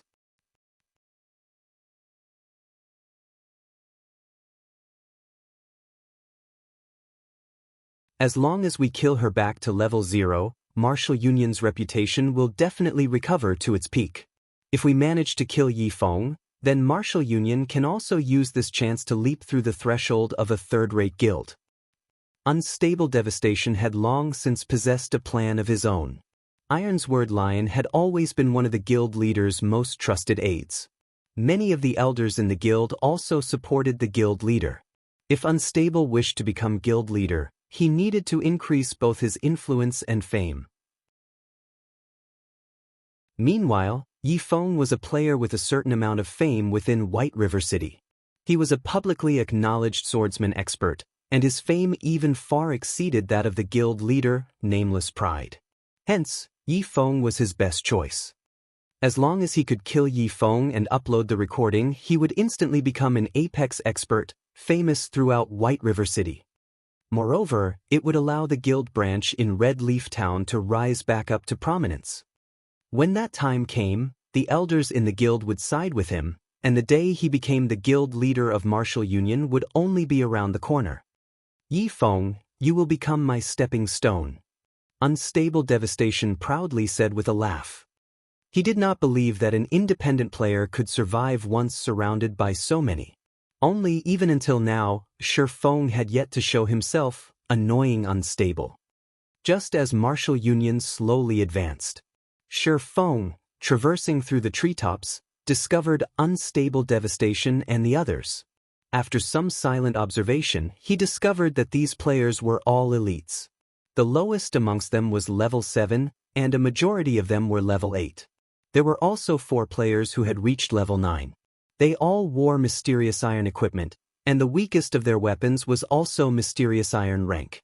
Meanwhile, the handsome youth leading these players wore a secret silver-ranked longbow across his back.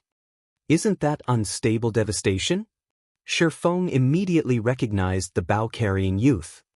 In Shi Feng's previous life, he had clashed many times with Unstable Devastation. Unstable Devastation was a cunning and cruel individual. His battle prowess ranked within the top 5 throughout all of Martial Union. Compared to Ironsword Lion, he was much stronger. Shi Feng was also familiar with the other 3 level 9 players. They were all experts comparable to Ironsword Lion, and they were all branch leaders in other towns. No wonder Martial Union suddenly has so many players. It turns out that they've called over the elites from 3 of the towns nearby. Shi Feng came to a realization. These 3 level 9 branch leaders were very strong. Only, in Shi Feng's previous life, Ironsword Lion had managed to obtain the pass to Blackwing City, allowing him a lead against the others. He then gradually widened the gap, finally becoming the guild leader of Mini Martial Union. However, the tracks of history had already changed. In this life, not only had Shi Feng kill Ironsword Lion twice, but he also obtained the Blackwing City pass that Ironsword Lion possessed. Ironsword Lion's life was fated to end in a tragedy, and he naturally was much weaker than the other 3 branch leaders.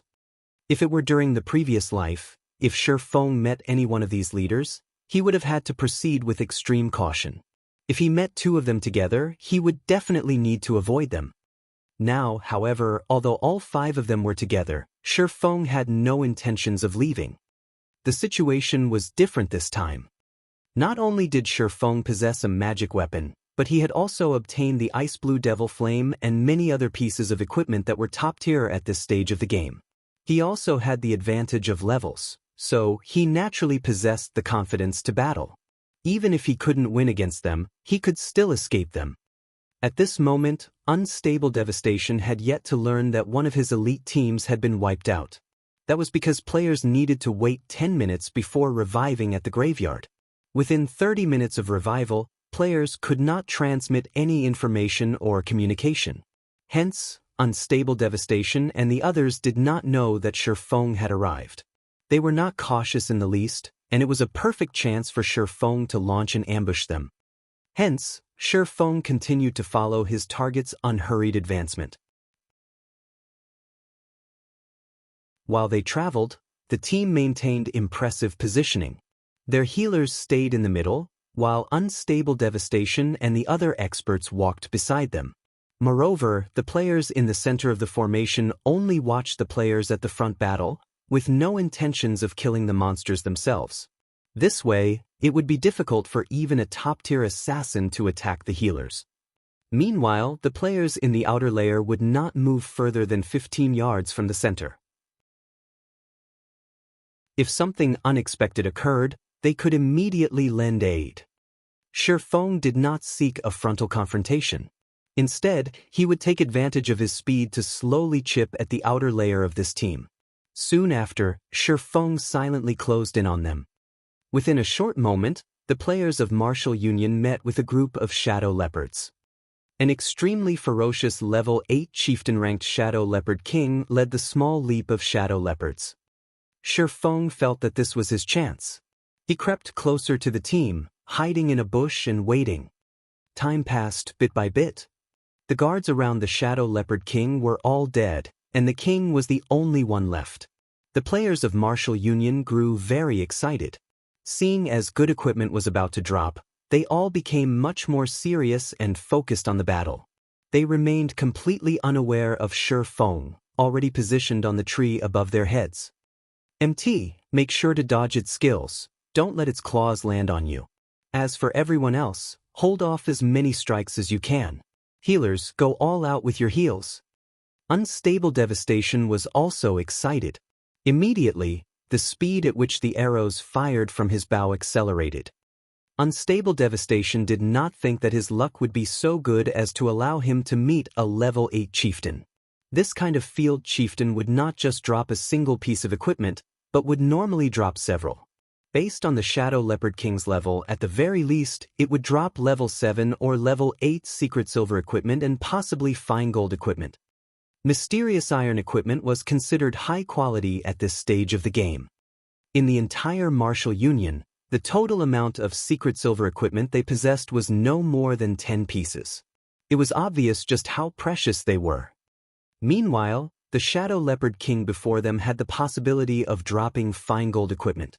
Compared to secret silver equipment, it was much rarer, and its attributes were much higher. Currently, not a single person in Martial Union possessed a piece of fine gold equipment. Not to mention Martial Union, even those third-rate guilds did not possess a single piece of fine gold equipment. Only second-rate guilds or higher possibly owned such an item. However, only the guild leader or vice leader would have access, while elite members could only look at it. It would be impossible for them to obtain it, as it would be the symbol of a guild's status. If they could obtain 1 or 2 pieces of fine gold equipment, killing Shifeng would be a small matter. As the Shadow Leopard King was a chieftain rank monster, the other branch leaders and Ironsword Lion also participated in the battle, both sides engaging in intense combat. Shadow Leopard King, chieftain rank. Level 8. HP 40, 000/40, 000.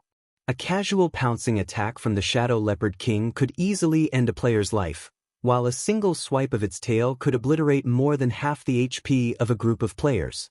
When it struck with its sharp claws, if an MT did not defend properly, they would instantly die. If the Shadow Leopard King roared, it could force back the enemies within an 8-yard radius, forcing them into a fainted state for 3 seconds.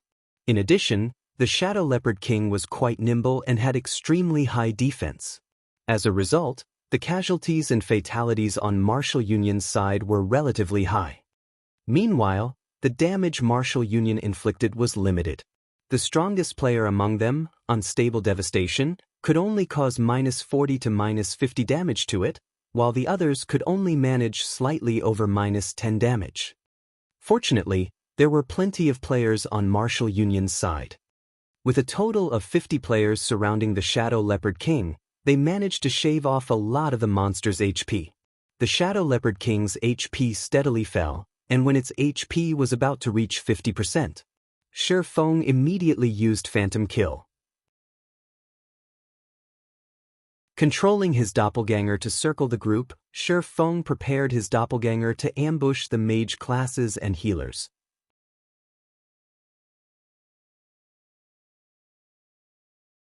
Chapter 140, Shadow Leopard King. The Shadow Leopard King was a level 8 chieftain-ranked monster. As long as its HP fell below 50%, it would enter a berserk state. Both its attack power and attack speed would then increase by 20%, And even an MT geared with a full set of level 5 set equipment could hold it off. Guardian Knights, pay attention to cast Protection Blessing on the Shield Warriors. Shield Warriors, prepare to activate Shield Wall at any time. As long as we can endure its Berserk period, we will be victorious. Unstable Devastation knew about the Berserk state. Hence, he hurriedly gave commands as he saw the Shadow Leopard King's HP reaching 50%. Protection Blessing could reduce the damage an ally received by 50%. A Shield Warrior's Shield Wall could also reduce damage by 50%. With both effects stacked, the Shield Warrior would only receive 25% of the total damage. Even if the Shadow Leopard King went berserk, the Shield Warrior could hold it off completely. Finally, the Shadow Leopard King's HP dropped below the 50% threshold. Oh! The Shadow Leopard King bellowed, its body abruptly expanding.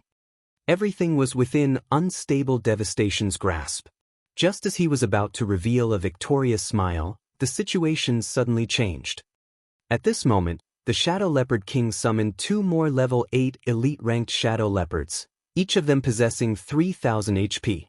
The 2 new arrivals roared as they abruptly pounced, arriving behind the healers on the backline. Before any of these healers could react, the 2 Shadow Leopards pinned them to the ground. Shift focus. Get rid of these 2 elite Shadow Leopards first. Unstable Devastation's expression turned grim. Just after he finished speaking, the elite Shadow Leopards annihilated 2 of their healers. However, the level 9 branch leaders were not to be trifled with. Just after the 2 elite Shadow Leopards killed the healers, they moved into position to fend off the attacks of these 2 monsters, preventing the damage from extending any further. However, with the loss of 2 healers, the pressure the core MT faced greatly increased. Even with Protection Blessing and Shield Wall, every attack he received from the Shadow Leopard King exceeded over -300 points. On the other hand, his own HP did not even exceed 1,200 points. Moreover, the attack speed of the Shadow Leopard King was very quick. If it were not for him constantly dodging its attacks, he might have long since died already. Just with the Shadow Leopard King going berserk, Martial Union had lost over 5 players in the blink of an eye. The Shadow Leopard King's tail swipe took out 3 melee players. All 3 were instantly thrown and died while in midair. Hold on for a little longer. Its berserk period will be over soon. Watching his team members die, one after another, Unstable Devastation became very depressed and annoyed. The players he had brought with him were all elites, and every death was a huge loss to Martial Union. Fortunately, they could revive these players, greatly reducing the lost EXP. However, as long as they could kill the Shadow Leopard King, all of the losses would be worth it. Just when everyone from Martial Union thought the situation had stabilized, Shurfeng's doppelganger used Wind Blade, arriving behind a Cursemancer. The Cursemancer had completely concentrated on the Shadow Leopard King, chanting incantations. He paid no attention to the surrounding situation at all. Due to all of Gale Valley falling under Martial Union's control, the risk of an ambush was non-existent. Hence, the Cursemancer was very much at ease. However, such a way of thinking was a big mistake. After the doppelganger's sword pierced through the Cursemancer's back, it then followed up with a chop to the Cursemancer's head. The doppelganger followed up with another normal attack. Although the doppelganger only possessed 50% of the original body's attributes, just 50% of Shurfeng's attributes was terrifying. It could compare to a level 10 swordsman geared with a complete set of level 10 bronze set equipment. Moreover, the doppelganger's target Cursemancer was only level 7, wearing only level 4 and 5 bronze equipment. The difference between them was like the difference between heaven and earth. In the blink of an eye, 3 damages of -189, -468, and -266 appeared above the Cursemancer's head. Shurfeng's doppelganger instantly killed the Cursemancer, whose HP was less than 700 points. The Cursemancer's death quickly alerted the other mage classes. "Someone's kill-stealing," an elementalist shouted, startled. The surrounding mages all felt a heavy pressure weighing down on them. This intruder finished off a level 7 Cursemancer in just 3 moves. If this mysterious swordsman closed in on them, only death awaited. Without delay, Shi Feng's doppelganger used Thundering Flash. 3 streaks of lightning arced towards the nearest 4 mages, immediately sending all 4 of them into a fright. Among them, 2 elementalists instantly reacted, using Blink to dodge the lightning. Meanwhile, the Cursemancer, who did not possess Blink, threw himself to the ground, barely avoiding the attack. However, the last of the 4 mages, the Summoner, was not as fortunate. As he was closest to the attack, even though he, too, attempted to dodge, he was late by a breath. Without a hint of suspense, the level 5 Thunder Flash instantly fried him to a crisp. Although the doppelganger only managed to kill a summoner, a smile appeared on its face. The goal of this Thundering Flash was not to kill someone but to open a path. At this moment, there were no obstructions between Shi Feng's doppelganger and Martial Union's healers. The doppelganger activated Windwalk, dashing over. As long as it killed 1 or 2 more healers, Martial Union's entire team would fall into a huge predicament. Don't even think about killing the healers. At this moment, Ironsword Lion used Windblade and rushed to block the doppelganger. The swords from both parties collided, and as they attacked, they maintained their extraordinary states, battling with 4 sword images each. The doppelganger could not help but halt its momentum, forced to block the attacks. After exchanging several moves, Ironsword Lion was incomparably shocked. He felt that the swordsman, whose information displayed as unknown, facing him was a powerhouse. This mysterious swordsman actually blocked all of his attacks. Moreover, every time their swords collided, Ironsword Lion could feel an immense weight bearing down on him, causing both his arms to go numb. Occasionally, there were even few sudden stabs aimed at his vitals, forcing him to activate Defensive Blade to block. Ironsword, it seems that you have truly fallen. You can't even get rid of an average player trying to kill Steel, a level 9 berserker geared in silver gray battle armor snidely remarked. Crap. 5 rats, you come try if you have the ability. Originally, he was already greatly aggrieved due to the constant pressure from Shi Feng's doppelganger, and his HP constantly fell.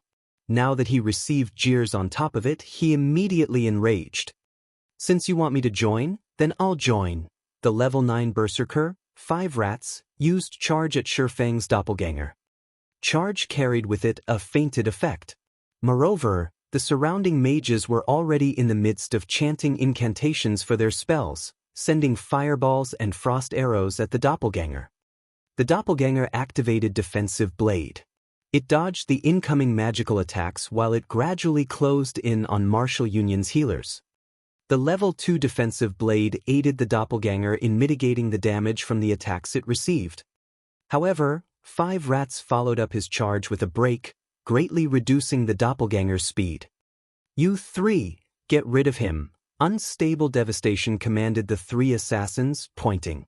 He did not have the time to think about an idiot who was attempting to kill stealing a team with around 40 players remaining.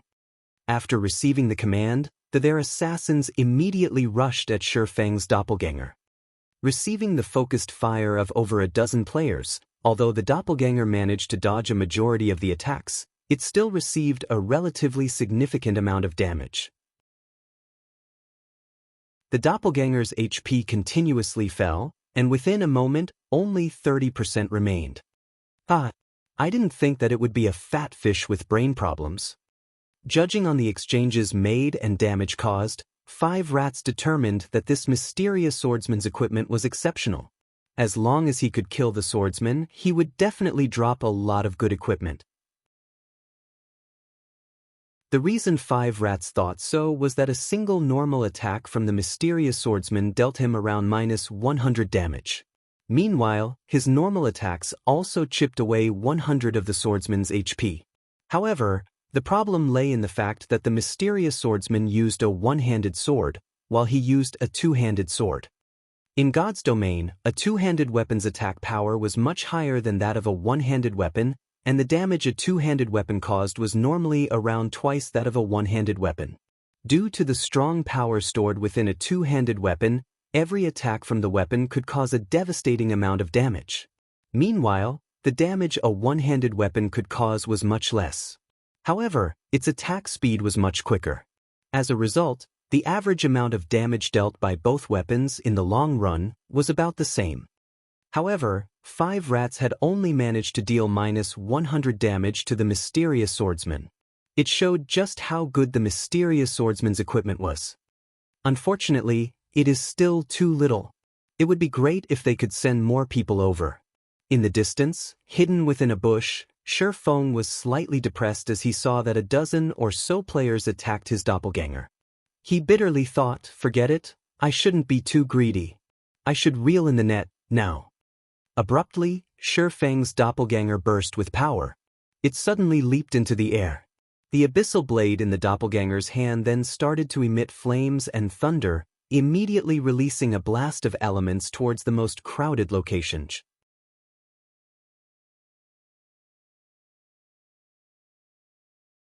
Chapter 141, You Are Yi Feng.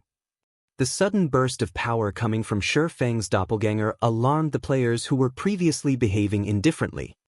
A vast sea of thunder and flames erupted from the doppelganger's thunder flame explosion.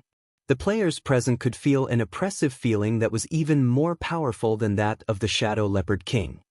As for the ones who were in direct confrontation with the doppelganger's thunder flame explosion, no!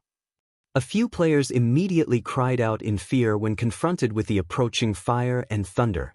They all turned around and fled immediately. However, thunder flame explosion had an effective radius of 5 yards. Moreover, the skill descended on the players extremely quickly, and they had no time to run out of the area at all. They were only able to watch helplessly as the power of the skill consumed them. The players who possessed life-saving skills immediately activated them. Assassins used wind steps, swordsmen used parry, berserkers used block. As for those who had their life-saving skills on cooldown, all of them were swallowed by the thunder and fire. Without life-saving skills, those with already low HP immediately died. In the end, 4 members of Martial Union died from the doppelganger's thunder flame explosion, while the remaining survivors all heaved a sigh of relief. Humph! Brat, you're dead now for sure. So just accept your fate. The level 9 berserker, 5 rats, glared at Shi Feng's doppelganger, smiling contemptuously. He abruptly brandished his great sword, casting cleave on the doppelganger. The other survivors also used their explosively powerful skills, launching their attacks towards Shi Feng's doppelganger. Shi Feng's doppelganger suddenly smiled. The doppelganger did not attempt to defend against any of the attacks. Instead, it used Earth Splitter, slashing its sword towards the players from Martial Union.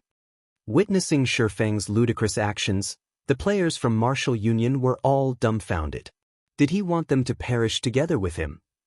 The might of the Earth Splitter was extremely great, and the attacking players were all caught by surprise.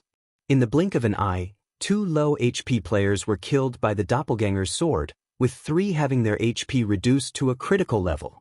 Only Ironsword Lion and 5 rats still had over half of their HP. However, Shi Feng's doppelganger was similarly struck by everyone's skills, and its HP continuously fell. Within the blink of an eye, its HP was close to reaching 0. You're truly a lunatic. However, your equipment, I'll gladly receive. Greed flashed across 5 rats' eyes as he looked at Shi Feng's dark black equipment. This mysterious swordsman had taken the initiative to attack them, even managing to call quite a lot of their numbers, so he had definitely become a red player, a huge one at that. If he were to die, he might even drop every single piece of equipment on his person. Moreover, both swordsmen and berserkers wore plate armor. Also, very little equipment at this stage of the game had class limitations. So, there was a possibility that 5 rats would be able to use some of the equipment that dropped. Ironsword Lion also heaved a sigh of relief. The mysterious swordsman before him was just too powerful. If not for so many players surrounding the mysterious swordsman, Ironsword Lion would have very quickly been killed. However, for reasons unknown, Ironsword Lion had felt a sense of familiarity when he crossed swords with the mysterious swordsman. Yet, he was unable to figure out why. At this moment, Shi Feng's doppelganger sent a faint smile at 5 rats. Swap. At the instant the doppelganger was about to disappear, Shifeng's original body swapped positions with the doppelganger. However, nobody managed to discover this fact. The abyssal blade and silver lake in Shifeng's hands transformed into a storm, sweeping across all the surviving melee players. 16 sword images instantly stabbed towards the players who had lowered their guards. 5 rats looked at his own HP rapidly sliding downwards, dumbfounded. His heart filled with both shock and confusion. Wasn't the mysterious swordsman in front of him supposed to be dead? So, why was the mysterious swordsman still able to attack him? Moreover, the mysterious swordsman's speed was so great that not even 5 rats himself was able to react. 2 swords, 16 sword images. Just what sort of speed was this? However, the more shocking matter to 5 rats was the mysterious swordsman's damage. Even 5 rats, whose damage and defense were the highest amongst the players present, had received over -300 points of damage from each sword image, with the highest damage reaching over -500 points. 5 rats' HP was only a measly 840 points, and even under a state of full HP he would still be instantly killed. You are Yifeng? Ironsword Lion glared at Yifeng as he died, both his eyes turning incomparably crimson. His eyes were full of both shock and unwillingness. He truly did not think that he would actually be killed by Yifeng once again. The reason he felt that the mysterious swordsman was Yifeng was that he was extremely familiar with this move. He had been killed by this move twice before, and it would be hard for him to forget it even if he wanted to. Originally, he could have become an influential figure in Red Leaf Town, catching up to the influence of a third-rate guild. In the end, however, he was turned into a mess by Yifeng. He had even lost his most precious pass to Blackwing City. After he placed a bounty on Yifeng and his teammates, he in turn had a bounty placed upon him by Yifeng, becoming the laughingstock of the entire White River City. Originally, he thought that he would be able to give Yifeng a crushing defeat with a high bounty. In the end, however, a large majority of his guild members were crushed and ended up leaving the guild. The original member count of Martial Union in Red Leaf Town was quickly reduced from the original 100+ members down to less than 10 players. Martial Union then became the laughingstock of the players in Red Leaf Town. Now, they had prepared to surround Yifeng, but the results had still turned out as such. Again and again, Ironsword Lion had tried to deal with Yifeng. Yet, every single time he ended up with failure.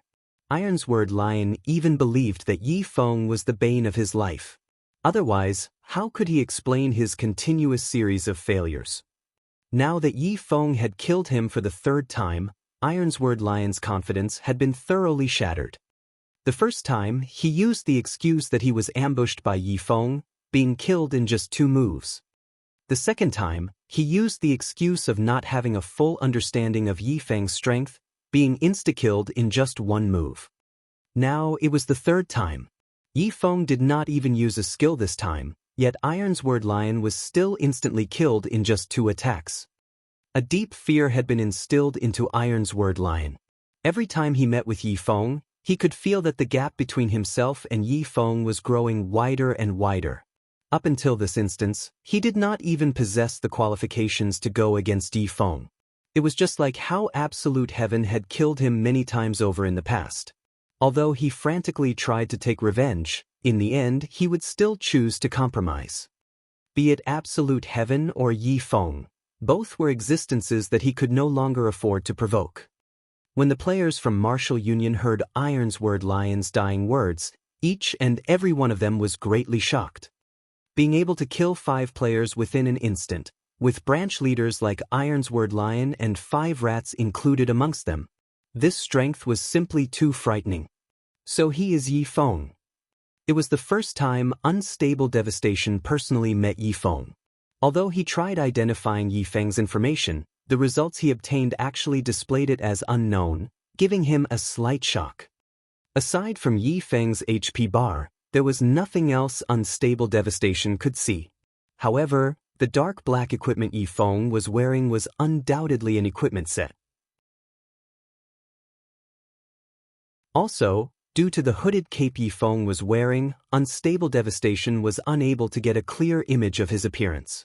Yi Feng held a sword of unidentifiable quality in one hand and a treasured sword that gave off a light blue glow in the other. The treasured sword was at least secret silver ranked. Judging from Yi Feng's performance in the battle before, Yi Feng was much stronger than what Iron's Word Lion had stated. If Yi Feng was already so powerful right now, he would definitely become unstoppable in the future. If Unstable Devastation were to meet Yi Feng before, he definitely would not have provoked Yi Feng, no matter what. However, Yi Feng already had an unresolvable grudge with Martial Union, so Unstable Devastation would not be courteous with him anymore. Before Yi Feng grew to unreachable heights, he needed to thoroughly nip the bud. While everyone else was observing Shi Feng's information, Shi Feng himself did not stay idle. He bent down, picking up all 5 pieces of equipment that dropped on the ground and storing them in his bag. He would be able to sell the equipment for a large sum of money. Seeing Yi Feng take away 5 pieces of equipment that were above level 5, Unstable Devastation trembled in rage. This equipment all belonged to their martial union, yet Yi Feng actually dared take it away right before his eyes. Shi Feng simply did not place any importance on him. Originally, I was still worried that you were an extraordinarily calm person and that you would not show up no matter what. However, I never imagined that you were just a simple fool. Since you have arrived, I'll just deal with you as well. Unstable Devastation squinted his eyes, a chilling glow coming from them. He stared fixedly at Shi Feng, laughing coldly as he said, "Aside from shield warriors, guardian knights, and healers, everyone else, get rid of him for me." Unstable Devastation did not know how Yi Feng was able to enter the Gale Valley undetected. He was even able to discover them while they were in the midst of battling against the Shadow Leopard King. However, Yi Feng was simply courting death by hurrying to this place. Unstable Devastation aimed his bow at Yi Feng, locking onto Yi Feng's vital points. Bush, bush, bush. 3 arrows consecutively fired out of Unstable Devastation's bow. Right now, the Shadow Leopard King's berserk period was already over, and its remaining HP did not reach even 30%. The 2 elite Shadow Leopards that the king summoned previously were also dead now, so it was only a matter of time before the Shadow Leopard King itself would die. Unstable Devastation was not afraid of Yi Feng's disturbance at all. At this moment, the other players all started sending attacks at Shi Feng. Fireball, Frost Arrow, Dark Arrow, Charge, and many more attacking and restricting skills. Shi Feng smiled as he looked at everyone attacking him, not moving a single step. He then used silent steps to quietly appear behind the healers of Martial Union, very quickly dodging everyone's attacks.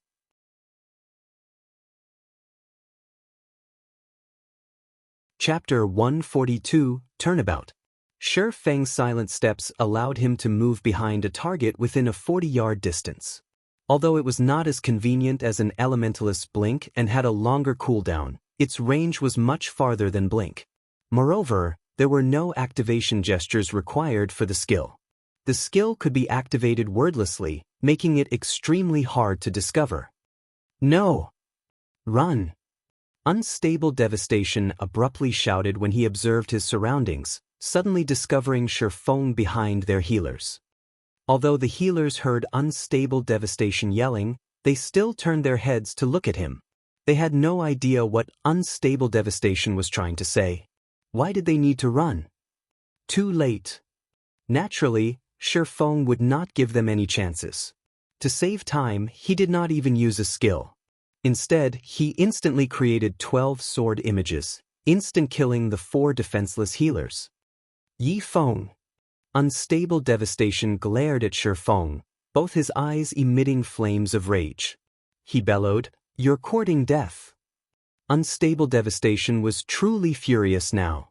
With all their healers dead, they would definitely have to pay an extremely high price to deal with the Shadow Leopard King.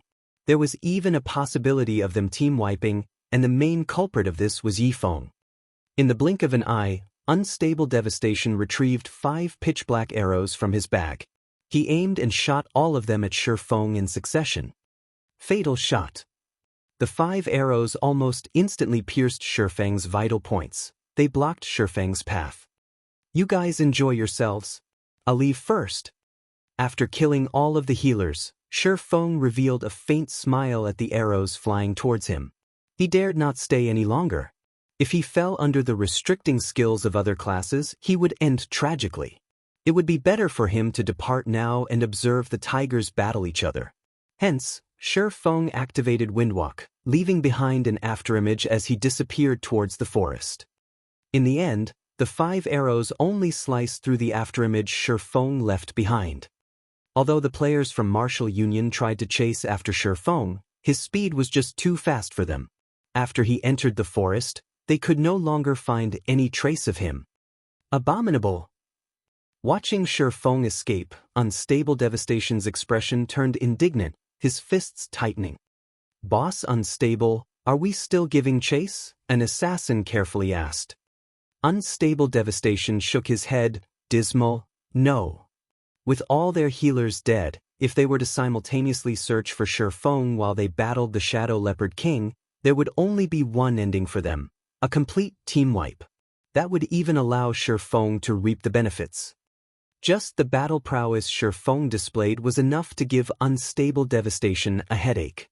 If he sent only a single party to chase Shifeng, it would be no different than serving them up on a silver platter. Without a full team, they would have no way of dealing with Shifeng. Moreover, if Shifeng used that extraordinary speed of his to engage in a getaway battle, a single team would not be enough to deal with him.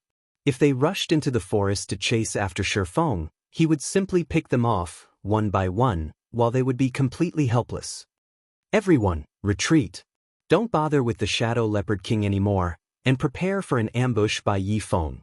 Notify the other teams, and tell them to gather here immediately. If he thinks he can take advantage of me, he should think again." Unstable Devastation said in a calm tone. He suppressed his anger, calming his excited heart. The Shadow Leopard King still had 20% of its HP remaining, and they would need to throw away a lot of lives to kill it. Although it was unfortunate to give up on the Shadow Leopard King, Unstable Devastation did not believe that Shifeng would not return to take advantage of the injured. Even if Shifeng wanted to kill it, it would be impossible. If he tried, they might benefit from it. Not only would they get to kill Yifeng, but Yifeng would also have reduced the Shadow Leopard King's HP even further. If Shifeng did not intend to deal with the Shadow Leopard King, that, too, would be fine. As long as their other forces arrive, the Shadow Leopard King would still belong to Martial Union. At that time, Shifeng could only watch from the side. With Unstable Devastation's command, the members of Martial Union could only helplessly retreat, giving up a good chance to kill the Shadow Leopard King. However, before the players from Martial Union could properly retreat, the Shadow Leopard King suddenly let out a fierce roar.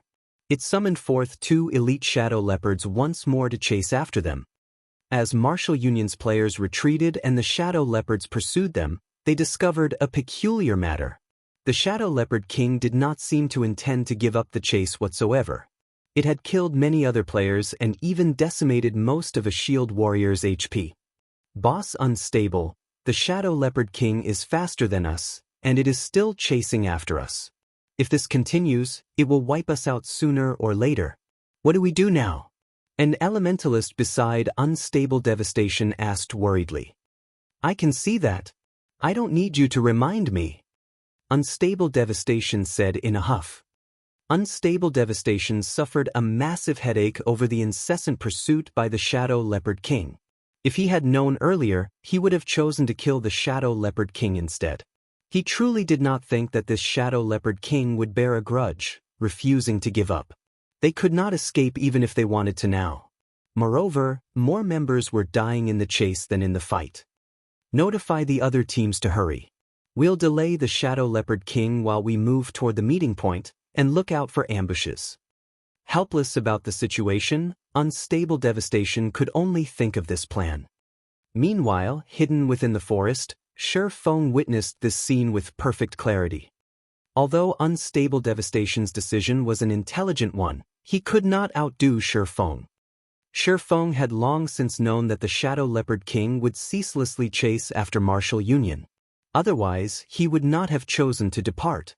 He was merely awaiting the perfect chance to take action. After God's domain evolved, the range of monsters' activity had also greatly increased. For chieftain-ranked monsters such as the Shadow Leopard King, its range of activity might even encompass a large half of the entire Gale Valley. Unless everyone from Martial Union left the Gale Valley, or they entered the core area of the Gale Valley, the Shadow Leopard King would not let them get away. As time slowly passed, the number of players the Shadow Leopard King killed grew higher and higher. However, it only had 10% HP remaining now. Meanwhile, Martial Union's previous 50-man team had only 16 players remaining. One could not help but admit that the losses they suffered were incomparably bitter. Are they still not here? Unstable Devastation paid attention to the surrounding movements as he attacked the Shadow Leopard King, his heart filled with wariness for Shi Feng's ambush. Now that the Shadow Leopard King had less than 10% HP remaining, it was definitely an opportune time for Shi Feng to launch an ambush. Hence, Unstable Devastation's expression turned exceptionally grave. "Boss Unstable, they said that they are only 10 minutes away." 10 minutes? Why don't you tell them to go die instead? Unstable Devastation cursed. This was a crucial moment. The Shadow Leopard King in front of them was about to die, and Shi Feng would appear at any given moment. If they waited for another 10 minutes, the Shadow Leopard King would already be dead. He truly regretted not bringing more players with him. Now, Shi Feng, who was hiding in a dark corner, possessed the advantage of initiative, while they were completely helpless against him. It was truly depressing. After a period, the Shadow Leopard King's HP fell below 2%. However, there were still no signs of Shi Feng's assault, causing Unstable Devastation to become incomparably excited.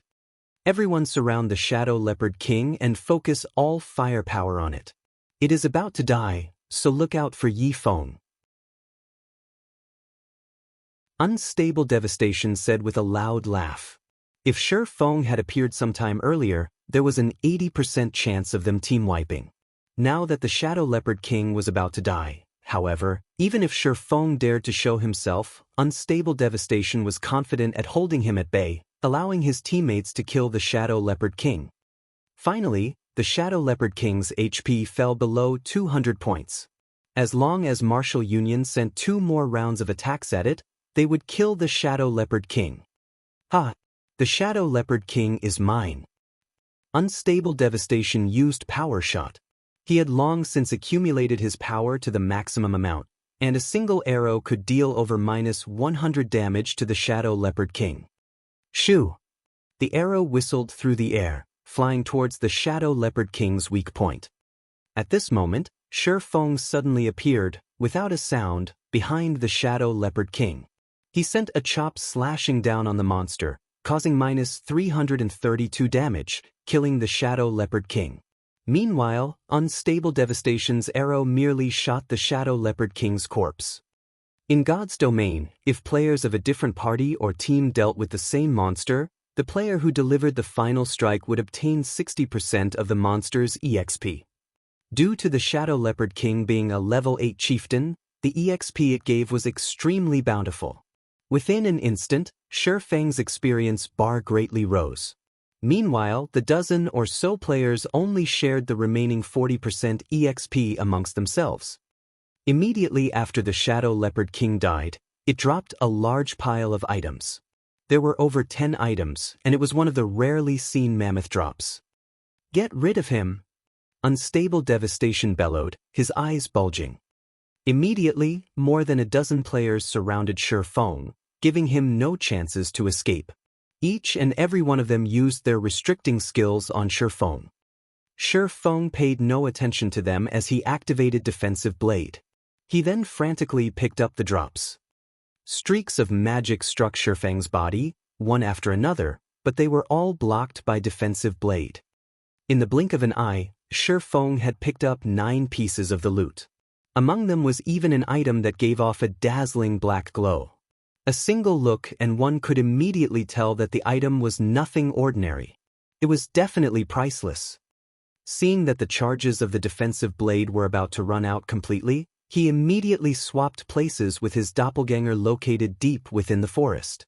He instantly escaped from Martial Union's encirclement, while his doppelganger received attacks from all directions. Until the moment the doppelganger died, it managed to kill another 5 members of Martial Union, including a level 9 elementalist branch leader. When Unstable Devastation discovered that the Shi Feng they killed was only a doppelganger, he truly exploded. "Yi Feng, just you wait."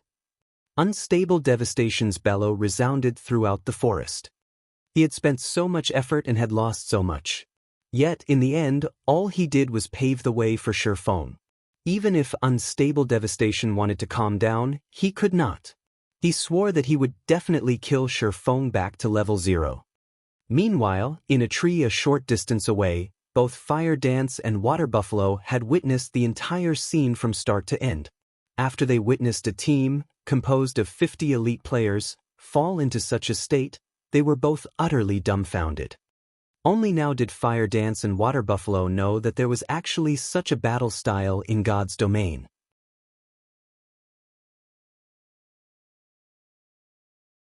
Chapter 143, Shadow's Blessing. While Fire Dance and Water Buffalo were both inwardly shocked, a deep voice came from behind them. "Why haven't you guys left yet?" The voice startled them both. They hurriedly jumped, spinning around to dodge while unsheathing their weapons. They stared at the figure that had appeared behind them. Big Brother Yi Feng. Fire Dance let out a sigh of relief after identifying the newcomer. She pulled back her dagger and returned it to its sheath at her waist. The men from Martial Union were all over Gale Valley. If a battle were to occur, they would immediately call to their companions, and there would be no end to the enemies that Fire Dance needed to kill. "We came to help. Martial Union has killed so many of our companions. We must take revenge." Fire Dance's eyes turned cold as she spoke about Martial Union. "I wish to form a large team to enter large-scale dungeons in the future. I wonder if you all would be interested in joining?" Shi Feng felt that Fire Dance had great talent. Moreover, Fire Dance and the others were all independent players that did not belong to any guilds. If he could rope them in and form his own team, it would be a great benefit to his Zero Wing workshop. Fire Dance was slightly hesitant after hearing Shi Feng's proposal. Water Buffalo also turned taciturn. "Do you guys already have your own large team?" Shi Feng inwardly lamented.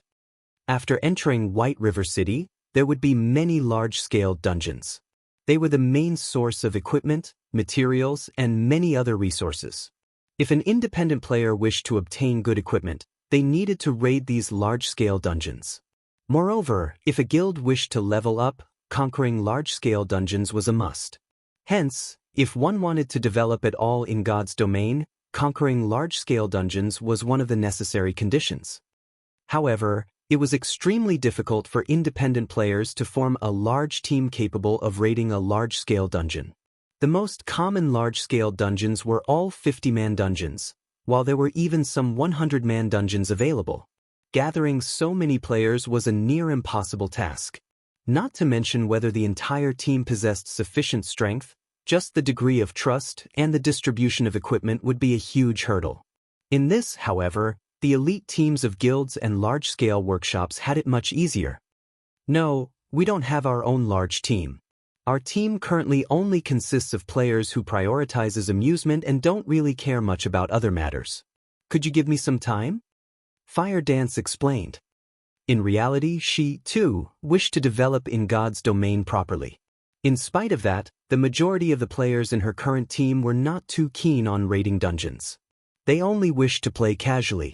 If they joined a large team, they would definitely experience certain constraints and would not be willing to join.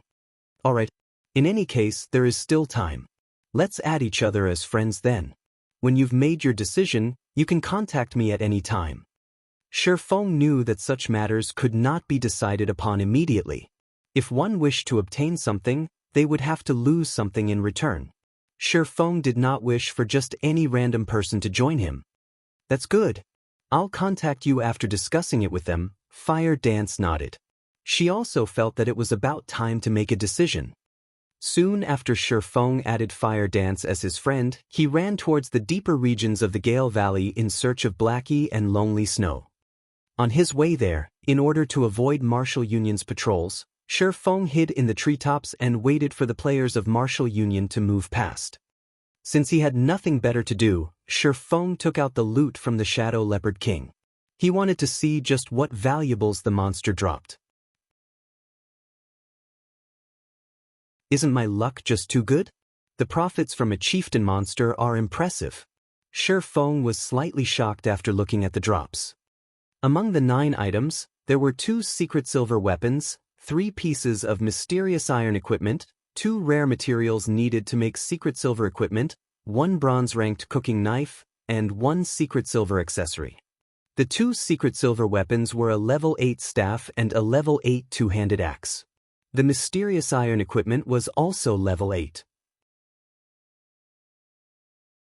Moreover, the usefulness of the bronze-ranked cooking knife was also not small. It could increase the speed and success rate of one's cooking. However, the most valuable item among all these items was the secret silver accessory, the Shadow's Blessing. It was one of the most precious items that the Shadow Leopard King could drop. Shadow's Blessing, secret silver rank, necklace. Level 8. All attributes +5. Luck +3. In God's domain, accessories were extremely rare.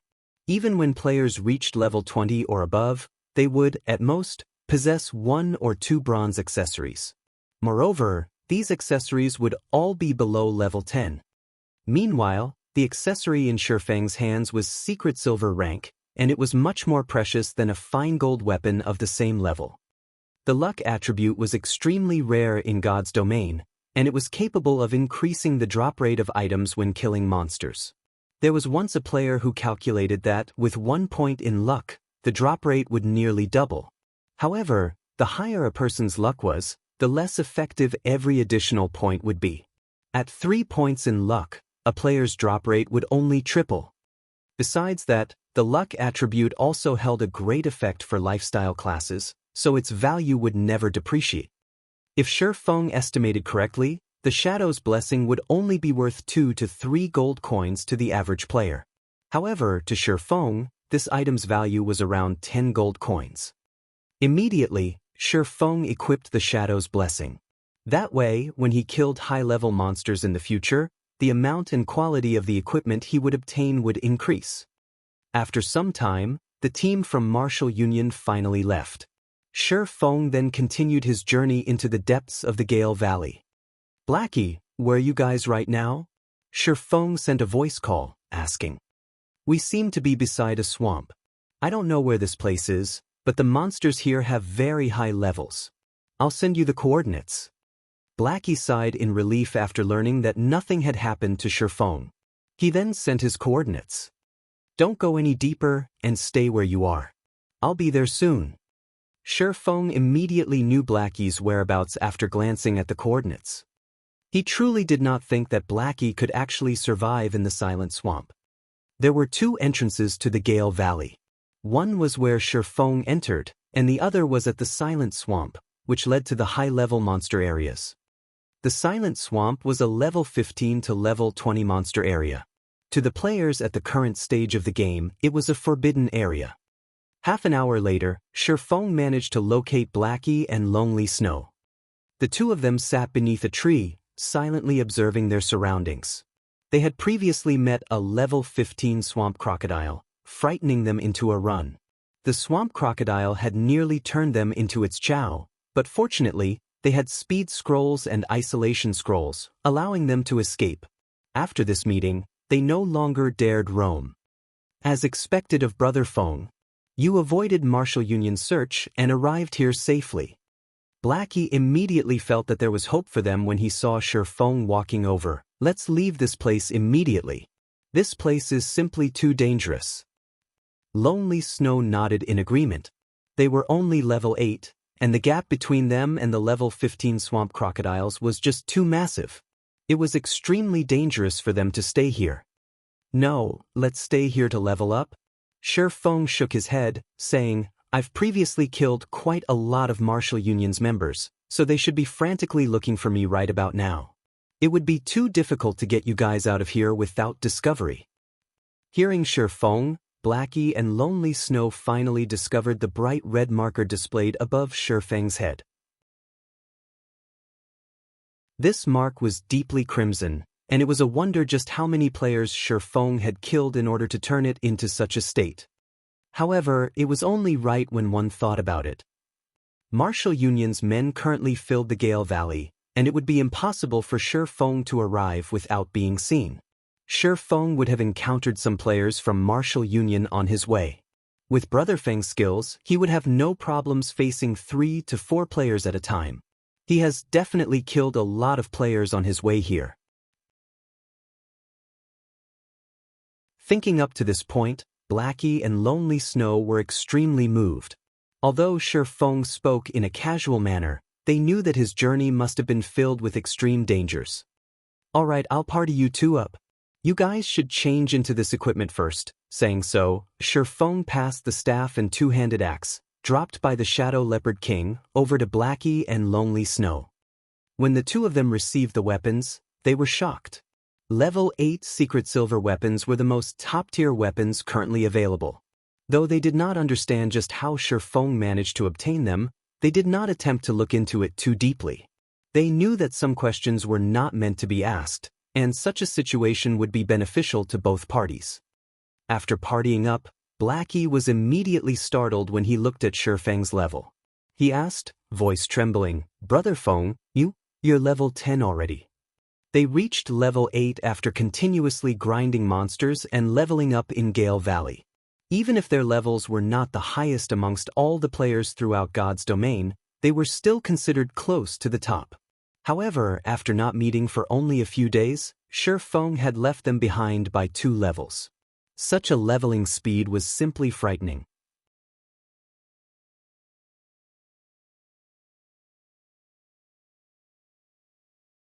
Chapter 144, Forming a Party. In regards to Blackie's and Lonely Snow's shock, Shifeng merely nodded in reply. "Brother Feng, your leveling speed is just too fast. The highest leveled player I've previously met was only level 9. Right now, there might not be another who has reached level 10 in the entire White River City. Moreover, since there has not been any information on the official website stating that a player has reached level 10 and entered a city, this means that there are no players who have reached level 10 at all. Brother Feng, now that you've level 10, you are definitely the top player in all of Star Moon Kingdom." Blackie was incomparably excited. Only high-leveled players would know how hard it was to go from level 8 to level 9, not to mention rising from level 9 to level 10. The difference in EXP required was at least several times higher. Right now, Shifeng was far ahead of everyone else. If the players from Martial Union found out about this, their intestines would turn green with regret. Every gamer knew that once you got ahead, you stayed ahead. The small gap during the initial period of the game would only grow wider later on. As long as Shifeng slowly expanded his advantages, little by little, he would sooner or later cause the players from Martial Union to tremble in fear. Meanwhile, Lonely Snow, who stood by his side, was dumbstruck, not knowing what he should say. Previously, he had been worried that it would not bode well for them to continue entangling themselves with Martial Union. However, after he saw that Shifeng had already reached level 10 and possessed a pile of secret silver equipment, confidence filled his heart. If this continued, he could, sooner or later, step on Martial Union, becoming a future tyrant of White River City. "Alright, quickly swap out your equipment. We'll look for a place to level up." Shifeng looked at the excited expressions on Blackie and Lonely Snow and smiled helplessly. Due to constant tasks earlier, he was never able to lead his own party personally. Now, he still had quite some time before he had to go to Blackwing City to conduct the trade with Aqua Rose, and in the meantime, he could carry Blackie and the others. In the future, he would have to form a guild. However, a framework was required to establish a guild. Otherwise, the guild would simply fall apart. The members of his current party would become the framework of his future guild. So, Shifeng decided to upgrade the overall strength of his party from now on. If the members of his party could reach level 10 a step earlier and enter White River City, It would be a tremendous help to him in the future. Blackie and Lonely Snow looked at each other, smiles on their faces as they changed into their new equipment.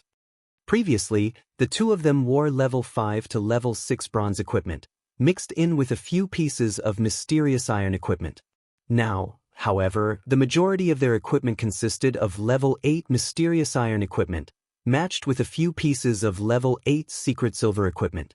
Their strengths greatly increased with this. If they met Martial Union now, they would not end up in such a sorry state. Brother Feng, if we are going to level up here, what will happen to Cola and the others? They say that they're under constant surveillance and going out into the fields to level up is extremely dangerous, Blackie worriedly asked. Relax, I've already told them to do something more meaningful in town. We'll call them over after Martial Union leaves the Gale Valley. At that time, you two might even have a fright when you meet them, Shifeng said with a smile. Seeing Shifeng's mysterious smile, curiosity swarmed both Blackie and Lonely Snow about the task Shifeng had given Cola and the others. Just what sort of quest could it be to shock them? Alright, let's level up then. Shifeng wordlessly smiled at the two's puzzled expressions. In actuality, having Martial Union focus on Cola and the others was not a bad thing at all. Before, while they had been busy leveling up, Shifeng stopped them from completing the quest. Now that they couldn't out and level up, they could give the quest a try. If Cola and the others could truly complete it, he would be able to carry out his plan with much less effort and more confidence. Although the Silent Swamp was a level 15 to level 20 monster area, the outer edge of the swamp was only a level 15 monster area, while the inner regions were level 16 to level 18 monster areas. Level 20 monsters would only appear in the core region of the swamp. With the Abyssal Blade, Shifeng could reduce the level suppression by 5 levels, making the outer region a perfect fit. Let's go there and take a look. Looking at the system's map, Shifeng pointed to the bubbling black pool of water in the distance. Although Blackie and Lonely Snow did not voice out about it, they were overcome with worry. After all, level 15 monsters own this place. Even if they received an upgrade to their equipment and could challenge level 10 common monsters without much of a problem, level 15 monsters would still annihilate them. Just as Shifeng and the others set foot beside the black-colored pool, a mass of bubbles broke out across the surface. A pair of black, shiny eyes surfaced from the pool, staring at Shifeng's party from a distance. Brother Feng, I don't think this place is safe. Look, a large pair of eyes are watching us from over there. Blackie looked at the fist-sized eyeballs, anxiety gripping his heart. He definitely did not think that the monster hidden in the water was common. While Blackie spoke, the monster in the pool surfaced, its gigantic figure slowly revealing itself to the party. Steel-skinned hippo, elite rank. Level 15. HP 6,000/6,000.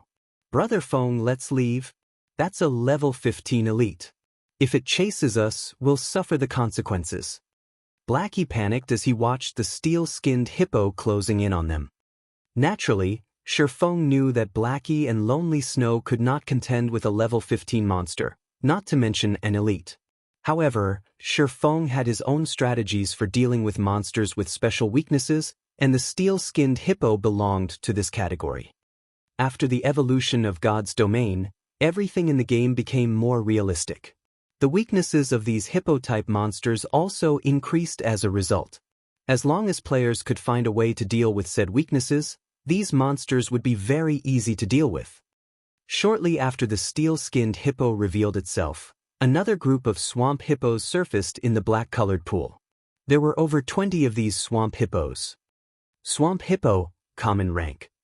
Level 15. HP 2,000/2,000.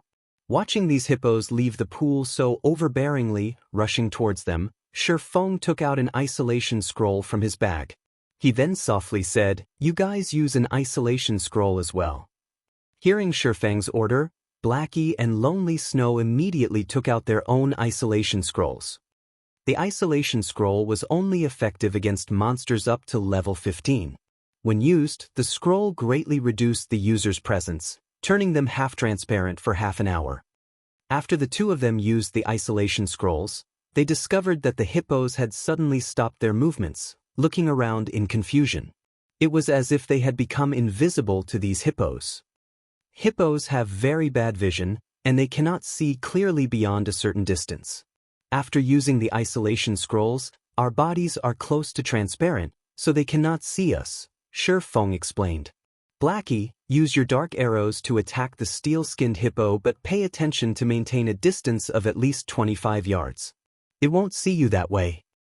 Blackie came to a realization after listening to Shi Feng's explanation. He immediately tried Shi Feng's instructions. A dark arrow flew from Blackie, striking the steel-skinned hippo that was dozing off. Damage of -24 points appeared above the elite hippo. Although the damage was minuscule, it was enough to send the steel-skinned hippo into a flying rage. The elite immediately spun towards the source of the dark arrow. However, it failed to discover even a single person in that direction. It took several steps forward but still failed to discover anybody. Just when it was about to return to the pool of water, another dark arrow struck its body. The steel-skinned hippo was truly enraged now. Letting out an intense snort, it abruptly charged towards the direction the dark arrow originated from. However, after rushing forward over 10 yards, it still could not find the enemy who attacked it. The steel-skinned hippo started to turn in circles in confusion.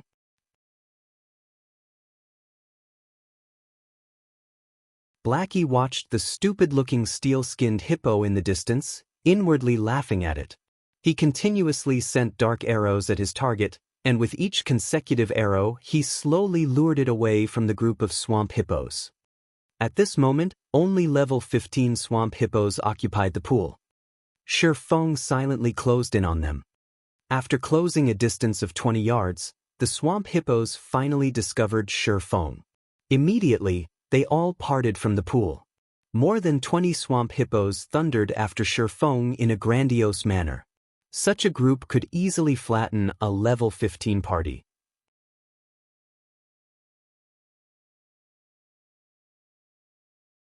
Chapter 145, Might of the Devil Flame, 1. The swamp hippos were each the size of a small car. When over 20 of them charged forward, it was like being run over by 20 cars going full speed. The earth trembled under the combined weight of the swamp hippos. Their imposing aura surged forth, instilling shock and awe into all observers. In the distance, Lonely Snow, who observed this scene, wore a nervous expression. He tightly gripped the secret silver-ranked great axe in his hands. He wondered just what their party leader, Shi Feng, intended to do. This was a group of over 20 level 15 swamp hippos. Not only did these monsters possess thick hides and sturdy muscles, but they also possessed 2,000 HP each. Just judging by how the earth trembled with each step, one could easily tell just how powerful these swamp hippos were. If that kind of body plowed into Shi Feng, the consequences would be unimaginable. However, Shi Feng remained extraordinarily calm as he silently awaited the arrival of the swamp hippos. 15 yards. 10 yards. 5 yards. Just as the swamp hippos were right before him, Shi Feng finally took action. As Shi Feng raised the pitch-black abyssal blade, it released a chilling glow. Green arcs of electricity abruptly appeared on the blade, producing crackling sounds. Shi Feng then slashed down, the abyssal blade pointing at the incoming swamp hippos. Thundering flash. 3 electric arcs chained towards the swamp hippos, one after another. When the swamp hippos leading the charge noticed these arcs of electricity moving towards them, their bodies instinctively trembled. Though they tried to halt their feet to dodge these electric arcs, the swamp hippos at the back crashed into them. As a result, none of them managed to dodge the incoming attack. In the end, they received all 3 hits. After the electric arcs flashed by, the squealing of pigs at slaughter filled the surrounding space. The smell of something burning also filled the air. A series of damages appeared above the 20-plus swamp hippos, creating a dazzling sight. Every swamp hippo received frightening damages of -356, -481, and -648. Some even received critical hits, suffering damages of over -1,000 points, their HPs immediately falling to 0.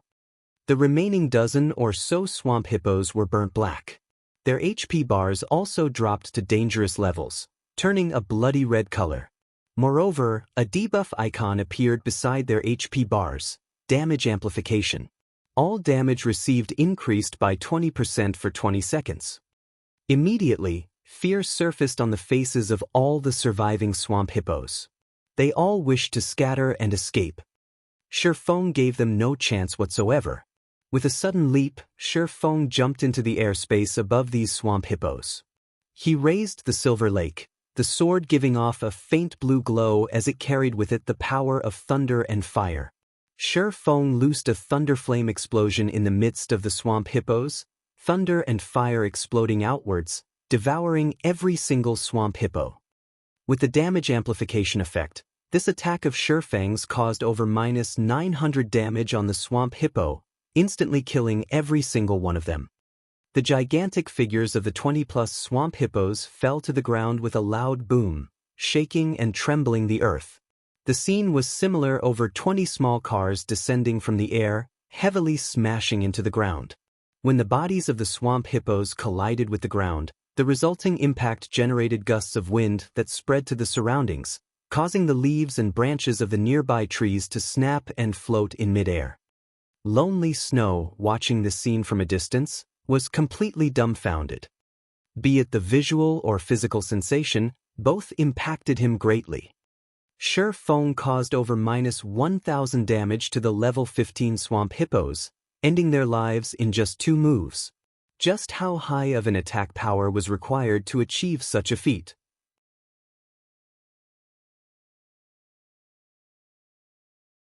Lonely Snow nodded in reply, though an absent-minded expression remained on his face. He thought that he had hallucinated before, but after giving his eyes a rub, the pile of swamp hippo corpses still remained. Plenty of items and coins blanketed the ground surrounding them. He now knew that this was not a dream, but reality.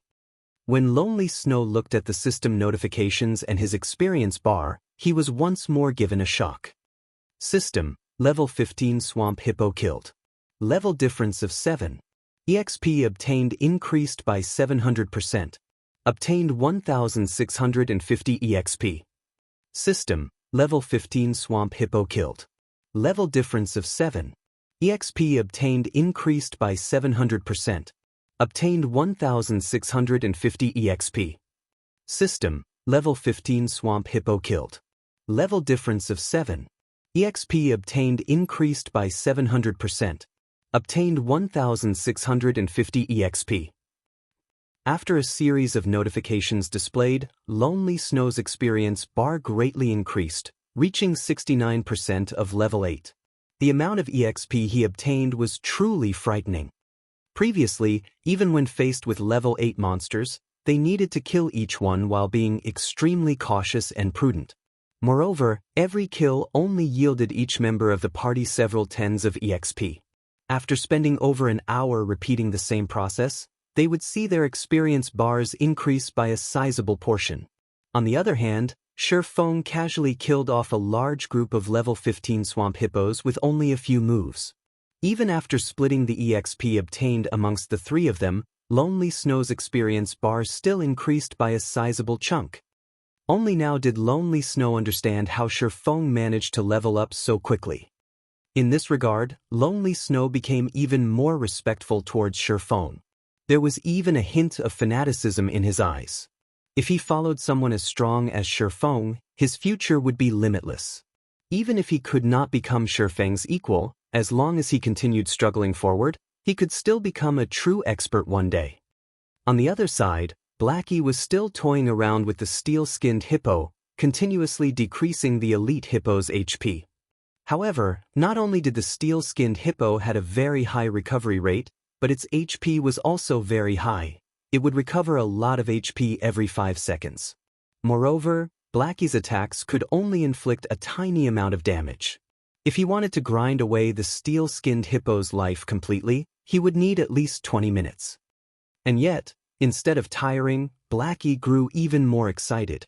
Dark arrows flew from his hand, one after another, each arrow bringing Blackie even more joy. The reason Blackie reacted this way was that challenging monsters of a higher level in God's domain was extremely difficult. Meanwhile, he was currently bypassing 7 levels to challenge a level 15 elite monster. If he spoke of this feat in the future, he would enjoy supreme glory. It was this sense of achievement that became the largest motivation for Blackie. "Blackie, use Evil Whip," Shifeng said in the party chat after hurrying over. Okay, seeing Shifeng arrive, Blackie knew that it was time to deal with the steel-skinned hippo. As Blackie's chanting came to an end, 9 black barbed vines sprung up and bound the steel-skinned hippo's 4 limbs, restricting its speed. However, the steel-skinned hippo's strength was just too high. In the blink of an eye, one of the vines snapped, while the remaining 8 were only a small matter. At this moment, Shifeng used Wind Blade, rapidly arriving behind the steel-skinned hippo. Instantly, 3 sword strikes landed on the steel-skinned hippo's body, the collision producing glittering sparks. Seeing that the attacks from his swords had only dealt -22 damage each to the steel-skinned hippo, Shifeng was slightly speechless. It was as expected of the steel-skinned hippo. Its physical defense was truly frightening. It also possessed its innate steel skin, reducing all physical damage it received by 70%. If even Shifeng could only cause slightly over 20 damage to the steel-skinned hippo, a normal physical damage dealer would most likely cause 2 or 3 damage. This rate of damage certainly could not contend with the steel-skinned hippo's regeneration speeds. Shifeng's attacks had yet to end.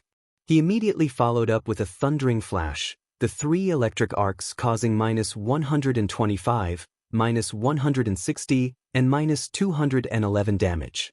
The steel-skinned hippo was instantly enraged. It spun around, charging at Shifeng. However, with the thorny vines restricting it, the steel-skinned hippo's turning speed was slowed. This situation gave Shifeng the chance to evade its charge easily. Shifeng continued with a series of attacks on the steel-skinned hippo, using one skill after another. However, the damages his attacks managed to cause were generally very low. Ayo! Enraged, the steel-skinned hippo abruptly jumped. It intended to use War Stomp. War Stomp was Hippo's killing move. When used, the skill would cause all enemies within a 15-yard radius to enter a fainted state for 5 seconds. Reacting quickly, Shifeng immediately cast Abyssal Bind on the steel-skinned hippo. The hippo's movements immediately halted, and its War Stomp cancelled. Originally, Shifeng did not think that there would be any issues. However, a chilling sensation pervaded his entire body, preventing him from moving a muscle. All of his skills were unusable. This is the Tier 1 magic, Death's Lock. Shifeng was astonished. With his many years of experience, he immediately knew what sort of attack struck him. This was definitely not a move of the steel-skinned hippo. Not bad. This is something that I specifically prepared just for you. You can be at ease and be on your way. A black figure suddenly appeared behind Shifeng. This figure was precisely the Absolute Heaven, the expert assassin Shifeng had met before. In the same moment Absolute Heaven revealed himself, the silver dagger in his hand sunk into Shifeng's back. Absolute Heaven's ambush instantly caused -357 damage.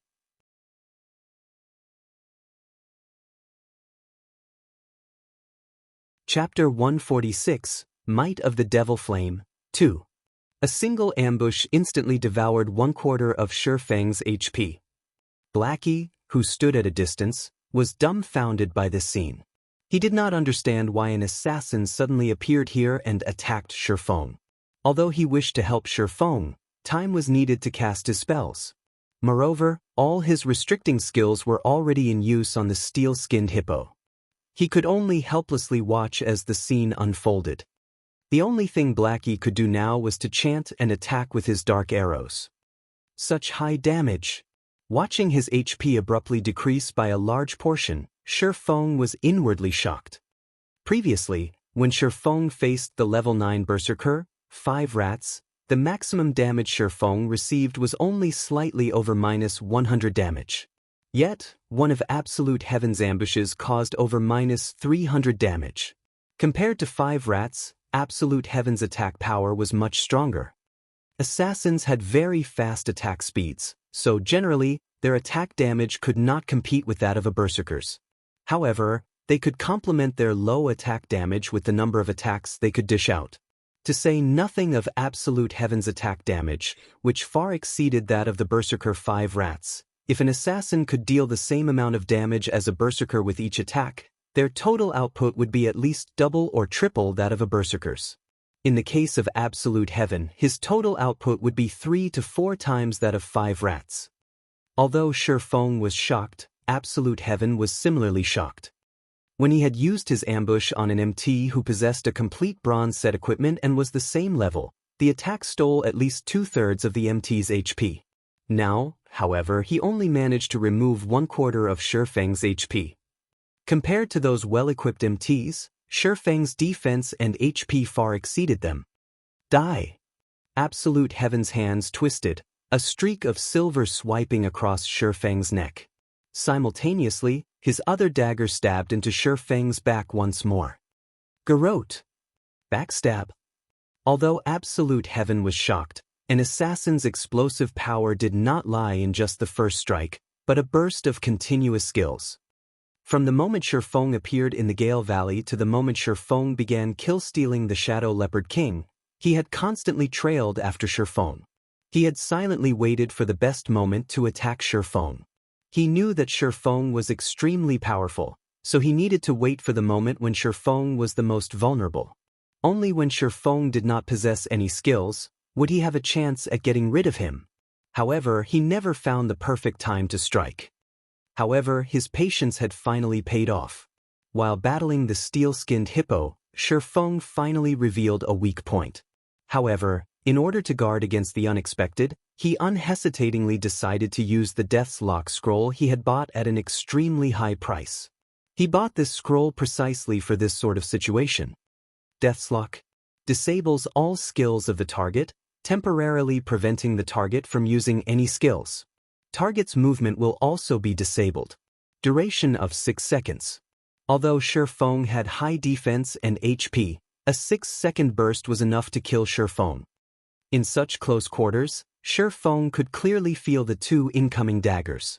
If he received the burst of Absolute Heaven's attacks, he would definitely die. At the moment of life and death, Shifeng activated Phantom Kill, immediately swapping positions with his doppelganger. The Death's Lock could only seal the skills a player had learned.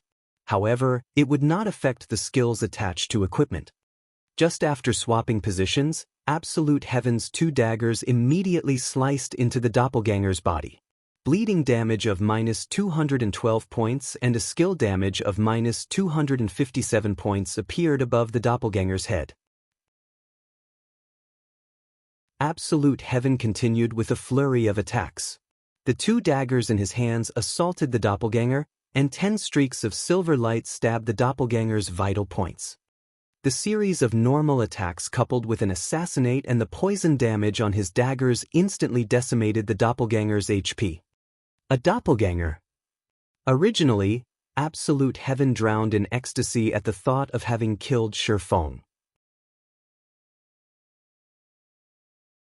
However, he did not expect that, after all of his effort, what he had killed was only a doppelganger. Absolute Heaven's expression turned grim. He squinted his eyes as he observed his surroundings. Very quickly, he discovered Shifeng a distance away, behind him. He immediately spun, charging towards Shifeng. The Death's Lock had a duration of 6 seconds. Right now, there were 4 seconds remaining. So how could he so easily allow Shifeng to break free from the Death's Lock that he had spent a fortune on? Just as Absolute Heaven arrived before Shifeng, a dark arrow came flying at him. Garbage, I don't have time to deal with you right now. Absolute Heaven ignored Blackie's dark arrow. His dagger aimed straight for Shifeng. Regarding Shifeng's teammates, Absolute Heaven did not place any importance on them at all. As long as he dealt with Shifeng, killing Blackie would be a simple task. Boom! The dark arrow exploded on Absolute Heaven's body. Damage of -221 points appeared above Absolute Heaven's head, removing 1/4 of his HP. Why is this garbage's damage so high? Absolute Heaven's brows slightly wrinkled, inwardly shocked. Absolute Heaven had not the slightest knowledge that the staff in Blackie's hands was actually a level 8 secret silver ranked staff. Moreover, Blackie wore a few pieces of level 7 and level 8 mysterious iron equipment. He also used the mysterious iron accessory, the interpreter's pendant, that Shifeng had given him. Blackie's magical damage had long since reached the apex. If it were not for Absolute Heaven's equipment being of excellent quality, he might have lost more than half of his HP from just one of Blackie's dark arrows. However, Blackie's high magical damage could not stop Absolute Heaven. Absolute Heaven still accurately slid his daggers into Shifeng's vital points. The moment Absolute Heaven's dagger was about to stab Shifeng used silent steps, instantly appearing behind Blackie. Crap! Seeing Shifeng vanish before him, rage and dismay filled the assassin. Shifeng was clearly unable to use any of his learned skills, yet he still possessed so many skills to avoid the ambush. There were over 25 yards between Absolute Heaven and Blackie. If Absolute Heaven ran towards Blackie, he would waste a lot of time. The seal on Shifeng would definitely dissipate, and it would become incomparably harder for him to kill Shifeng. Brother Feng, you're too awesome. You still managed to escape under such conditions, Blackie said with a smile. Watching the previous exchange, shock overwhelmed Blackie. The assassin's speed was impressive. If Shifeng had reacted a bit slower, he would definitely have lost his life. Blackie couldn't help but break out in cold sweat as he had watched the scene unfold. However, now that the distance between them was sizable, that assassin would be at his wits' end. Stop fooling around and be more careful. That assassin is not someone simple, Shifeng warned as Blackie still seemed to be in a joking mood. Got it? Leave it to me. The cooldown on my skills have already finished, Blackie confidently said. However, just as Blackie turned to look at Absolute Heaven, he discovered that Absolute Heaven was missing. He could only see an enraged steel-skinned hippo, bellowing as it searched for its enemy. Brother Feng, that person's gone missing. Did he just choose to run away since he failed his ambush? Blackie said with a laugh. Just as Blackie turned to look at Shifeng, his expression immediately turned grim. The assassin from before stood right behind Shifeng. Causing me so much trouble, you guys should be proud of yourselves, Absolute Heaven sneered, his hand holding some flash powder. He tossed the powder at Blackie. Blackie instantly shrieked as both his eyes lost their vision, causing Blackie to lose his battle prowess. After restricting Blackie, Absolute Heaven's dagger immediately stabbed Shifeng. Shifeng did not think that Absolute Heaven could actually learn a high-tier skill like Shadow Steps. Assassin's Shadow Steps allowed them to instantly appear behind an enemy and increased the damage of their next attack by 15%.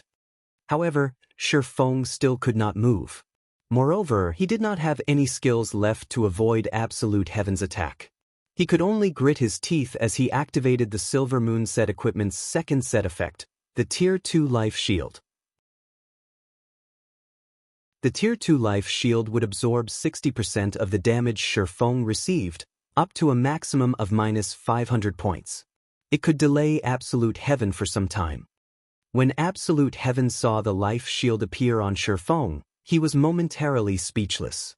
He did not understand just how Shifeng came to possess so many life-saving skills, using them one after another. However, a single life shield was still not enough to extinguish his determination to kill Shifeng. Immediately, Absolute Heaven brandished his daggers, sending a flurry of attacks at Shifeng like a fierce gale. He used normal attacks, coupled with assassinate, backstab, and many other damaging skills. Shifeng's life shield quickly shattered and disappeared. Shifeng had less than 500 HP remaining. Die! Absolute Heaven excitedly shouted. Immediately, he placed all 5 skill points that he had held onto into his finishing skill, Eviscerate. With all his might, he prepared to use his most powerful damaging skill. Soon after, Absolute Heaven's dagger swiveled, accurately sailing towards Shifeng's back. Finishing skill, Eviscerate. A plume of blue flames suddenly appeared above Shifeng's palm. You're tuning in to the Passion Pages YouTube channel. We're so grateful for your support, and don't forget to subscribe to join us on this incredible journey through captivating stories. Your generosity through donations truly makes a world of difference, as it's the primary source of revenue that allows me to expand and enhance this channel for you. Thank you from the bottom of my heart for being a part of this adventure.